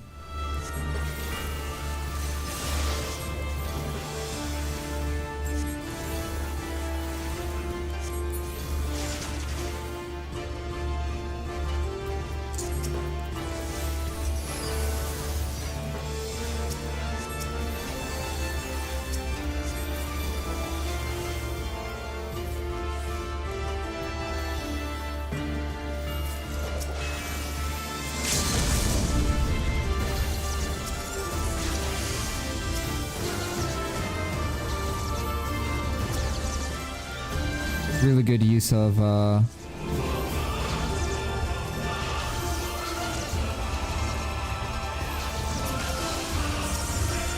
limit break.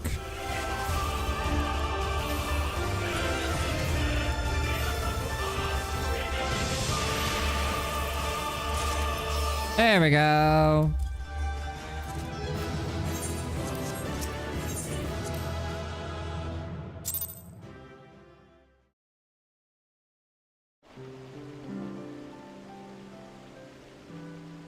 Oh, I'm starting to get very sleepy, actually.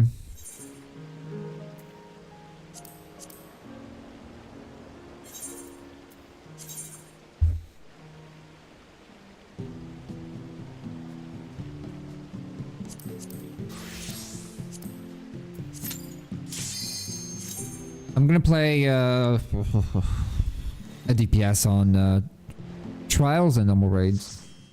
Go eat soon. I will. I love the first part of this dungeon. It's very fun. It is very fun. Oh, it's compartmentalized hard. Oh my god. Oh shit. Back into the mines we go.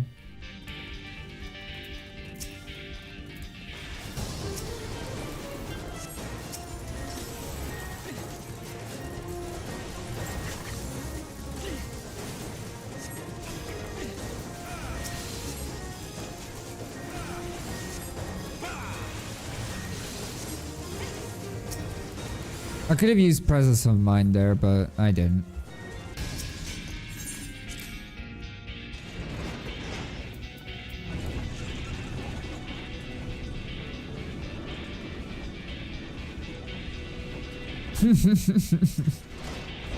Let's go.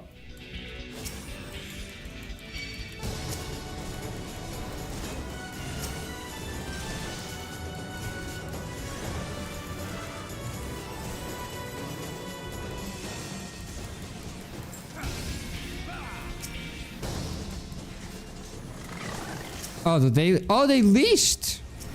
Interesting.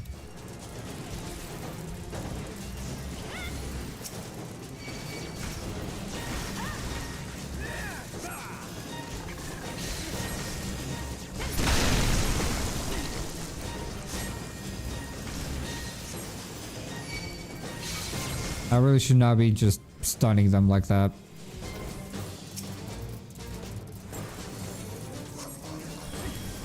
I do know that the fucking Hecatonkier deals a shit ton of auto attack damage, so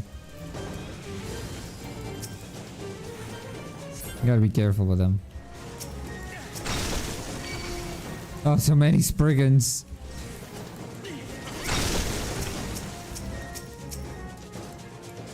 Oh my god, there's more. There's so many Spriggans.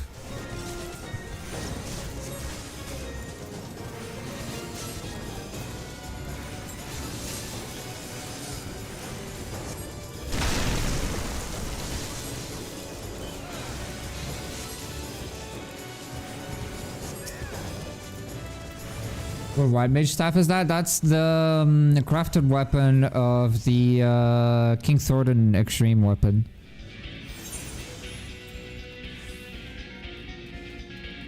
King of the Round.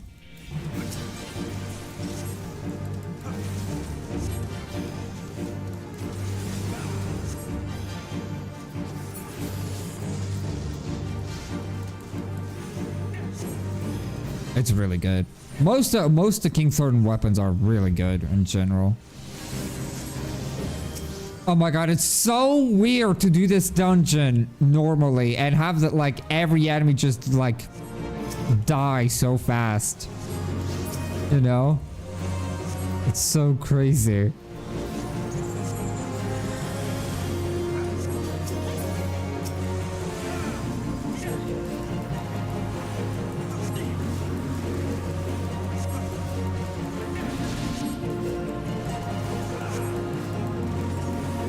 This dungeon is still so fresh in my mind, it's crazy.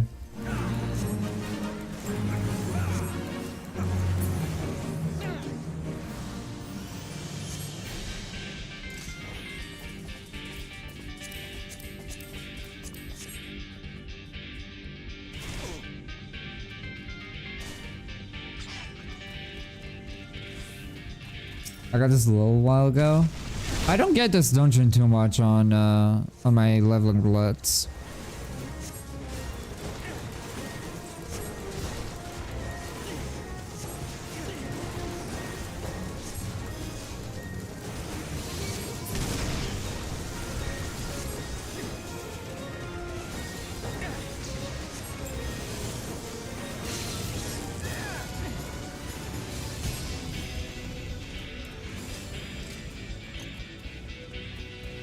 I remember needing like to have like a fucking raid clock spots for this boss so we could actually beat him. Because his tank buster is just unsurvivable.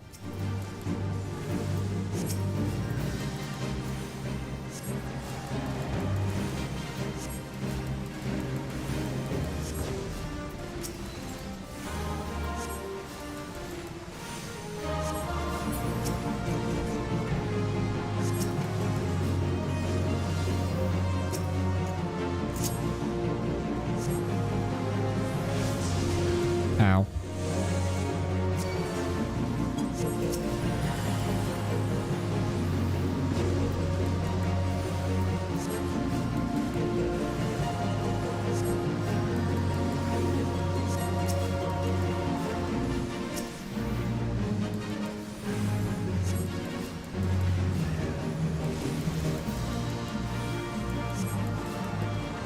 Oh, sorry, my bad.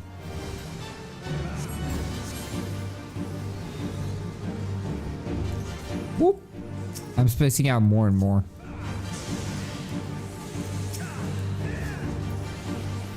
Is that good? I think that worked. I took the damage, but I think it worked.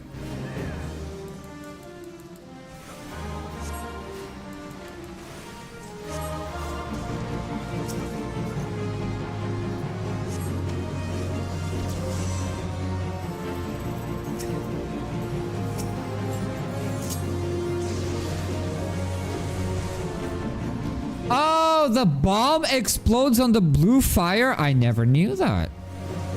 And I've been stuck in this dungeon for 3 hours before. And I've never seen it.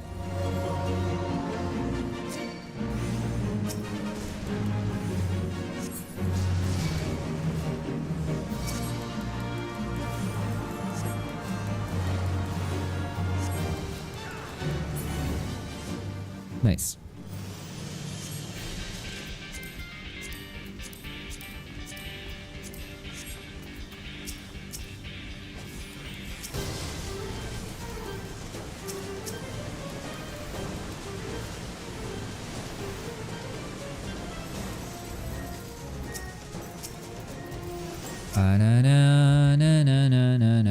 This is a very spicy room. I love how much Mao trusts me on this one.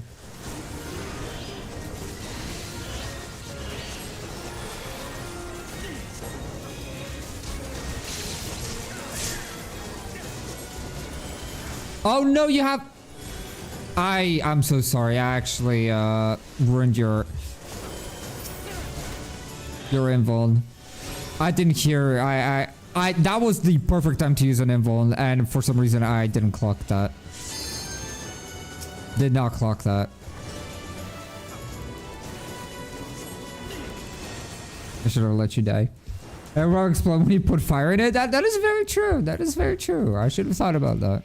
What's up, Sheeta? Welcome on in. How you doing? Hope we've been having a good weekend so far. Need a macro for my invuln? Yeah, like most tanks do. I guess I'll be on feeding the worm duty. My back hurts. That makes two of us. For sure. I'll be taking the rock from all over there. Be sure to put the boss on the rocky arena. So that way we won't take damage from the moving worm.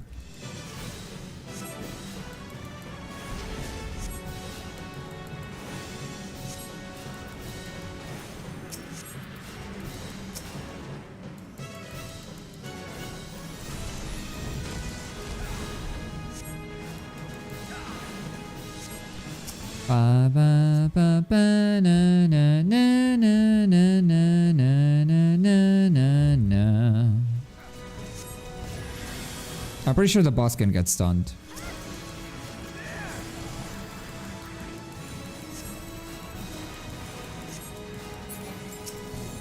Oh, whoops.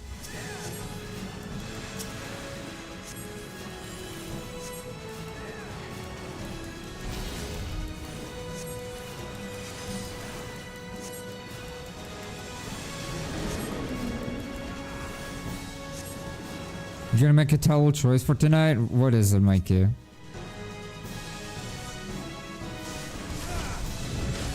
What is the one of many questionable choices that you do? What is it now?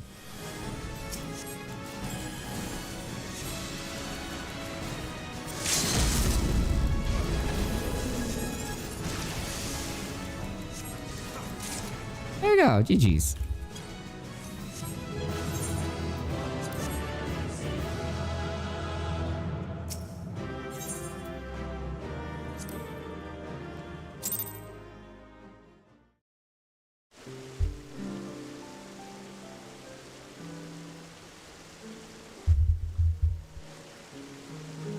How do I make a macro is the question. That is a very good question. Indeed, I do not know how macros work.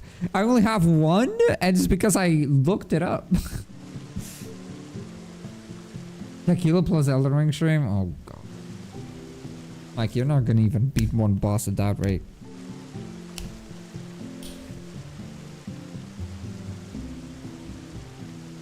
Why Elden Ring and not Night Rain? There's a new DLC coming up to Night Rain.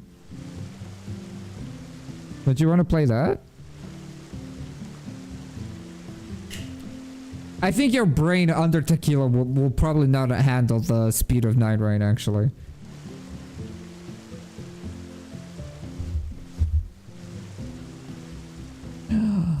Is that Rizu? Don't believe in me and I still need to beat Elden Ring? That is true. I mean, knowing that the game is like almost 200 hours long if you want to beat it properly. I wish you luck, Mikey.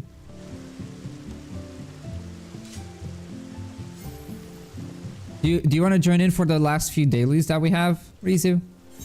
I'm not going to be streaming for too much longer. I have a dinner to eat. And some sleep to catch from the looks of it. I'll be playing DPS. I don't want to play healer. Actually, you know what? We monkeying. We monkey. We're gonna be monkeying.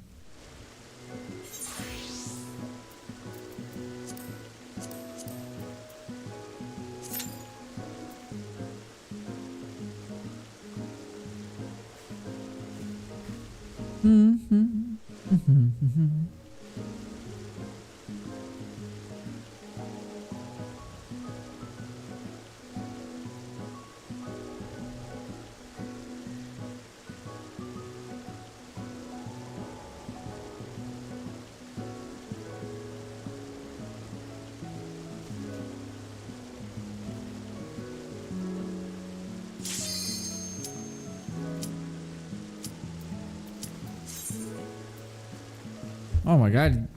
There's already a big fight going on? Holy shit.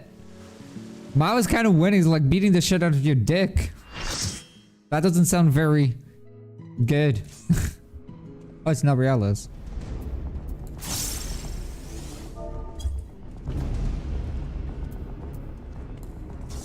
Too strong.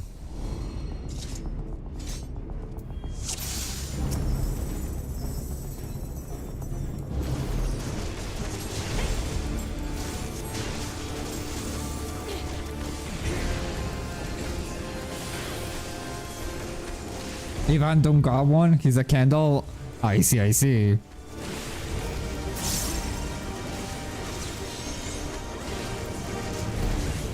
Oh, here comes double.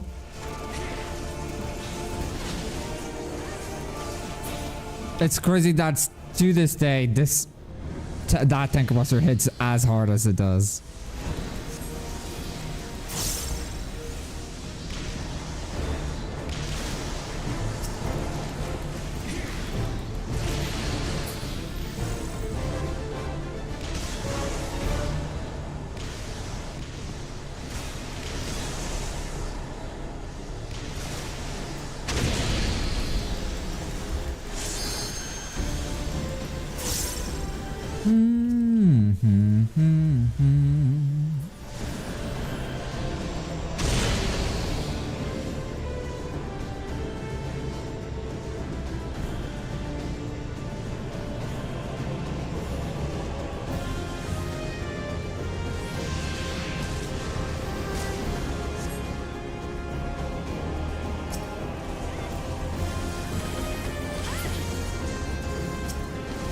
Thankfully, monk at this level, I just have thunderclap.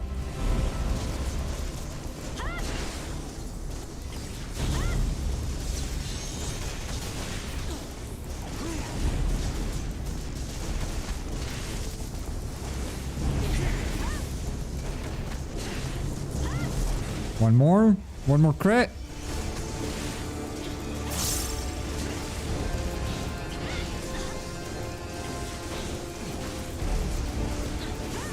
Nice.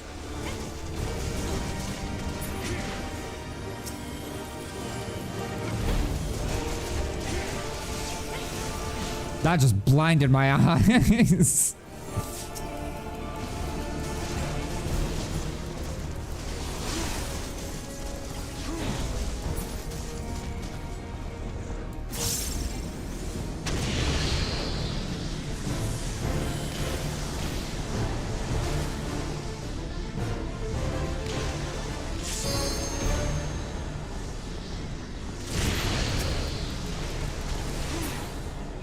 Absolutely annihilated that poor thing.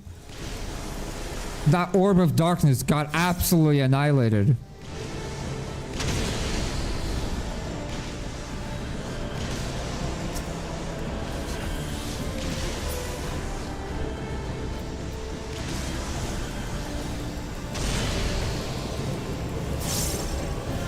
Oh no, the poor black mage.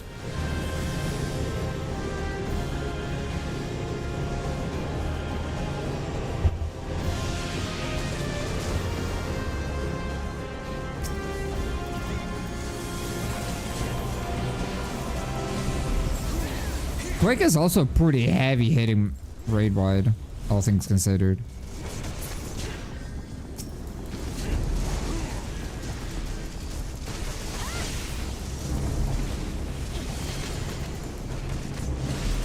I wish I...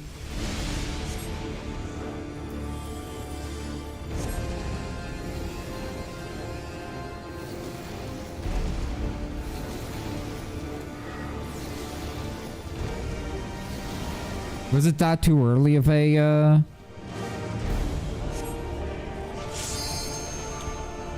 No, that was great. That was good.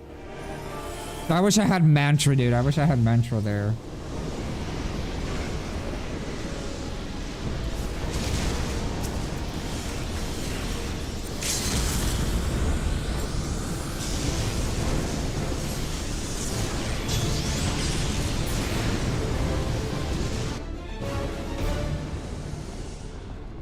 Internet's being weird. No. You need to slap the internet to start behaving properly. It's like, what the fuck? Just smack it. Fuck it right up.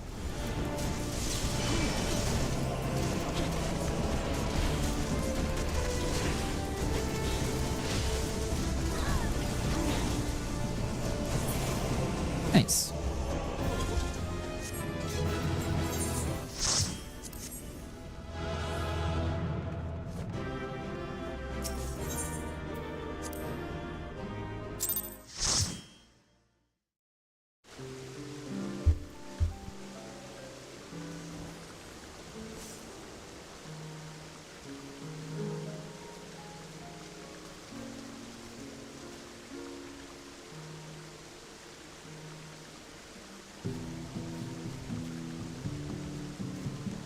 I'm just going to say if I smack the internet, you'll like it. Use multi-cat smack. I've done it multiple times. To beat the shit out of a fisher in reality.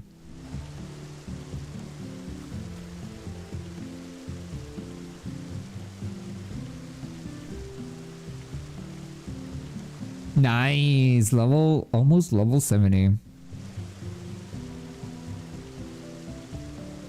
Almost there. And then honestly, Bao, if you have Boja unlocked, when you get to level 71 specifically, I do recommend you to level a vibe and chill on in Boja. That is a fantastic way to level up any job from 71 to 80 and 90. 80 to 90 is a little bit like slower, but it is still pretty good. Good night, besties. I'm mid. All right, Hana. Get some good sleep. I'm gonna call it a night after this one too, so I need to get some sleep myself. But yeah, thank you so much for stopping by, and I'll be seeing you tomorrow for more gaming. But yeah, get some good sleep. Yes, yes. I really like Monk.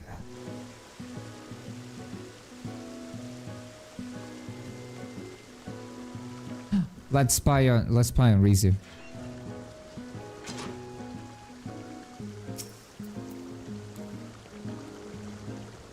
Rizu giving me the bombastic side eye. I did not want to. Now I'm getting my shoes wet. I didn't mean to do this.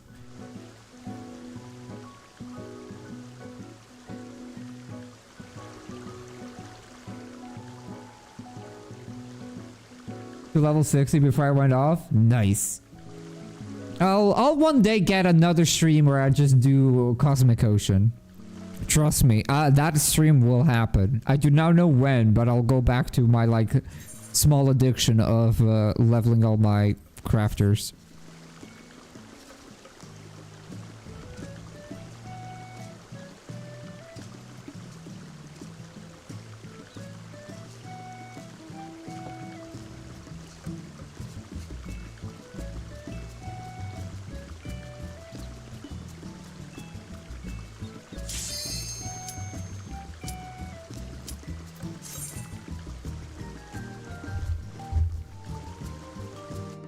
Oh my god.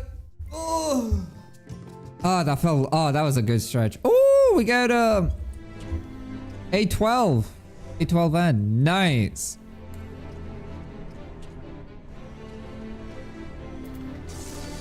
I wonder how the savage of this one will work. Honestly. It's probably gonna have a second phase because it's the final fight of the savage. Probably. I feel tall. You're always tall. You'll hardly ever find someone that is the same height as you. Dance Partner Gaming. I think I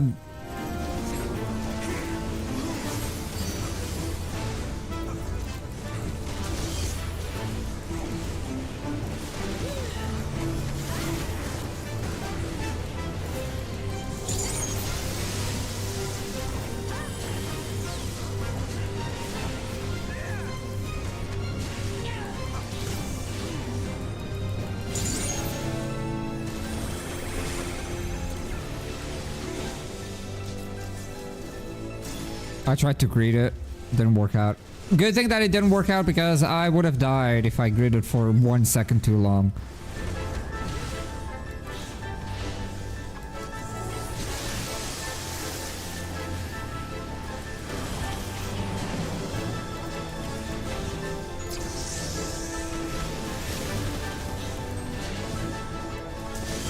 Is that just a spread marker? It kind of looks like just a spread marker.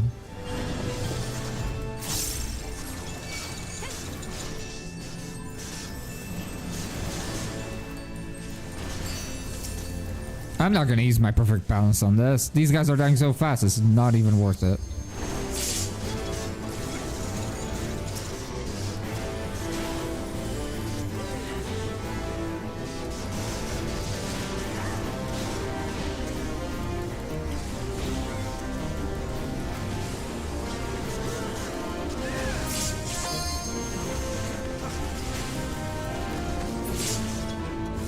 My perfect balance will be perfect, pun intended, for when I need to go to the other, like, dimension.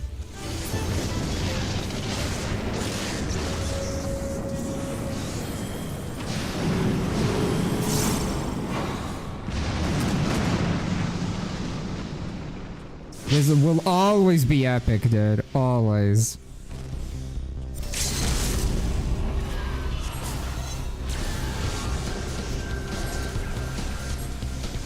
Oh, was that too early? Oh, that was too early.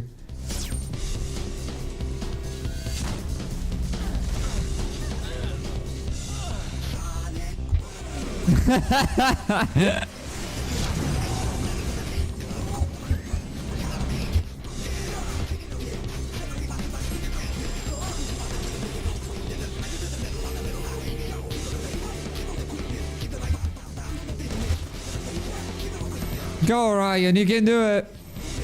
Invuln.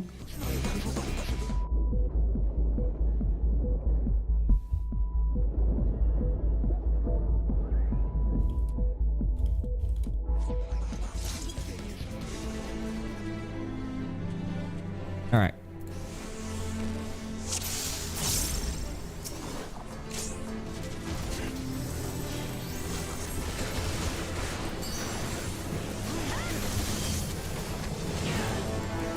I thought that like it went to like the other dimension before the phase transition, but that's not the case.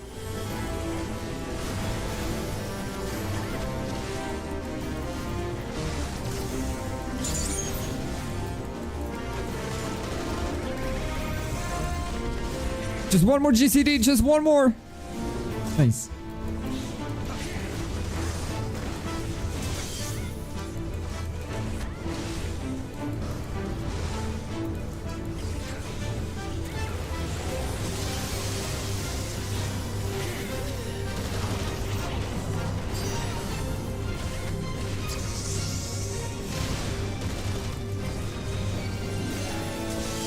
Don't you dare teleport away. Don't you dare!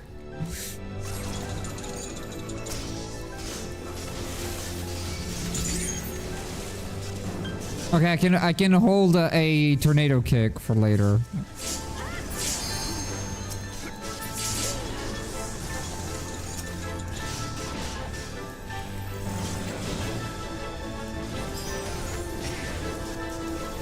Actually, I can just use a tornado kick here. Oh! It just ran out. It just ran out. Oh. Sad.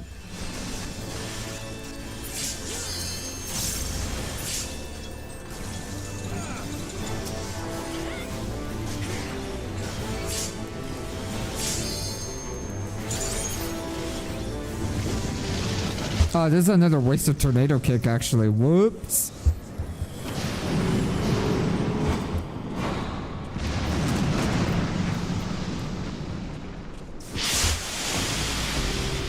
You can do it, Mao. You can do it.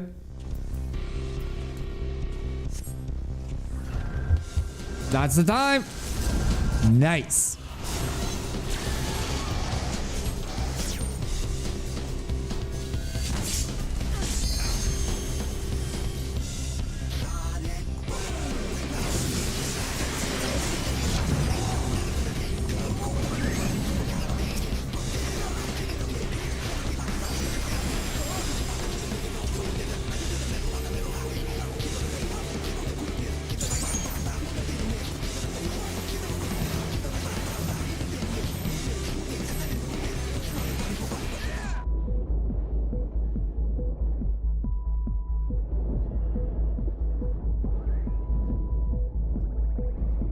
Can I get one GCD? Woohoo! No, I cannot. We're still on cooldown.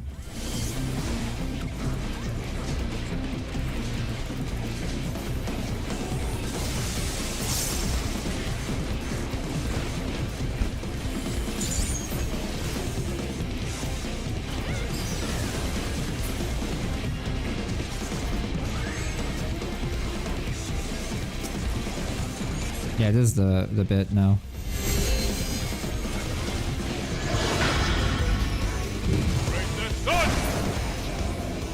Hey Kate, thank you so much for the follow. Welcome to my little kingdom. I hope you enjoy your stay. Thank you. I appreciate it. Okay, you're gonna get your ass handed to you, mister.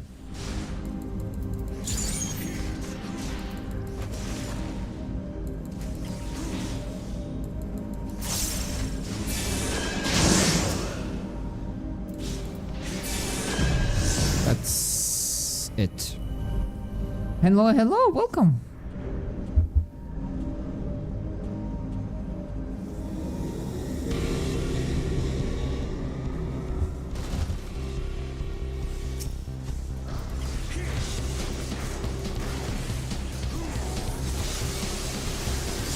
Are you sending me here? I see.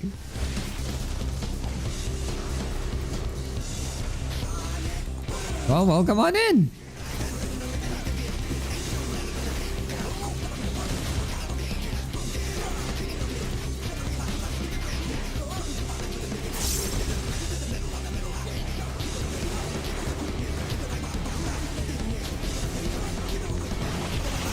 No GCDs. Can I max melee? Did we actually skip the spread markers? It kind of looks like it.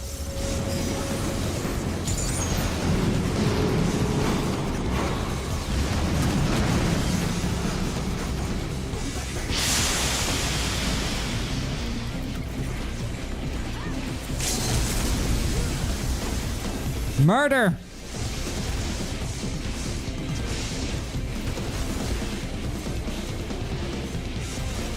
I didn't murder enough, I guess. Nice. Our damage was pretty high there. We actually skipped quite a lot of mechanics. Stop playing FF14 because of you and Caleb TikTok vids? Really? Oh, that's so cute.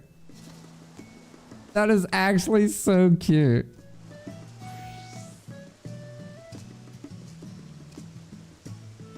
I'm glad. That makes me very happy to hear that. I'm glad you've been enjoying the game so far.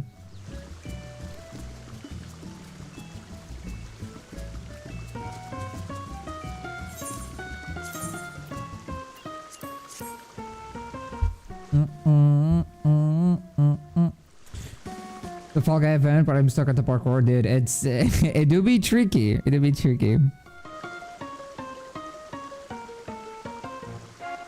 They come out of the blue and I'm like, interesting. So yeah, now I'm part of this world. That's good. Welcome. The more, the merrier. For context, I'm live every Friday, Saturday, Sunday, and sometimes during the week. Kind of depends on my mood. If you're interested in catching up more of my streams and hang out with the community, Caleb is always around. For example, you can join the Discord by typing !Discord and you'll be seeing all the updates. Okay, but now that we got a new follow, let's do one more dungeon, shall we? But I only have the dailies for the level 100 ones, if that's okay with you, Mal. Someone's running? Ah, shit. Oh, well, that sucks. Anyway.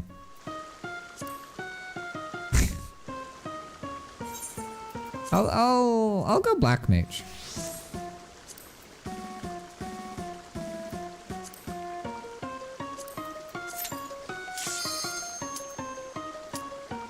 Oh yeah, level cap dungeons and expert dungeons. If you have not beaten Dawn Trail and you do not want to be spoiled to either story dungeons for Dawn Trail or optional dungeons from Dawn Trail, feel free to just minimize the stream and just have my audio out and stuff.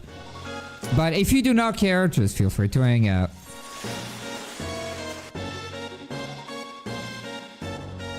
The Discord? Oh yeah, you can just wait.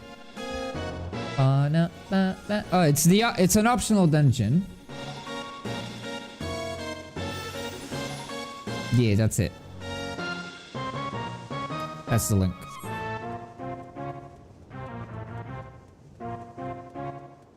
And that's my YouTube channel. Yeah, if you're want to see the videos that I do as well. They're all mainly FF14, but I'm very soon gonna expand on other games, other MMOs.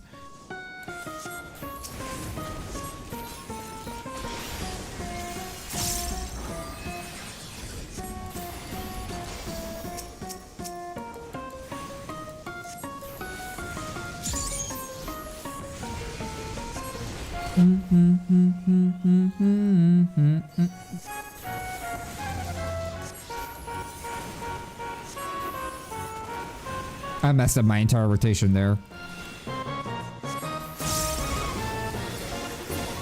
I was too busy being a streamer and doing streamer things.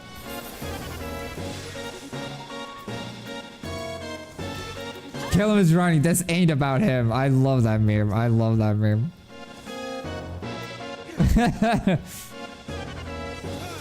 Man, I should have referenced that meme instead. That would have been more funny.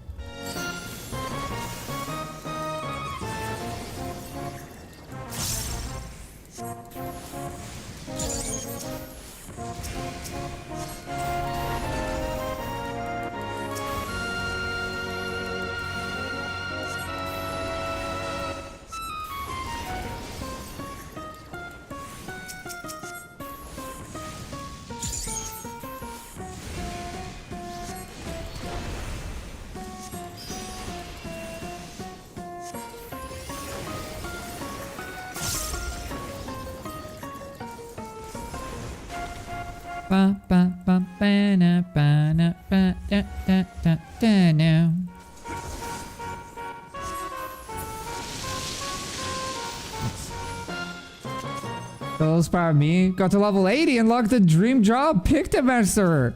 Oh hell yeah, dude! Congrats. Have you played much Pictomancer yet? What do you think of it? If you have. A very, very fun job. You're gonna have a lot of fun for a very long time. Ah, shit.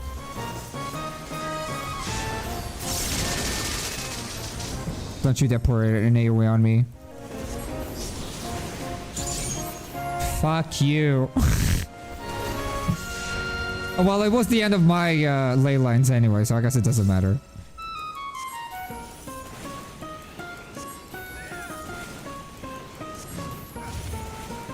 If you ever... I don't have many videos on Pictomancer. But if you ever need any help, be sure to let me know. I do play a lot of Picto. Well, a decent amount of Picto.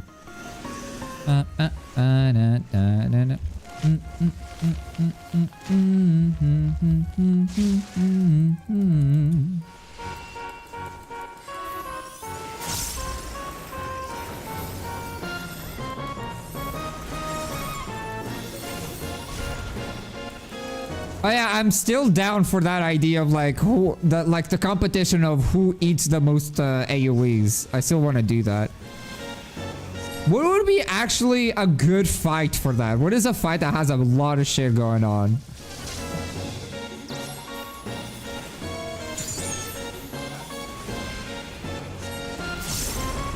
I don't know.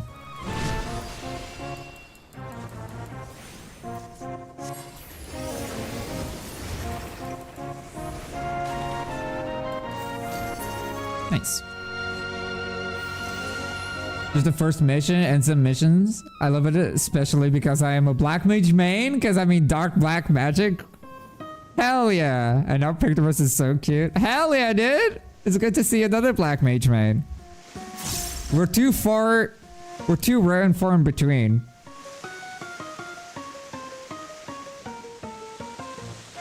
Need to go through all the fights. It has to be probably a normal raid. Probably a normal raid has like the boost mechanics. I would like, I don't know, Ifrit Garuda, Eden Garuda Ifrit. I think the Eden raids are actually not bad for that. Maybe Pandemonium too.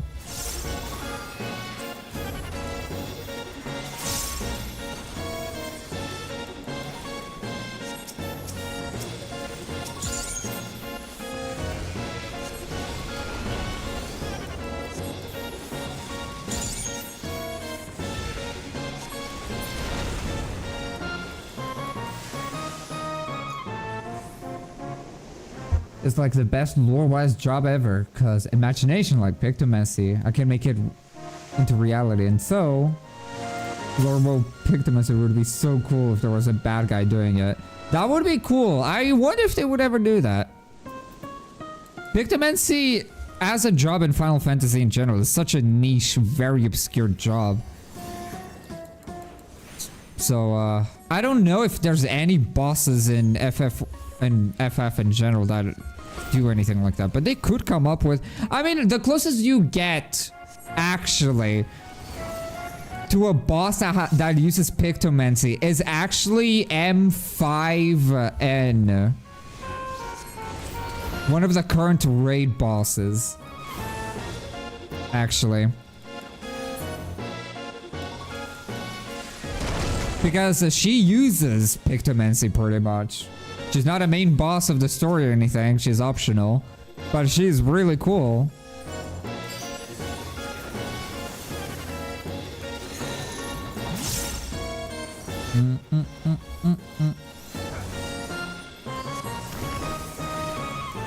What do you ask me about Black Mage? Oh, I didn't ask anything. I was just saying, it's just good to see another Black Mage main. We're too rare and far between, so it's good to see a Black Mage main from time to time.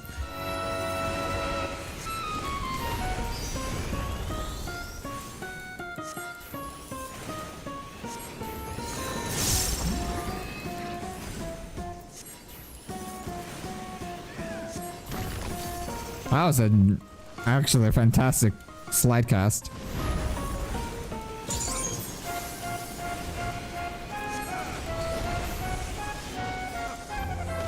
No, I didn't mean to use Denchi Kasai, thank you so much for the follow. Welcome to my little kingdom. I hope you enjoy your stay. Thank you. Welcome, welcome.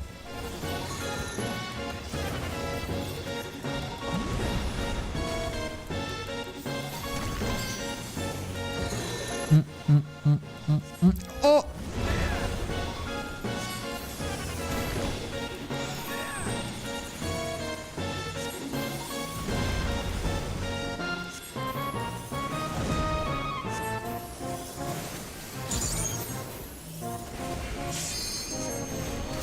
My bad, sorry. I was looking at chat. I should have gotten closer to the boss.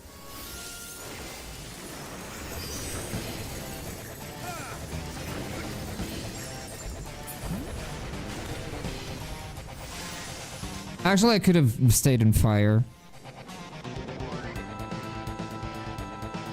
The game to know that. I'm still finishing Stormblood. I want to be done. I see, I see. In due time, you'll get there, you'll get there. But now you can play as a Pictomancer, which is good. I joined, saw Black Mage, instant follow. Well, welcome. I am a Black Mage main, so I do play a lot of Black Mage. Oh, I have a friend.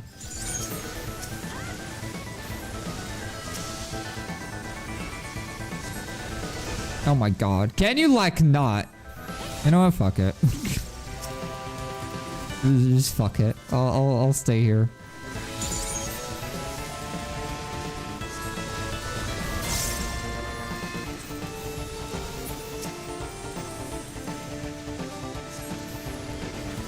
Who would have guessed that we would have find two Black Mage Enjoyers back to back? I love spoilers so gaming. I can show you the boss if you want. I can show you the boss.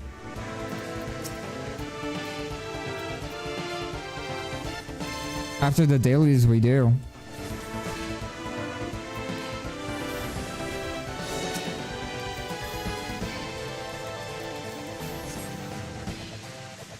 I should have.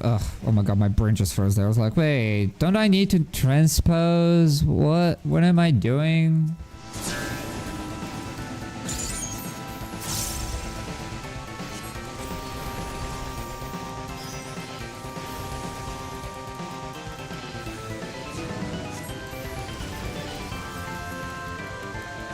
Watching your heal-only videos? I'm so fascinated by the challenge. Oh shit, really? Nice, I'm happy to hear it. What you been thinking about it so far? They have been easily enough one of the funnest ways I've tackled this, like, I've tackled on a unique way to play this game. I'm a sucker for challenge runs. Like, I always loved challenge runs in any game, and it's no different in FF14. And man, do I love my healer only challenge. One of my favorite things to do in this game, for sure. FC peeps are so done with me knowing all the spoilers. Alright, we can do some M5. I do love that fight. Which, by the way, regarding the... it depends if you're in my server or not. But anybody's welcome to the healer-only challenge as well. I do make it pretty obvious. Like, I do let everybody know at the start of every video that anybody's part of it. But yeah, it's been great. It's been fantastic. We're actually, like, we're getting near to, like, beating, like, finishing the first season of Healer Only. Which is insane to think about. We only have, like, 7 dungeons left.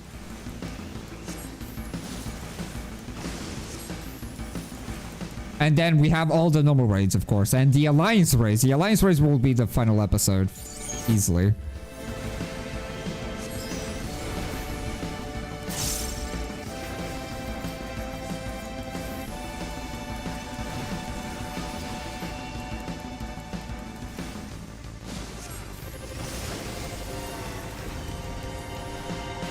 Baby, baby,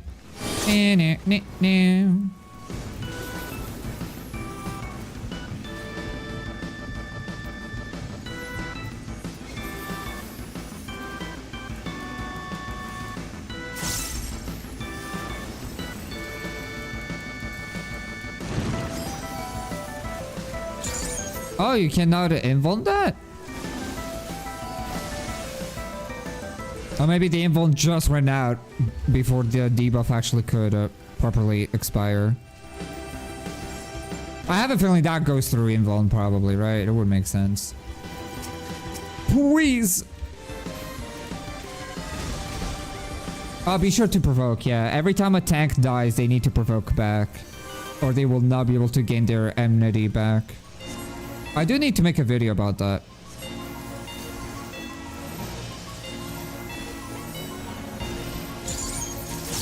I think that's something that a lot of people don't know about.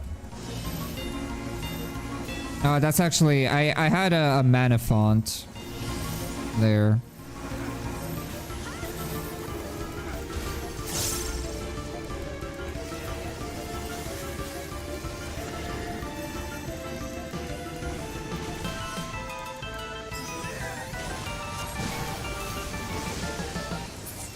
Nice. Oh, I almost said GG's.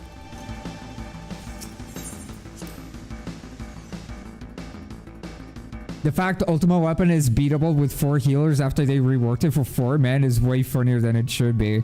Not only that, it's beatable with a minimum item level, no echo. Yeah, take your time. Admittedly, it's making me want to learn healer. It's fun. Healer is really fun. Of Ronka and Raktika side quests? Yes, it is pretty much.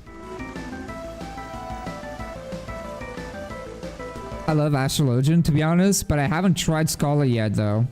Though Astro so far is so cute. Oh, dude, Astrologian is great. I love Astrologian. All the healers are perfect for, like, I have very specific moods for each and every healer. Sage is my main healer. If I need to heal, I'm playing Sage. For like a raid, brand new content, or anything of the sort. If I need to heal, I'll play Sage. If I want to relax, I'll play White Mage. If I want to test myself, I'll play Scholar or Astrologian.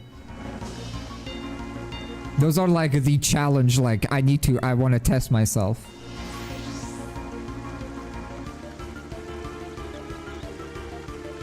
And I really tested myself with the item level 0 challenge. Like, goddamn, dude. Playing healer on that was brutal. Oh, man. I was a summoner main before Black Mage, so I do have a level 100 Scholar I'm trying to learn through the class quest. I see. Scholar can be pretty challenging. It's like, I don't know. You know how Black Mage, you kind of commit to your position, right? The thing about Scholar is that for most of your toolkit, you need to stand still and cast. So it's all about learning the fight and then being able to preemptively shield the party as you go. Because Scholar is not the best at reacting at mechanics that are happening in the moment, you know? Scholar is the best shield healer, is the strongest shield healer in the game, easily. But it's also the toughest because you need to learn the fight, and only by learning the fight do you perform better and better and better. Because things can get pretty spicy as Scholar, but goddamn does it feel satisfying to pull off as to do well as Scholar. Same thing goes for Astrologian. Astrologian kind of follows the same rule set. We're doing expert dungeons, by the way, right now, so if you do not want to get spoiled to that type of content, feel free to keep the stream minimized, and then we'll do M5N on the Arcadian raids. So likely to be my raid healer then. Yeah, probably. It's very good. It's the best shield healer in the game. And Astrologian is the best pure healer in the game. That's why every time you see like whenever there's a new raid series and there's like people like doing world first and shit,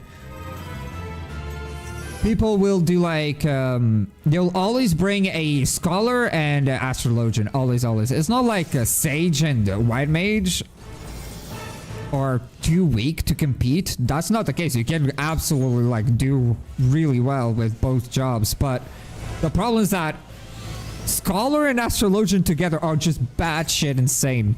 Like they're just too powerful, you know.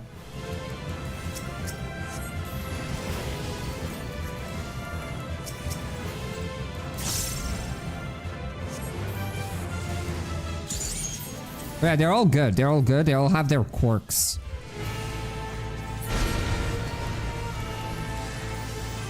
I've created new endless for you.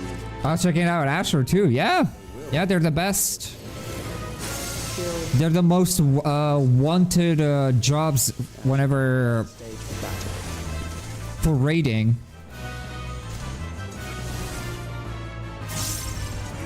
But they're also the toughest jobs to be good at, if that makes sense. So it kind of balances it out with how good they are. It balances it out with how difficult they are to perform well with.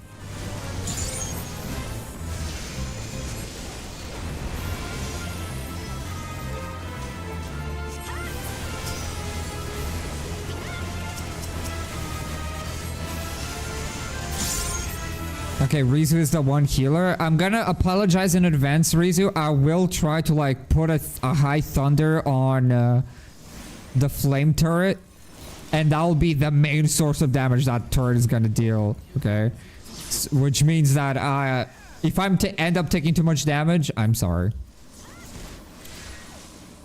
Wait, I need to like. My YouTube music broke. Give me a second. One who saves lives should be reluctant to die.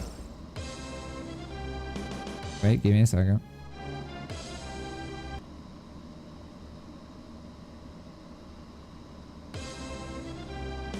Nice.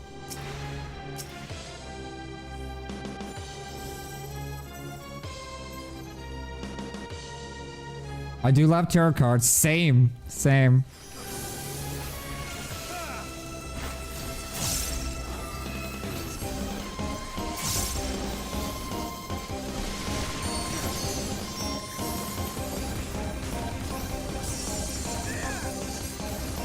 As Astrologian, the main thing that you really need to learn is the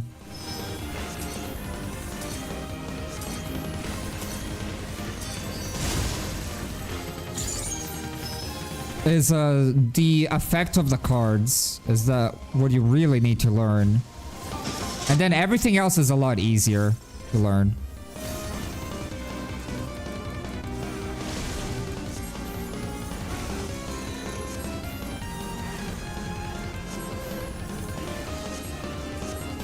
Alright, but I started for the tards and stayed for how freaking good it is. Dude, they're so... Dude, I sometimes I really just want to collect tarot cards just because of how how the art looks. They're so good. And whenever there's a game that actually implements them as a magic system, I'm like, dude, yes.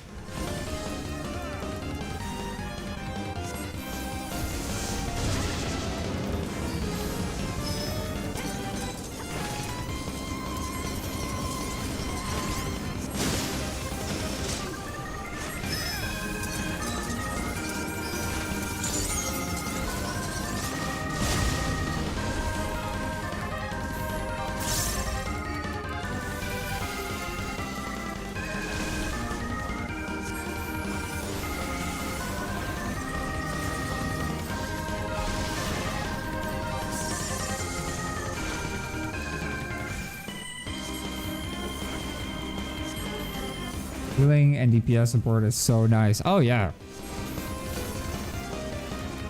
100%.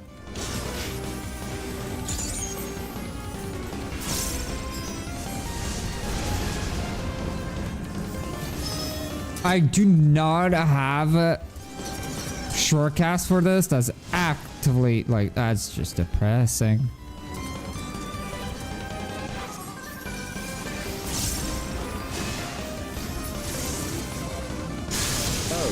You've overburdened the system. I almost started running backwards again. I do not know why it happens every time in this dungeon, but I almost did.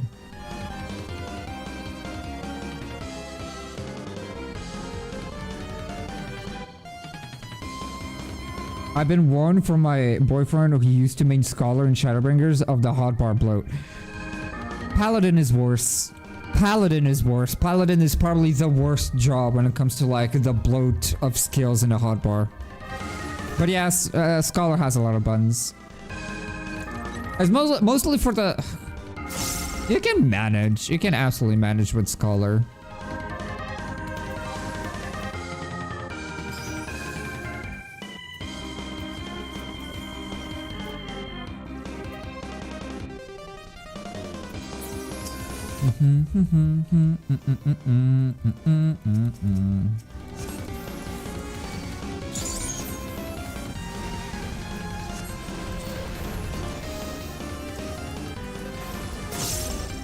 I messed up.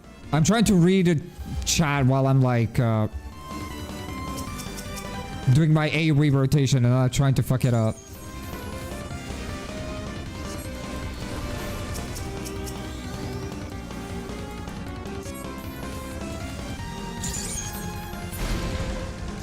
Next, we visit a prison of sinister repute. I need not compel them to That's fight. what caught my eye from the healer only challenge. Buffing everyone is really unique. Oh yeah, dude, Astrologian is almost a must in healer only challenge in some dungeons. Not for the like DPS, because there's some fights that do have like DPS checks that are like very tight and they need to be respected, and Astrologian really very much gives the edge needed to do those. But the ability to stack shields and have proper like mitigation cards like the bowl and spire is just invaluable.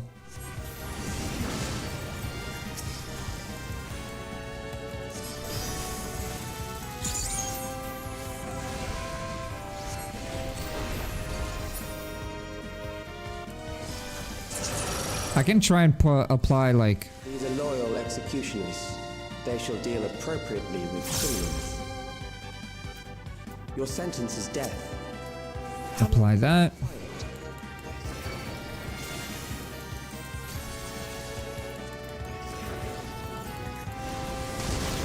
I'll catch up with chat in a little bit.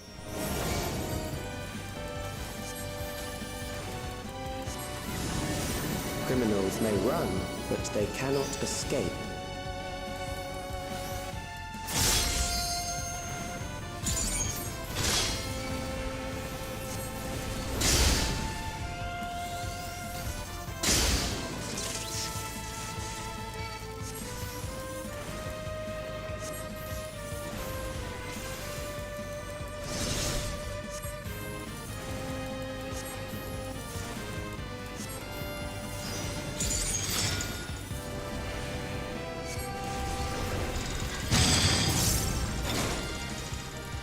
Okay, this is the time. Apply 1 High Thunder, maybe 1 Blizzard 4. And a Paradox, that should be enough. I think I did not need to use a Paradox there.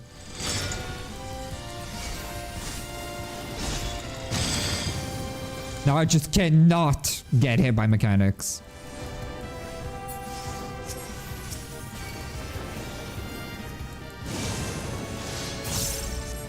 Is it hurting more? Oh my god, it is!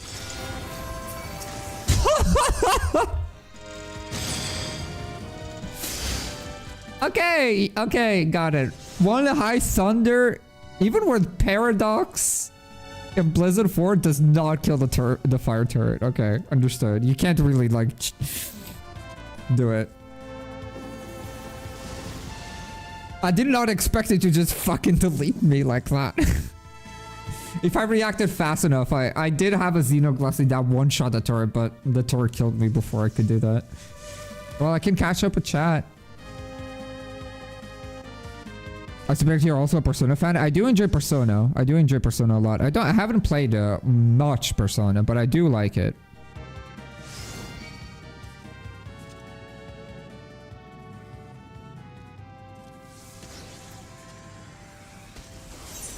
Thank you, and I am sorry. We're taking the floor together. We really are.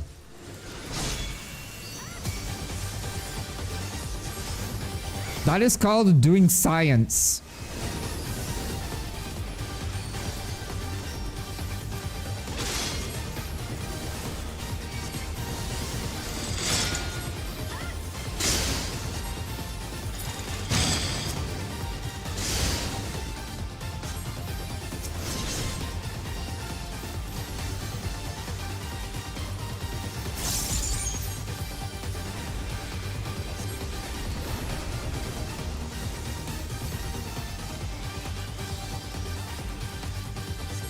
That's a alright mana font, honestly. Better to use it than not use it.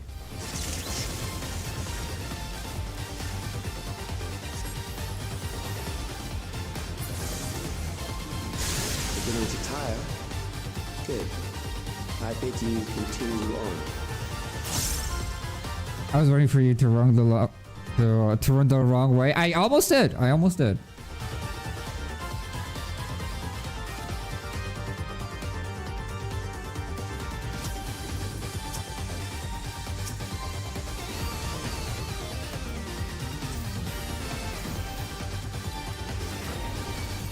Use a fire starter.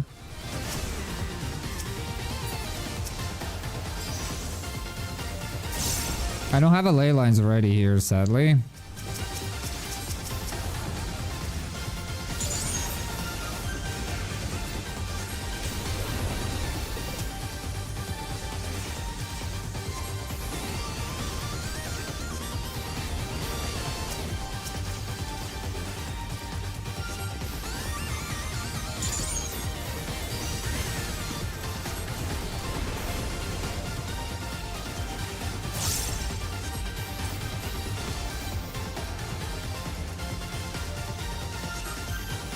I didn't mean to use a fire for there. It's fine. Don't worry about it.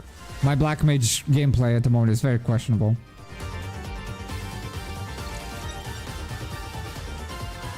Okay, it looks like I caught up with everything on chat. Cool.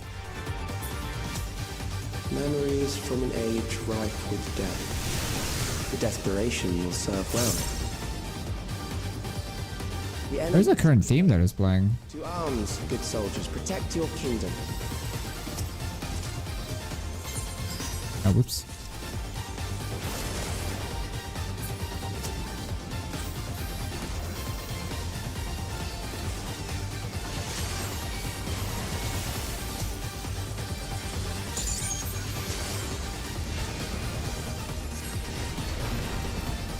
Oh, come on.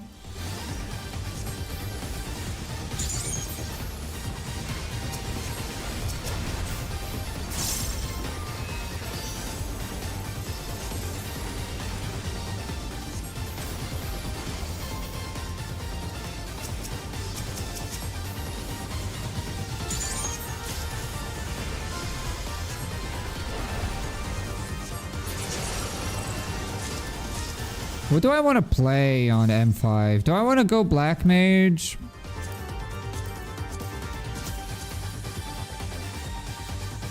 You know what? Yeah. Maybe I'll use ACT on that.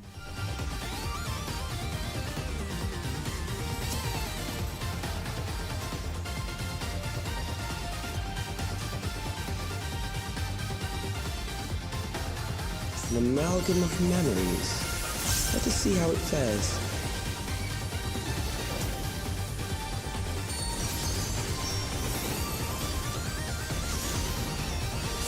It is the midst of the storm surge.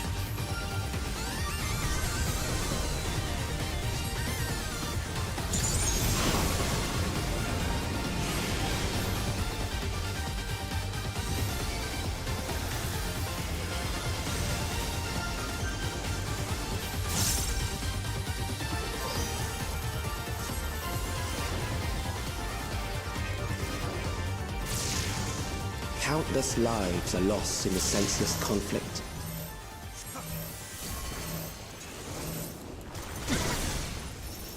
The war swells in scope and intensity.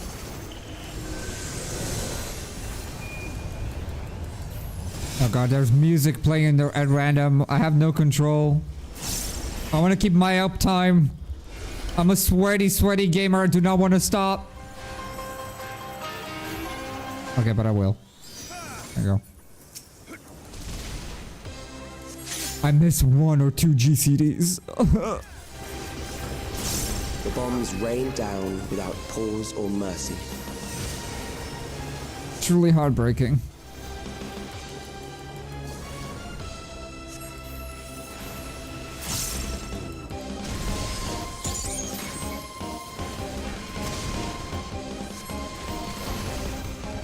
If Mao died there, oh crap, by being knocked away, that would have been Every blinding one of many times I've killed someone by going to the wrong place just because I wanted to use shortcast. I've claimed many victims by sitting on that place, which it is not right. That is not the right place to be, but you can knock back immune to that. So I usually try to not move too much.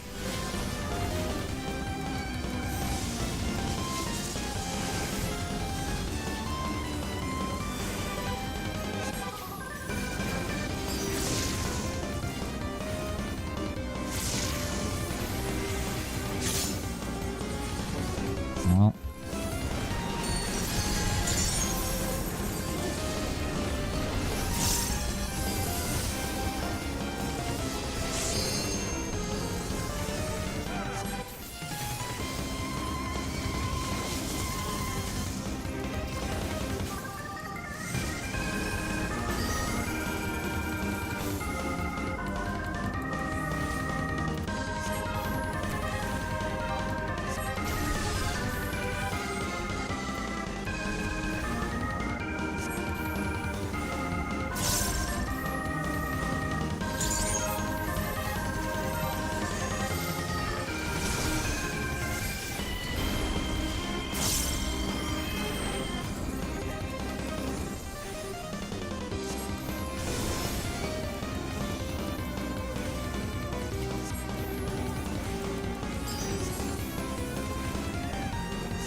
Oh my god, again on my ley lines? Can you not? Oh my god, I hate you for it.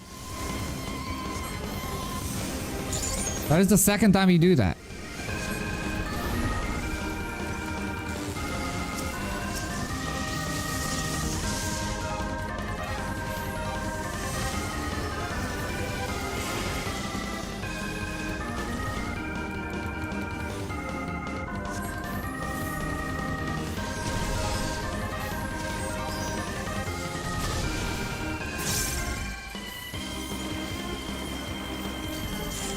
There you go.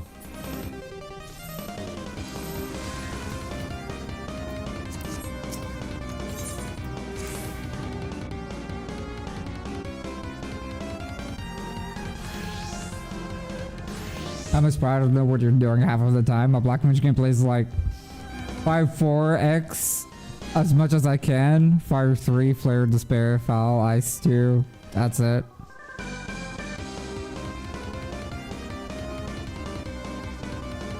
Yeah, because they mentioned Foul. No, they mentioned Despair. So it is post 60. You don't have a Foul, you don't have Xenos, or you don't have Polyglots at 60. Only past 70.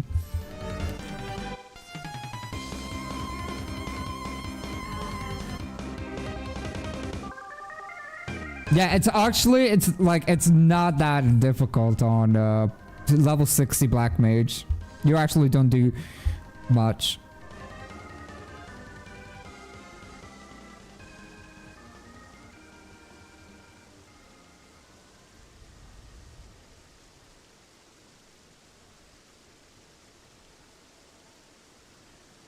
The charged instas are missing too, yeah. Your polyglots will only become instant on level 80. And then Despair will only become instant at 100.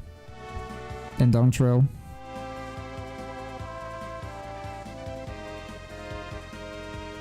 Yeah, from level 50 to 60, Black Mage is a very weird job to play. Black Mage is very weird to play.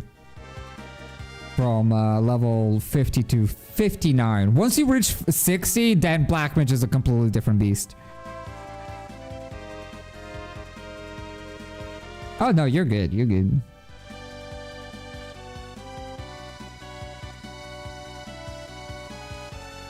It is very cozy for sure.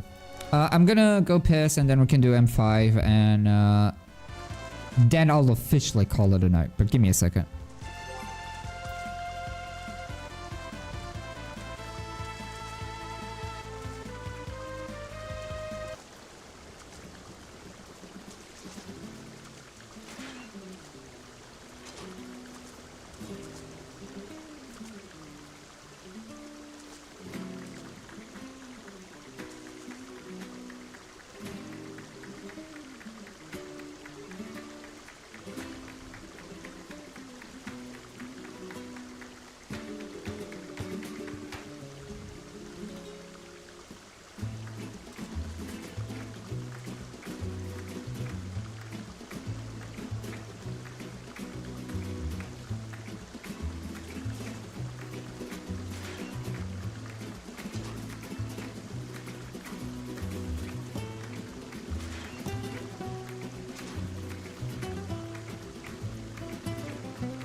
Okay, I'm back.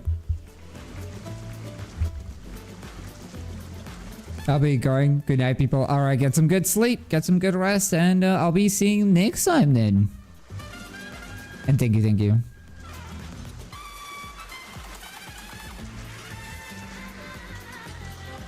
By the way, I was saying M5, but I meant M6.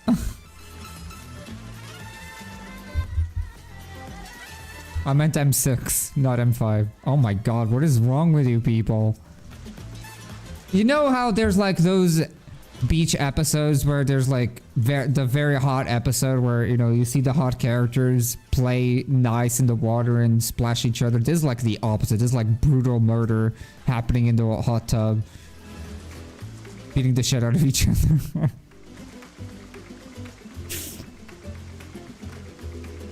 No dancing grain. No, I want to do. I want to show Hecate M6 for the Pictomancy reference, but I'll do it now just because I said I was gonna do it.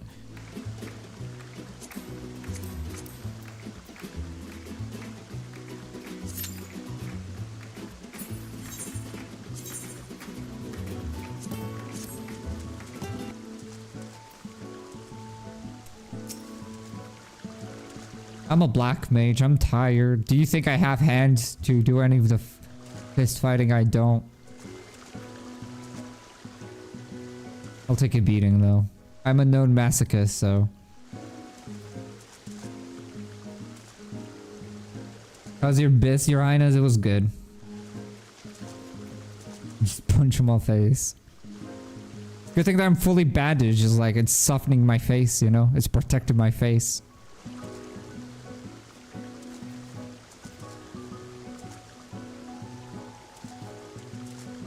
No one can escape.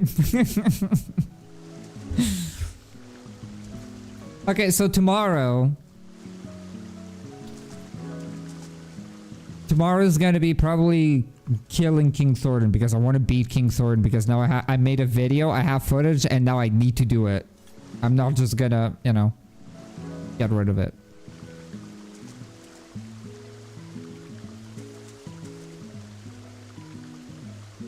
King Thornton. Oh yeah, we were doing extremes today.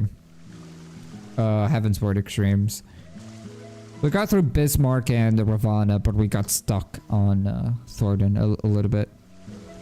If you've done Thornton Unreal, surprisingly enough, Thornton Extreme is actually almost identical to Thornton Unreal, which is one of my favorite fights in the game. But yeah. Doing minimum item level, no echo, of course. Like the old wise Gilgamesh once said, I'll pound you silly.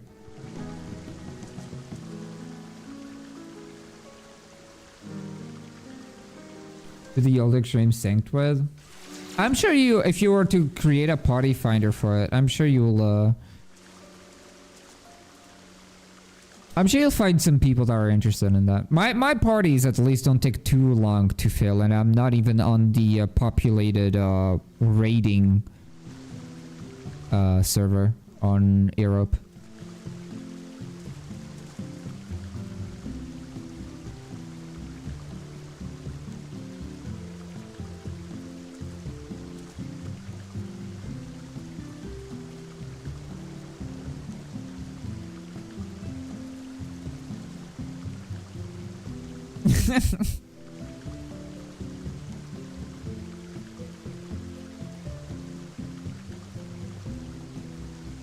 Blue mages are very professionals at killing themselves. They're very good at that.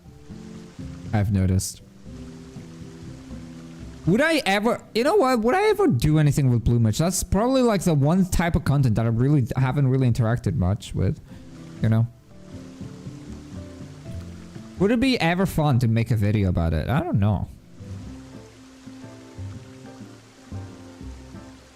My FC is ran by blue mages? Oh boy. You got... do they do blue mage content often enough? Like pretty often? I don't know. Dude, I do not understand blue mage. I just know how they collect spells and poorly. And that's it.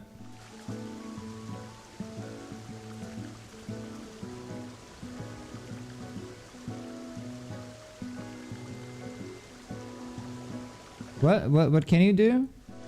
Kill him? Don't remember what I said. I'm an intruder in this world who brings only chaos and fights. And we need more people like you. Because as you can see, we're all part of a FC that is called Chaos. So, you know, we embrace chaos. We're also in the Chaos data center. So, you know, it's all part of it.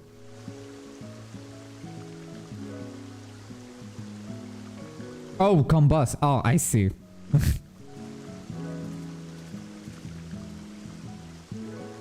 From the content, since we're waiting for the next blue mage content drop.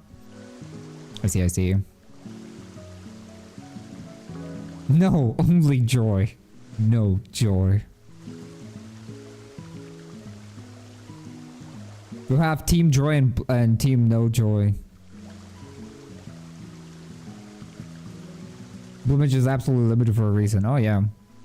I wish Blue Mage would have like, you know how in PvP every class has their own like unique set, like unique hotbar and stuff. I wish Blue Mage would have a PvE usable in content hotbar just for the fun, you know, and then have its own unique hotbar and its own unique content.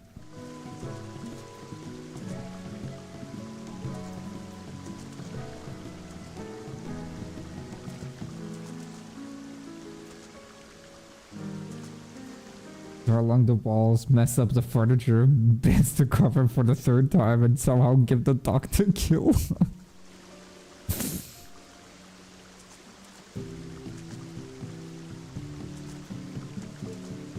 Are effective across all levels. Mm-hmm.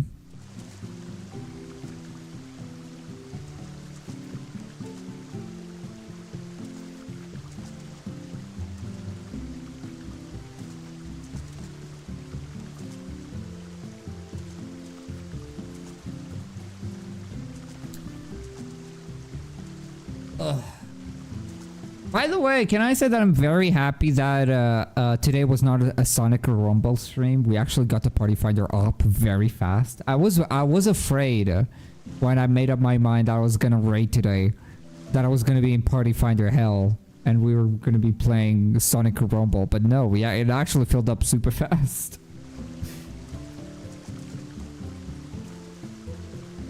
We did extremes, yeah. It was not a Sonic Rumbling stream.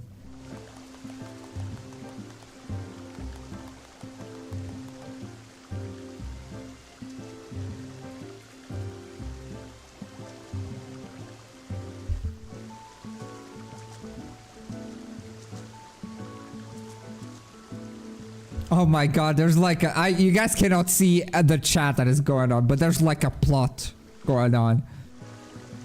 There's the team of No Joy and the team of Joy, where Mao is bloodthirsty, wants chaos and wants to destroy everything, but Rizu has converted Mao to be part of Joy and Joy's sunshine and rainbows. And I think Rizu has done it. I had to give some context to what's happening in the sauna.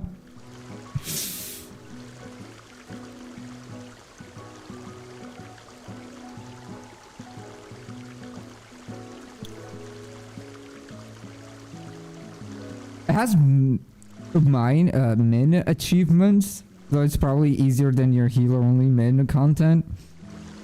I guess it kind of depends on how you have, if you have like a bunch of spells, right? But yeah, that's actually interesting.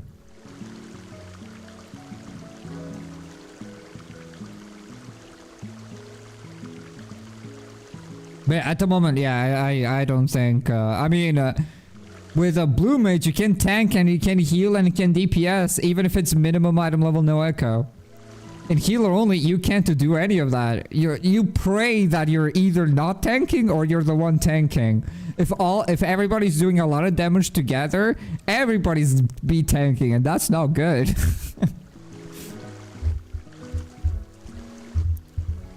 Especially if the boss has a tank buster that needs to be predicted.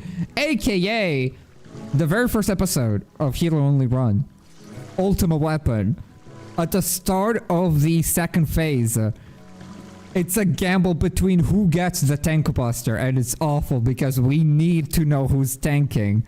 So we can have the shield healer protect them, and the astrologian protect them and all of that so they can survive.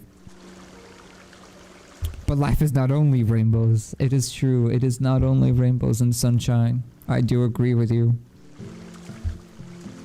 You don't have to convince me on that. You're talking into the edgiest of the lords, so My world is darkness and despair and agony, and every waking moment is misery, and I cry to sleep every day, and everything is black and like my soul, and it's awful. I don't believe rainbows exist.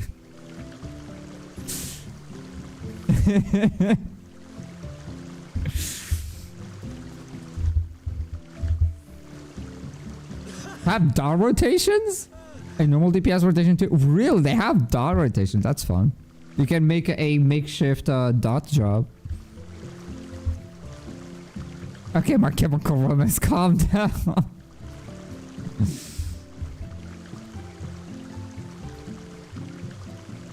Do I need to play tank? No, it looks like we only need one tank. If Bob's the only proper dot DPS job left? Yes. Technically, yeah. I hope that in patch 7. You know, in the new expansion, we get I hope they rework Summoner to being what it was. I wanted a Realmborn Summoner so bad. I want a Realmborn Summoner so bad. I did not play 2.0, but I've seen enough content about old Summoner, and God, do I want it. And I hope it's like a dot job.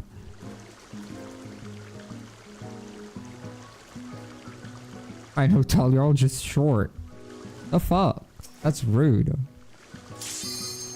Oh. Isn't low enough?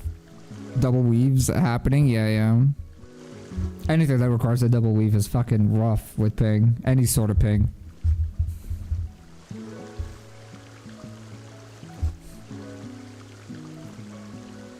The strawberry shortcakes over here. Unbelievable.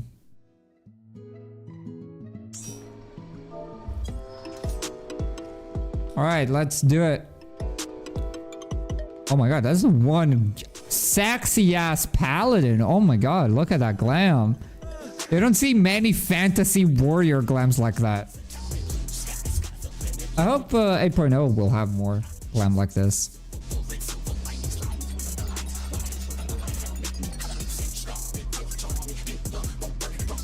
I'm hoping that we get Golbez crafted weapons so bad. I really want to see the shiny version of this staff.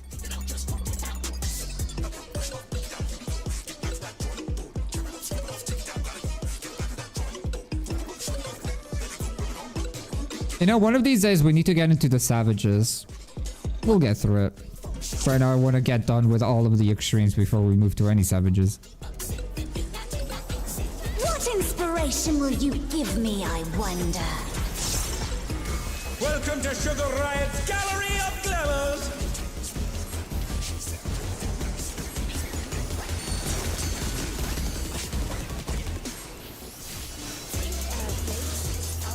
Perhaps I'll draw this.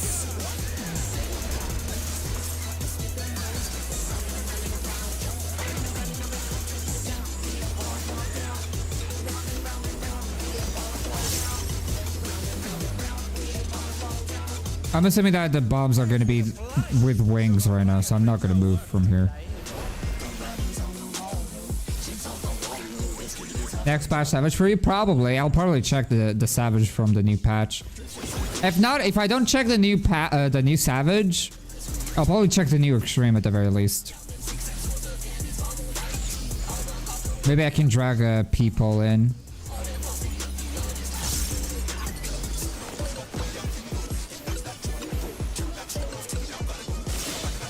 I barely didn't get hit by that. The challenge will be all right.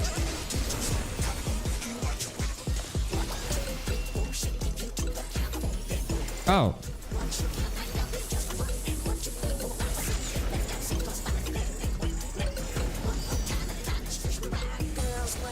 I know that I'm sure that Hana and Caleb will be interested in like doing brand new Savage like raiding content. Woohoo!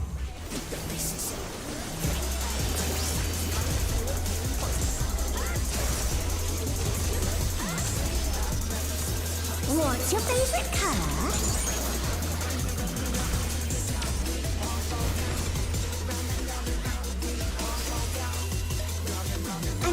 taste comes to me.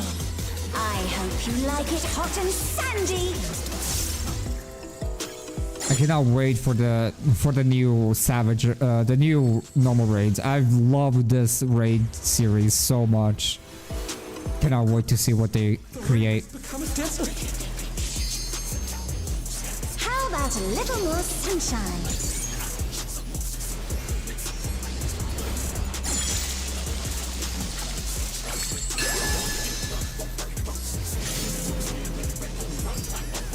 People still fall for that. Yeah, sometimes you still find people that get bamboozled by it, for sure. Prickly fellows.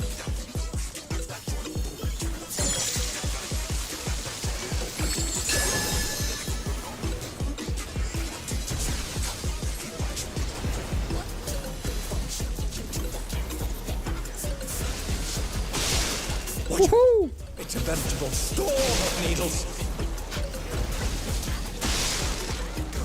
I just won one Blizzard 4. I know that I could use a triple cast there, and I should have, but I didn't because I don't know. I didn't feel like it. Too lazy to use a button. That would make my life much easier. Quicksand? Oh, you don't want to get caught in that.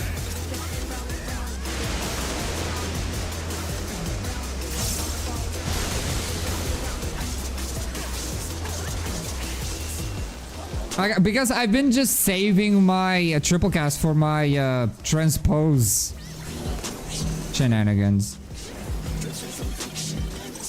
Whenever I have my swift cast on cooldown, I usually use my triple cast for transpose. Which is not worth it sometimes. It really is not worth saving it for that.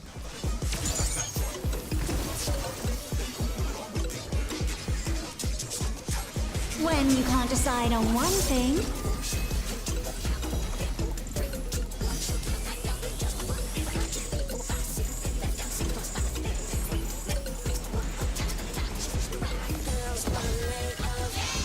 What do you think of this?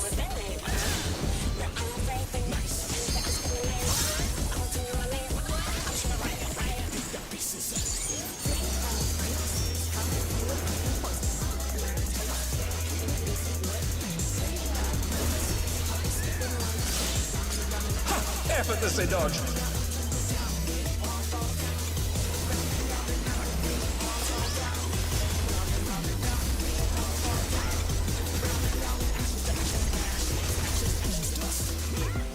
By the way, completely unrelated. I released a video, a PvP video, short. I wonder how it performed because people like the few times I did PvP guides, Crystalline Conflict guides, they did not perform well. I wonder if they were performed somewhat differently now, especially on YouTube in comparison to TikTok.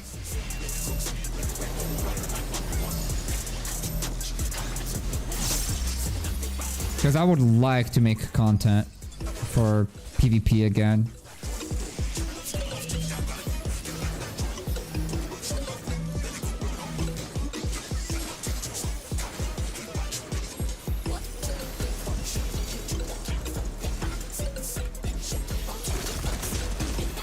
This is no good. It needs a touch of thunder, a dash of downpour.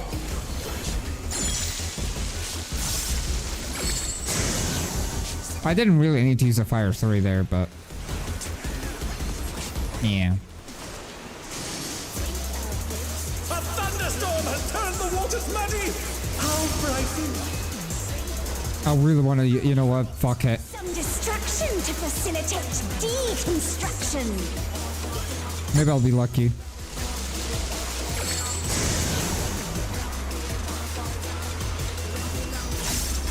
A massive raging storm! I hope you brought your parasols. Whew. Spicy. I actually got full value out of my ley lines there.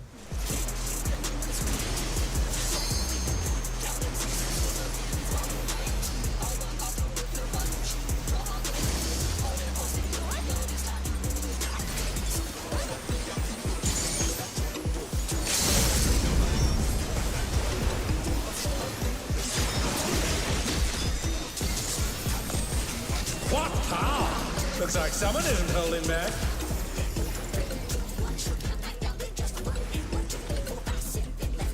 When you can't decide on one thing.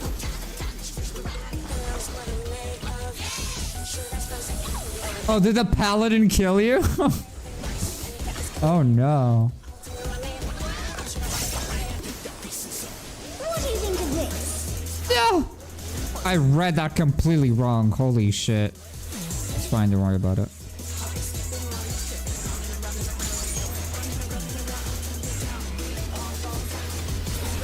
Yay!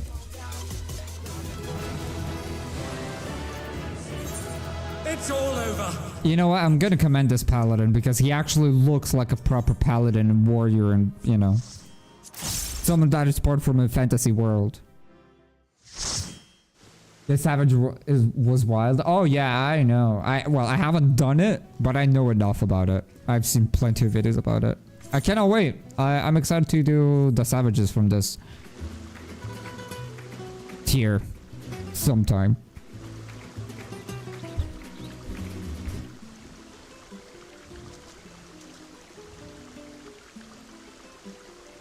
Guys, thanks for having me tonight. Of course, Mal. It was a pleasure having you. I'm gonna call it a night as well. I've been streaming for far longer than I should have. I streamed for like 1 hour and a half more than I should have. Yeah, it was a pleasure having you as always. Thank you for joining us on the extremes. That was a pleasant surprise. It was great. And I'll probably see you tomorrow then. Yeah, get some good rest. Good night, Mile. Good night. Oh yeah, kill him is dead. Oh. Oh crap.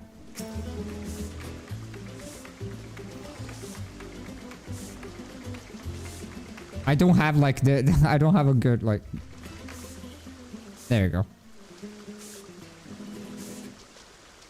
I can do my final speech. Ending the stream on this screen. A body has been discovered!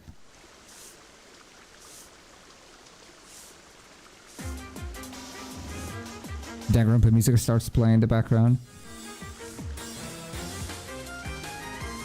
But yeah, I'm gonna be calling it night.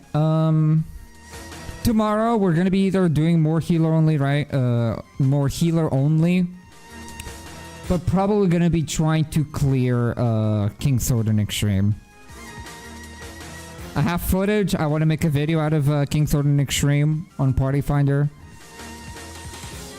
So that's probably gonna be it, but who knows? I don't. Cannot read the future. But yeah, hope you guys have a nice rest of your day / evening / time zone, and I'll be seeing you guys tomorrow for some more FF14 gaming. But for now, good night, everybody. Good night.